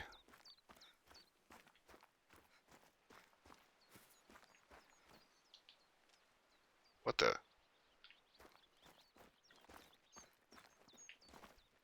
Shit. Okay, we got footprints. Okay, let's stay on track here.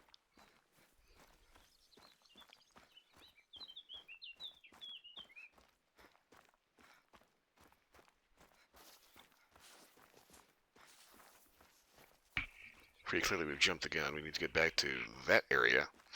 But first we have to progress this.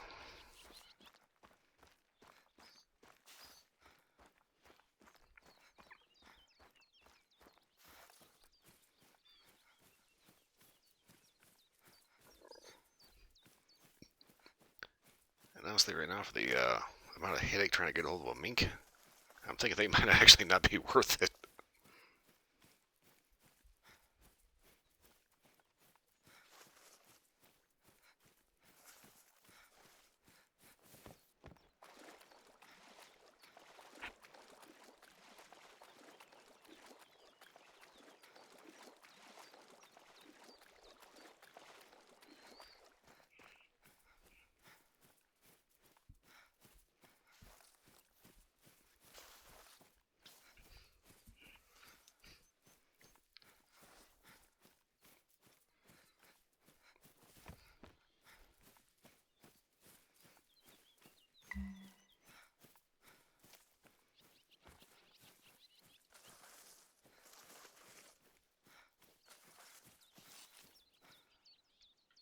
Uh-oh.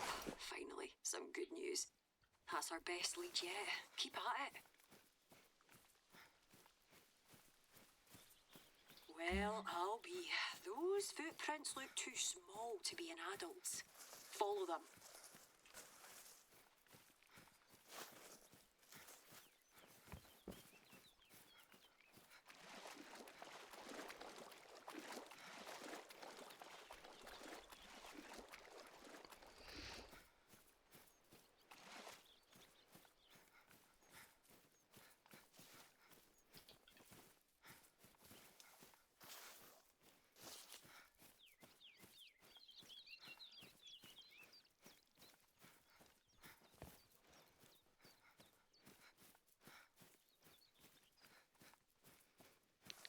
Okay, so we already know this is going to end up back on the road.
Okay, so it looks like it had no sense to follow the road.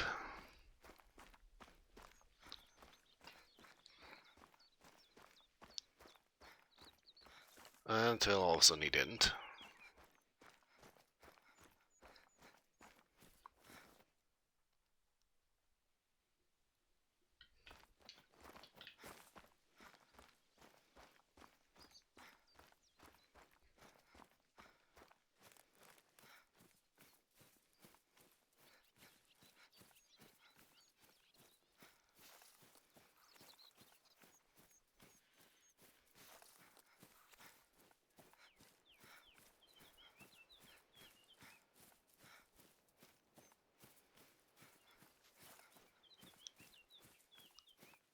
Good lord, given the amount of ground this kid's covers, like, are we sure this is actually a kid?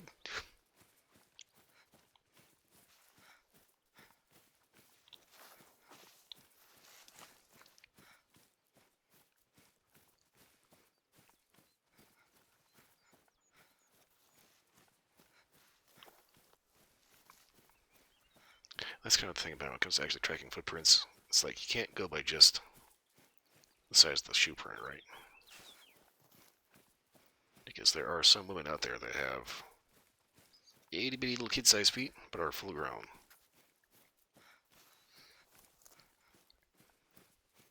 So you need to take a look at not just how big the footprint is, but also how deep it is too.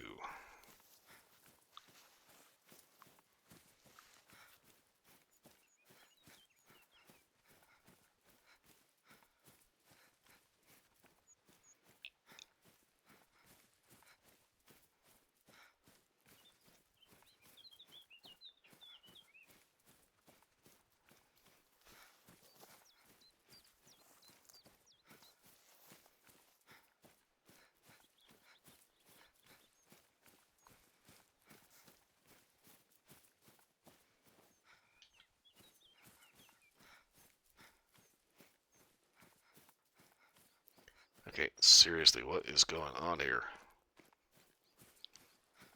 We got this plus one more after this.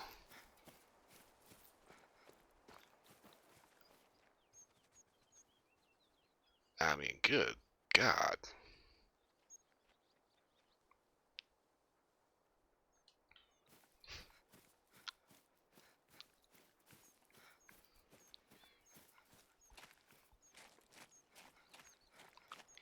If each set of footprints is about 170-ish meters apart, this kid's managed to move over a kilometer.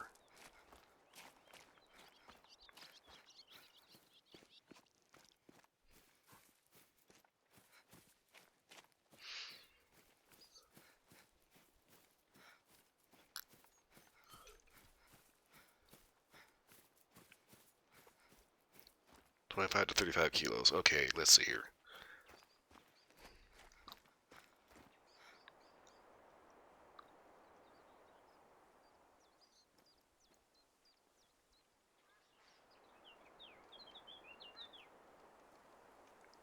$35 kilos would be about 77 pounds.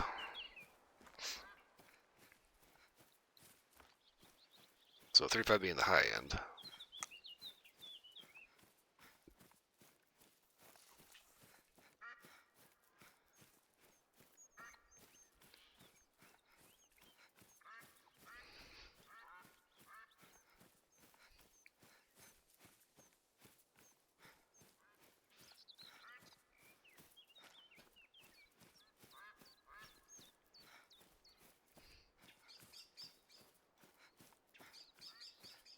Looks like they lead here. Any idea where they go next? Out towards the castle, you say? I'll get Roderick to take a look. Hold tight. Hi, mate. Isla gave me your number, told me you were a fan of the broadcast. Sure enough, I went for a look round the castle and found the Wayne, which is all thanks to you. Crisis over. It seems they were curious about the castle and wanted to come and have a look. They loved my Kelpie stories, didn't even want to go home when their parents arrived. I think I'll invite their whole school up to the castle. If there's just one who's as interested, well, that'd be some use for these old walls, eh? I think I could use that. So, yeah, sterling work today, mate. Pats on the back all round. What?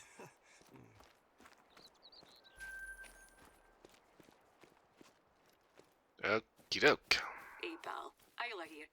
Me and the boss can't thank you enough. First it's Wayne's, soon I can see all kinds flooded in here. God, it's a wet dream come true. Maybe should let Roddy do the talking. He'd like that. Anyway, as a little treat, you can get to the bottom of this photo that's been doing the rounds online.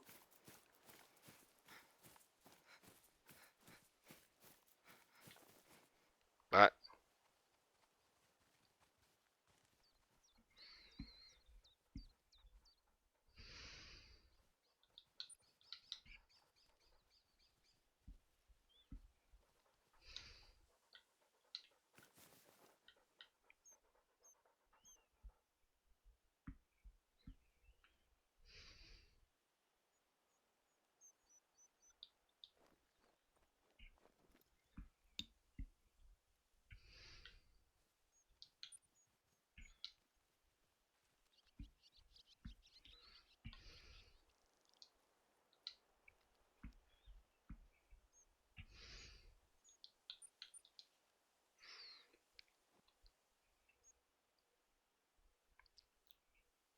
okay, let's see exactly what this next thing actually entails. If it's quick, we might be able to wrap it up, but if it's not, I just have to wait until next time because my 4 hours is up and dramatically over time, so let me see how this goes. Alright, what? Oh. Trail cam.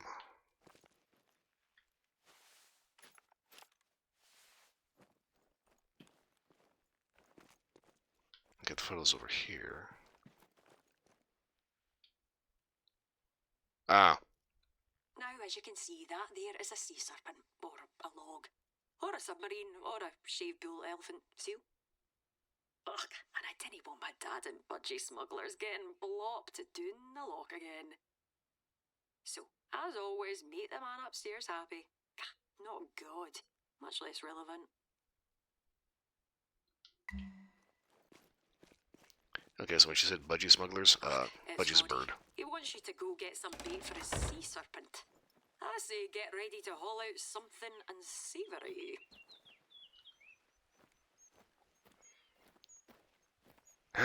Caesar bait. Well, okay.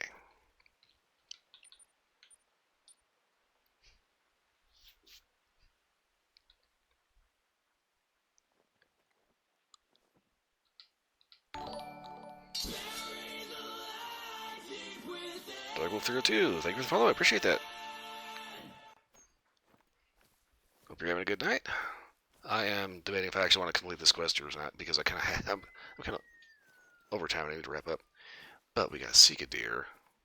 That may end up expediting this process just a wee bit. And of course, the wind is not in my favor.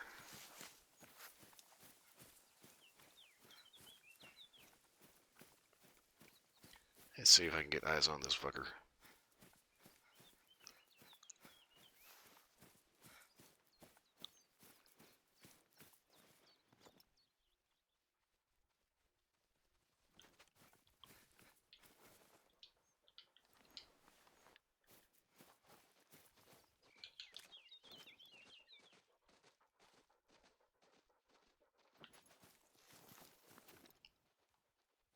Okay, what the fuck?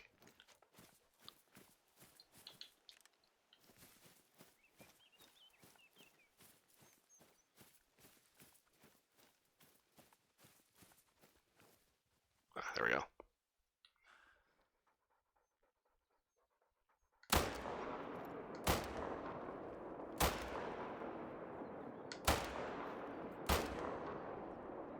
Damn it.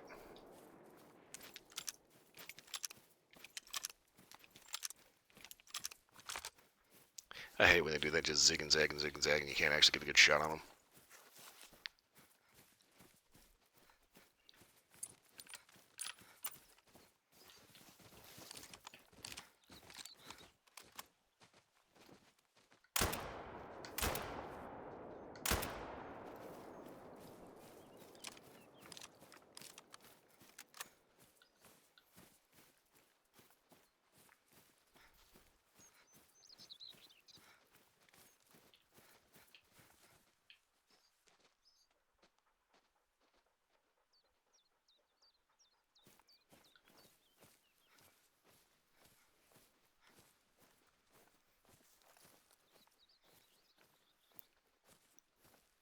Okay, we just need to tag one. Let's go ahead and just walk it in.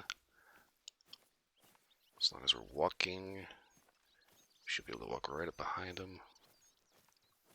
There's a need zone right here.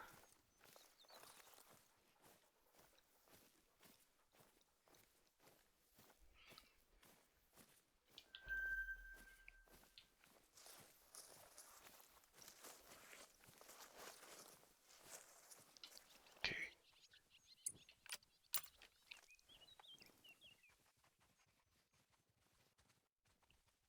Ah, fucker. Wait. That is getting irritating. There is just enough hill.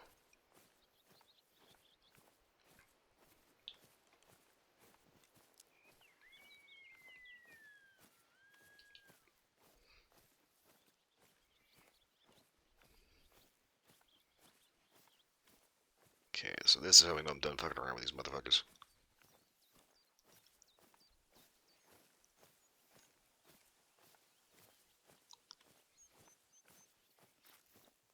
If I can see one.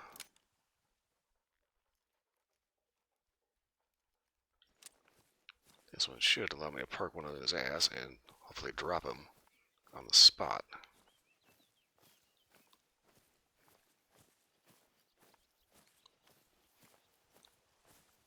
Problem though is actually spotting him.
they are still there by the time I get to the tree line,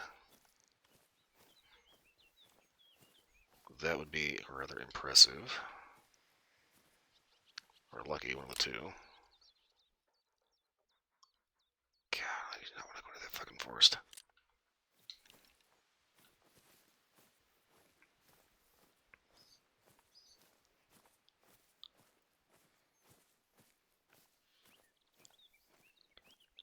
It's kind of one of those things I'm kind of having mixed feelings about this map. Because you go from extreme long range to no range.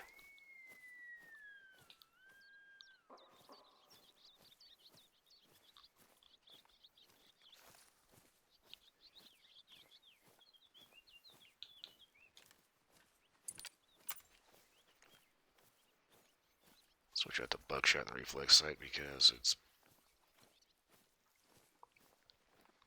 all this crap in here. He's like, you may as well be in a shoot house.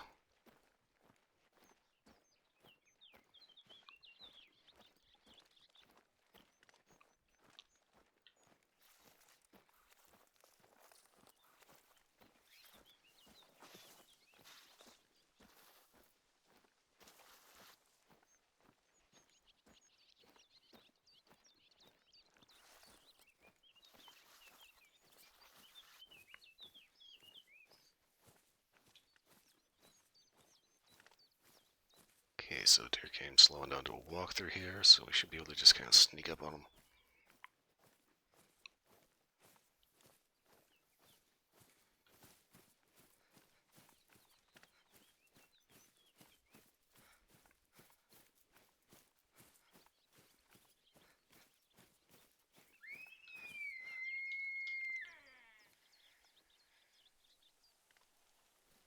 Meters.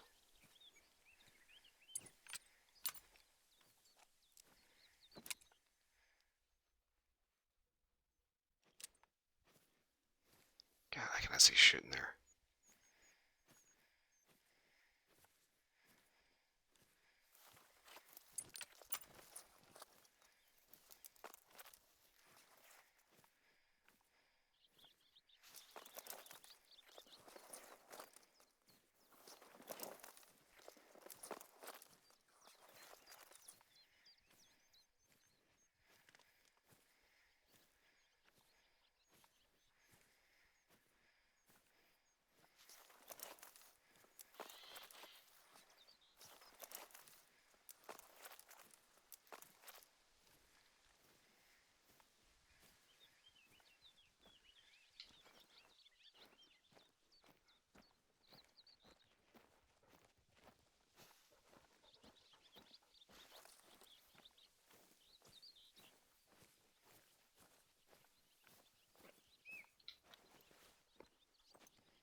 Not gonna lie, these woods are frustrating as hell.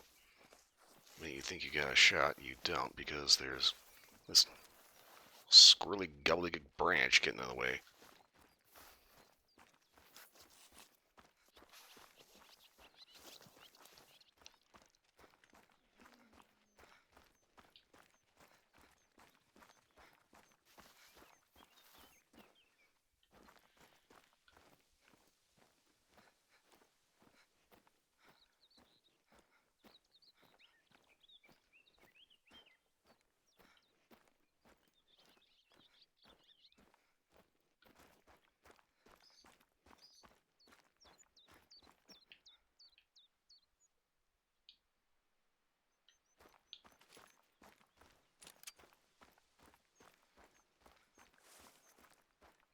Okay, your Asian Martin fleeing.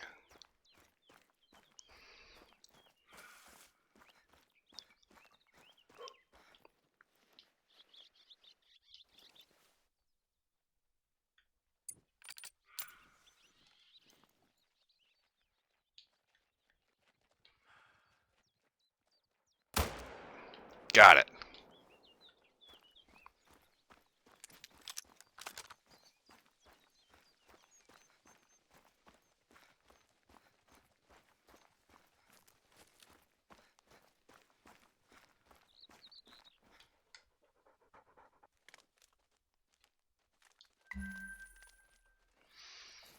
Alright, now you have some bait. Take a look where the photo was snapped and see if you can reproduce it.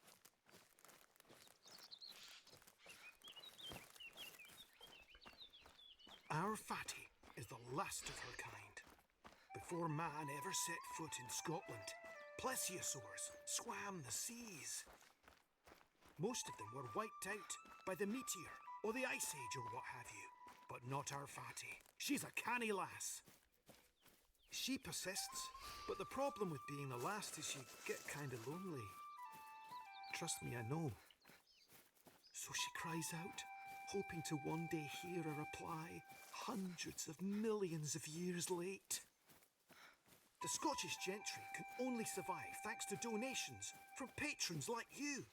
If you're on a special tier, you get yourself a shout-out, plus an ad-free version of the Rodcast! Today, however, I'd like to shout out to the hunter on my estate. Ah, cripes, what did they say their name was? Well, you know who you are. The Rodcast's #1 fan. Safe travels, and cheers to you. Well, at least he's pleasant enough, but my god, this dude is full of shit.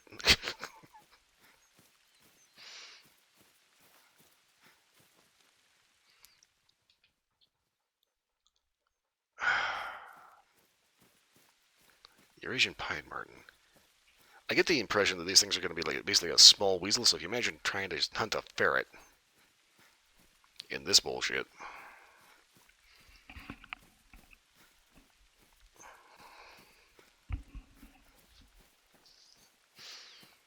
Yeah, okay, let's get over the spot and set up our camera. Oh, road here.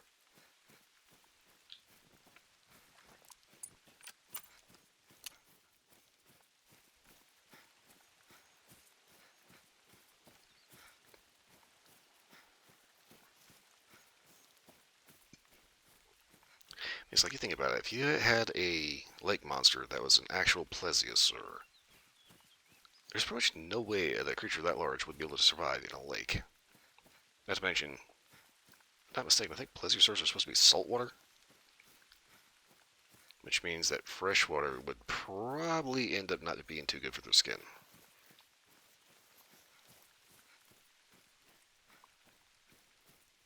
Okay, so we got American mink.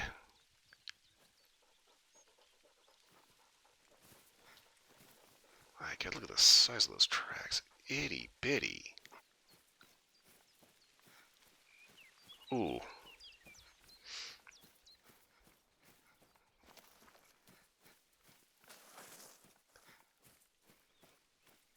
Yeah, at this point I'm kind of wondering why they didn't just decide to add a squirrel.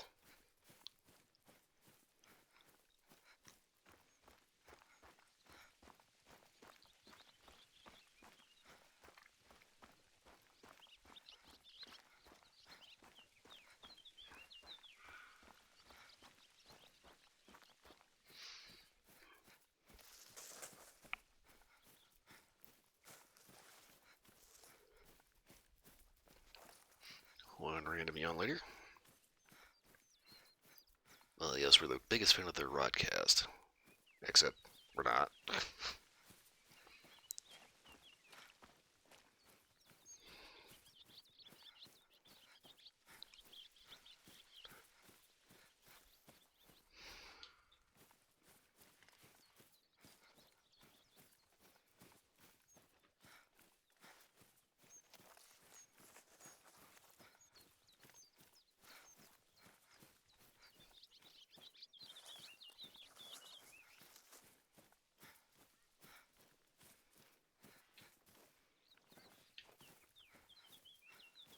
Well, this looks like the spot. Let's take a few photos and I'll run them through the lab. And by lab, I'll get all damned in the pub to have a wee squint at it over a pint.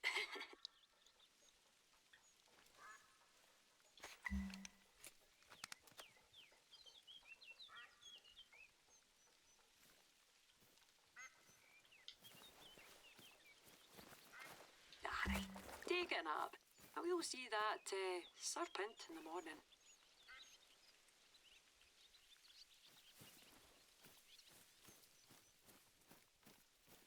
Okay.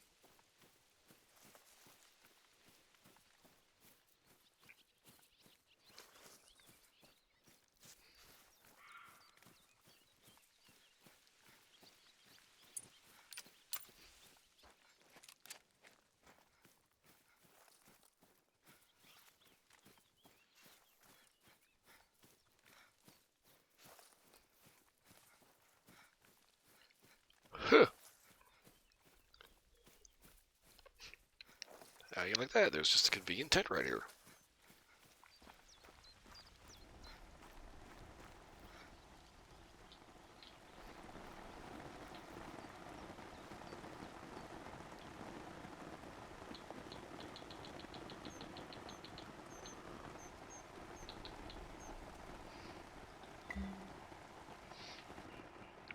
Rise and shine, pal.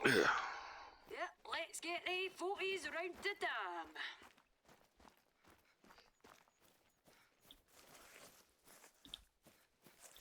Okay, go back to the camera. Hopefully we're not going to see a dude named Roddy coming through, stealing the bait, setting up all kinds of stupid.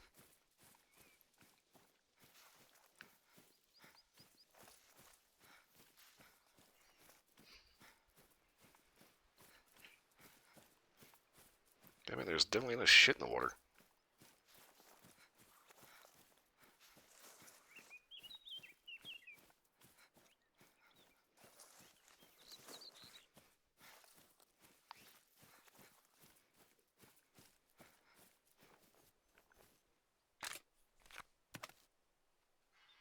What's that, Dam? Oh, it's a piece of plastic. No wonder it didn't go for the bait. Oh, they don't eat much. Well, let's comb round the lock, see if we can't find it.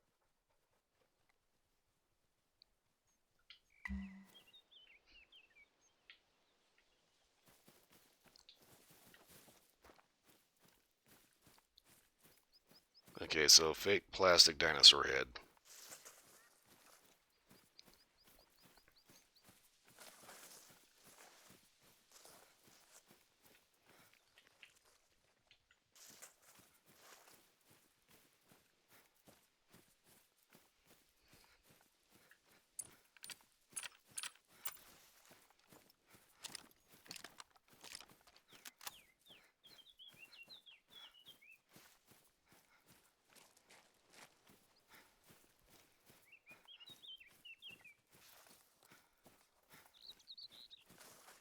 Yeah, here it is right here.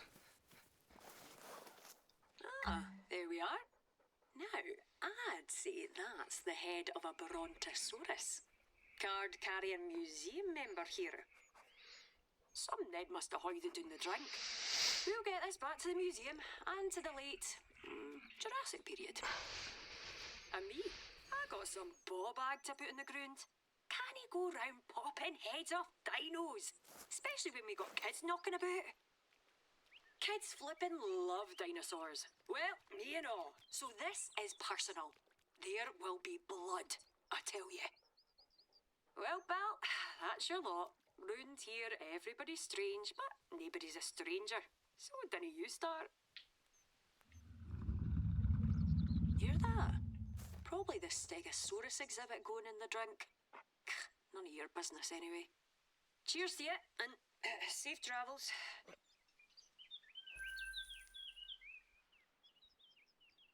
Okay, wait a minute.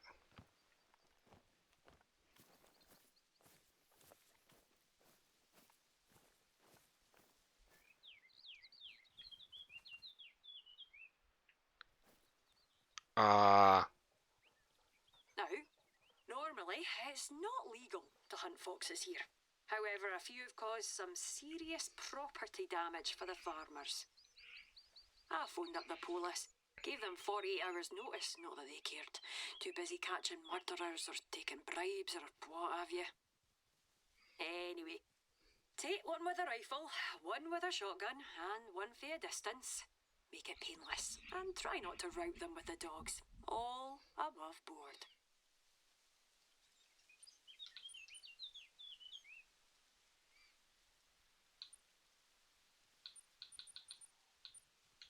Okay. Okay, so I'm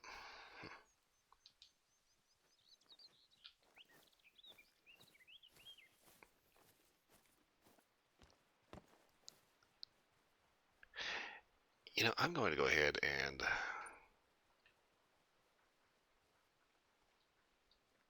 leave a waypoint marker right here.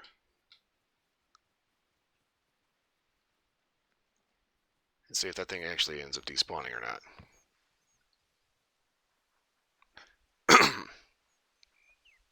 But for right now, I'm an hour over my 4 on the way, so I gotta wrap up and get out of here. So that's gonna have to wait until later. Okay, mouse. Where the fuck is my mouse? There it is. Okay. I am a little confused about how that ended.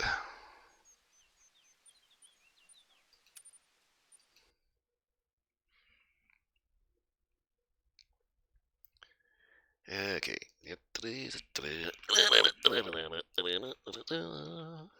Okay. Right.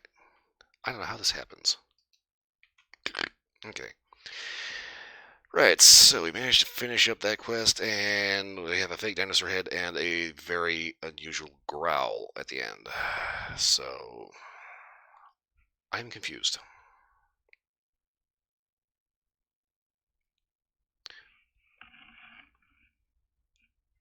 Okay, for early 517, I hope I said your name right when you first showed up. But anyway, I don't know where that sound came from, because it didn't sound like it came over the radio. And something rustled behind us, so... Like I said, I am confused.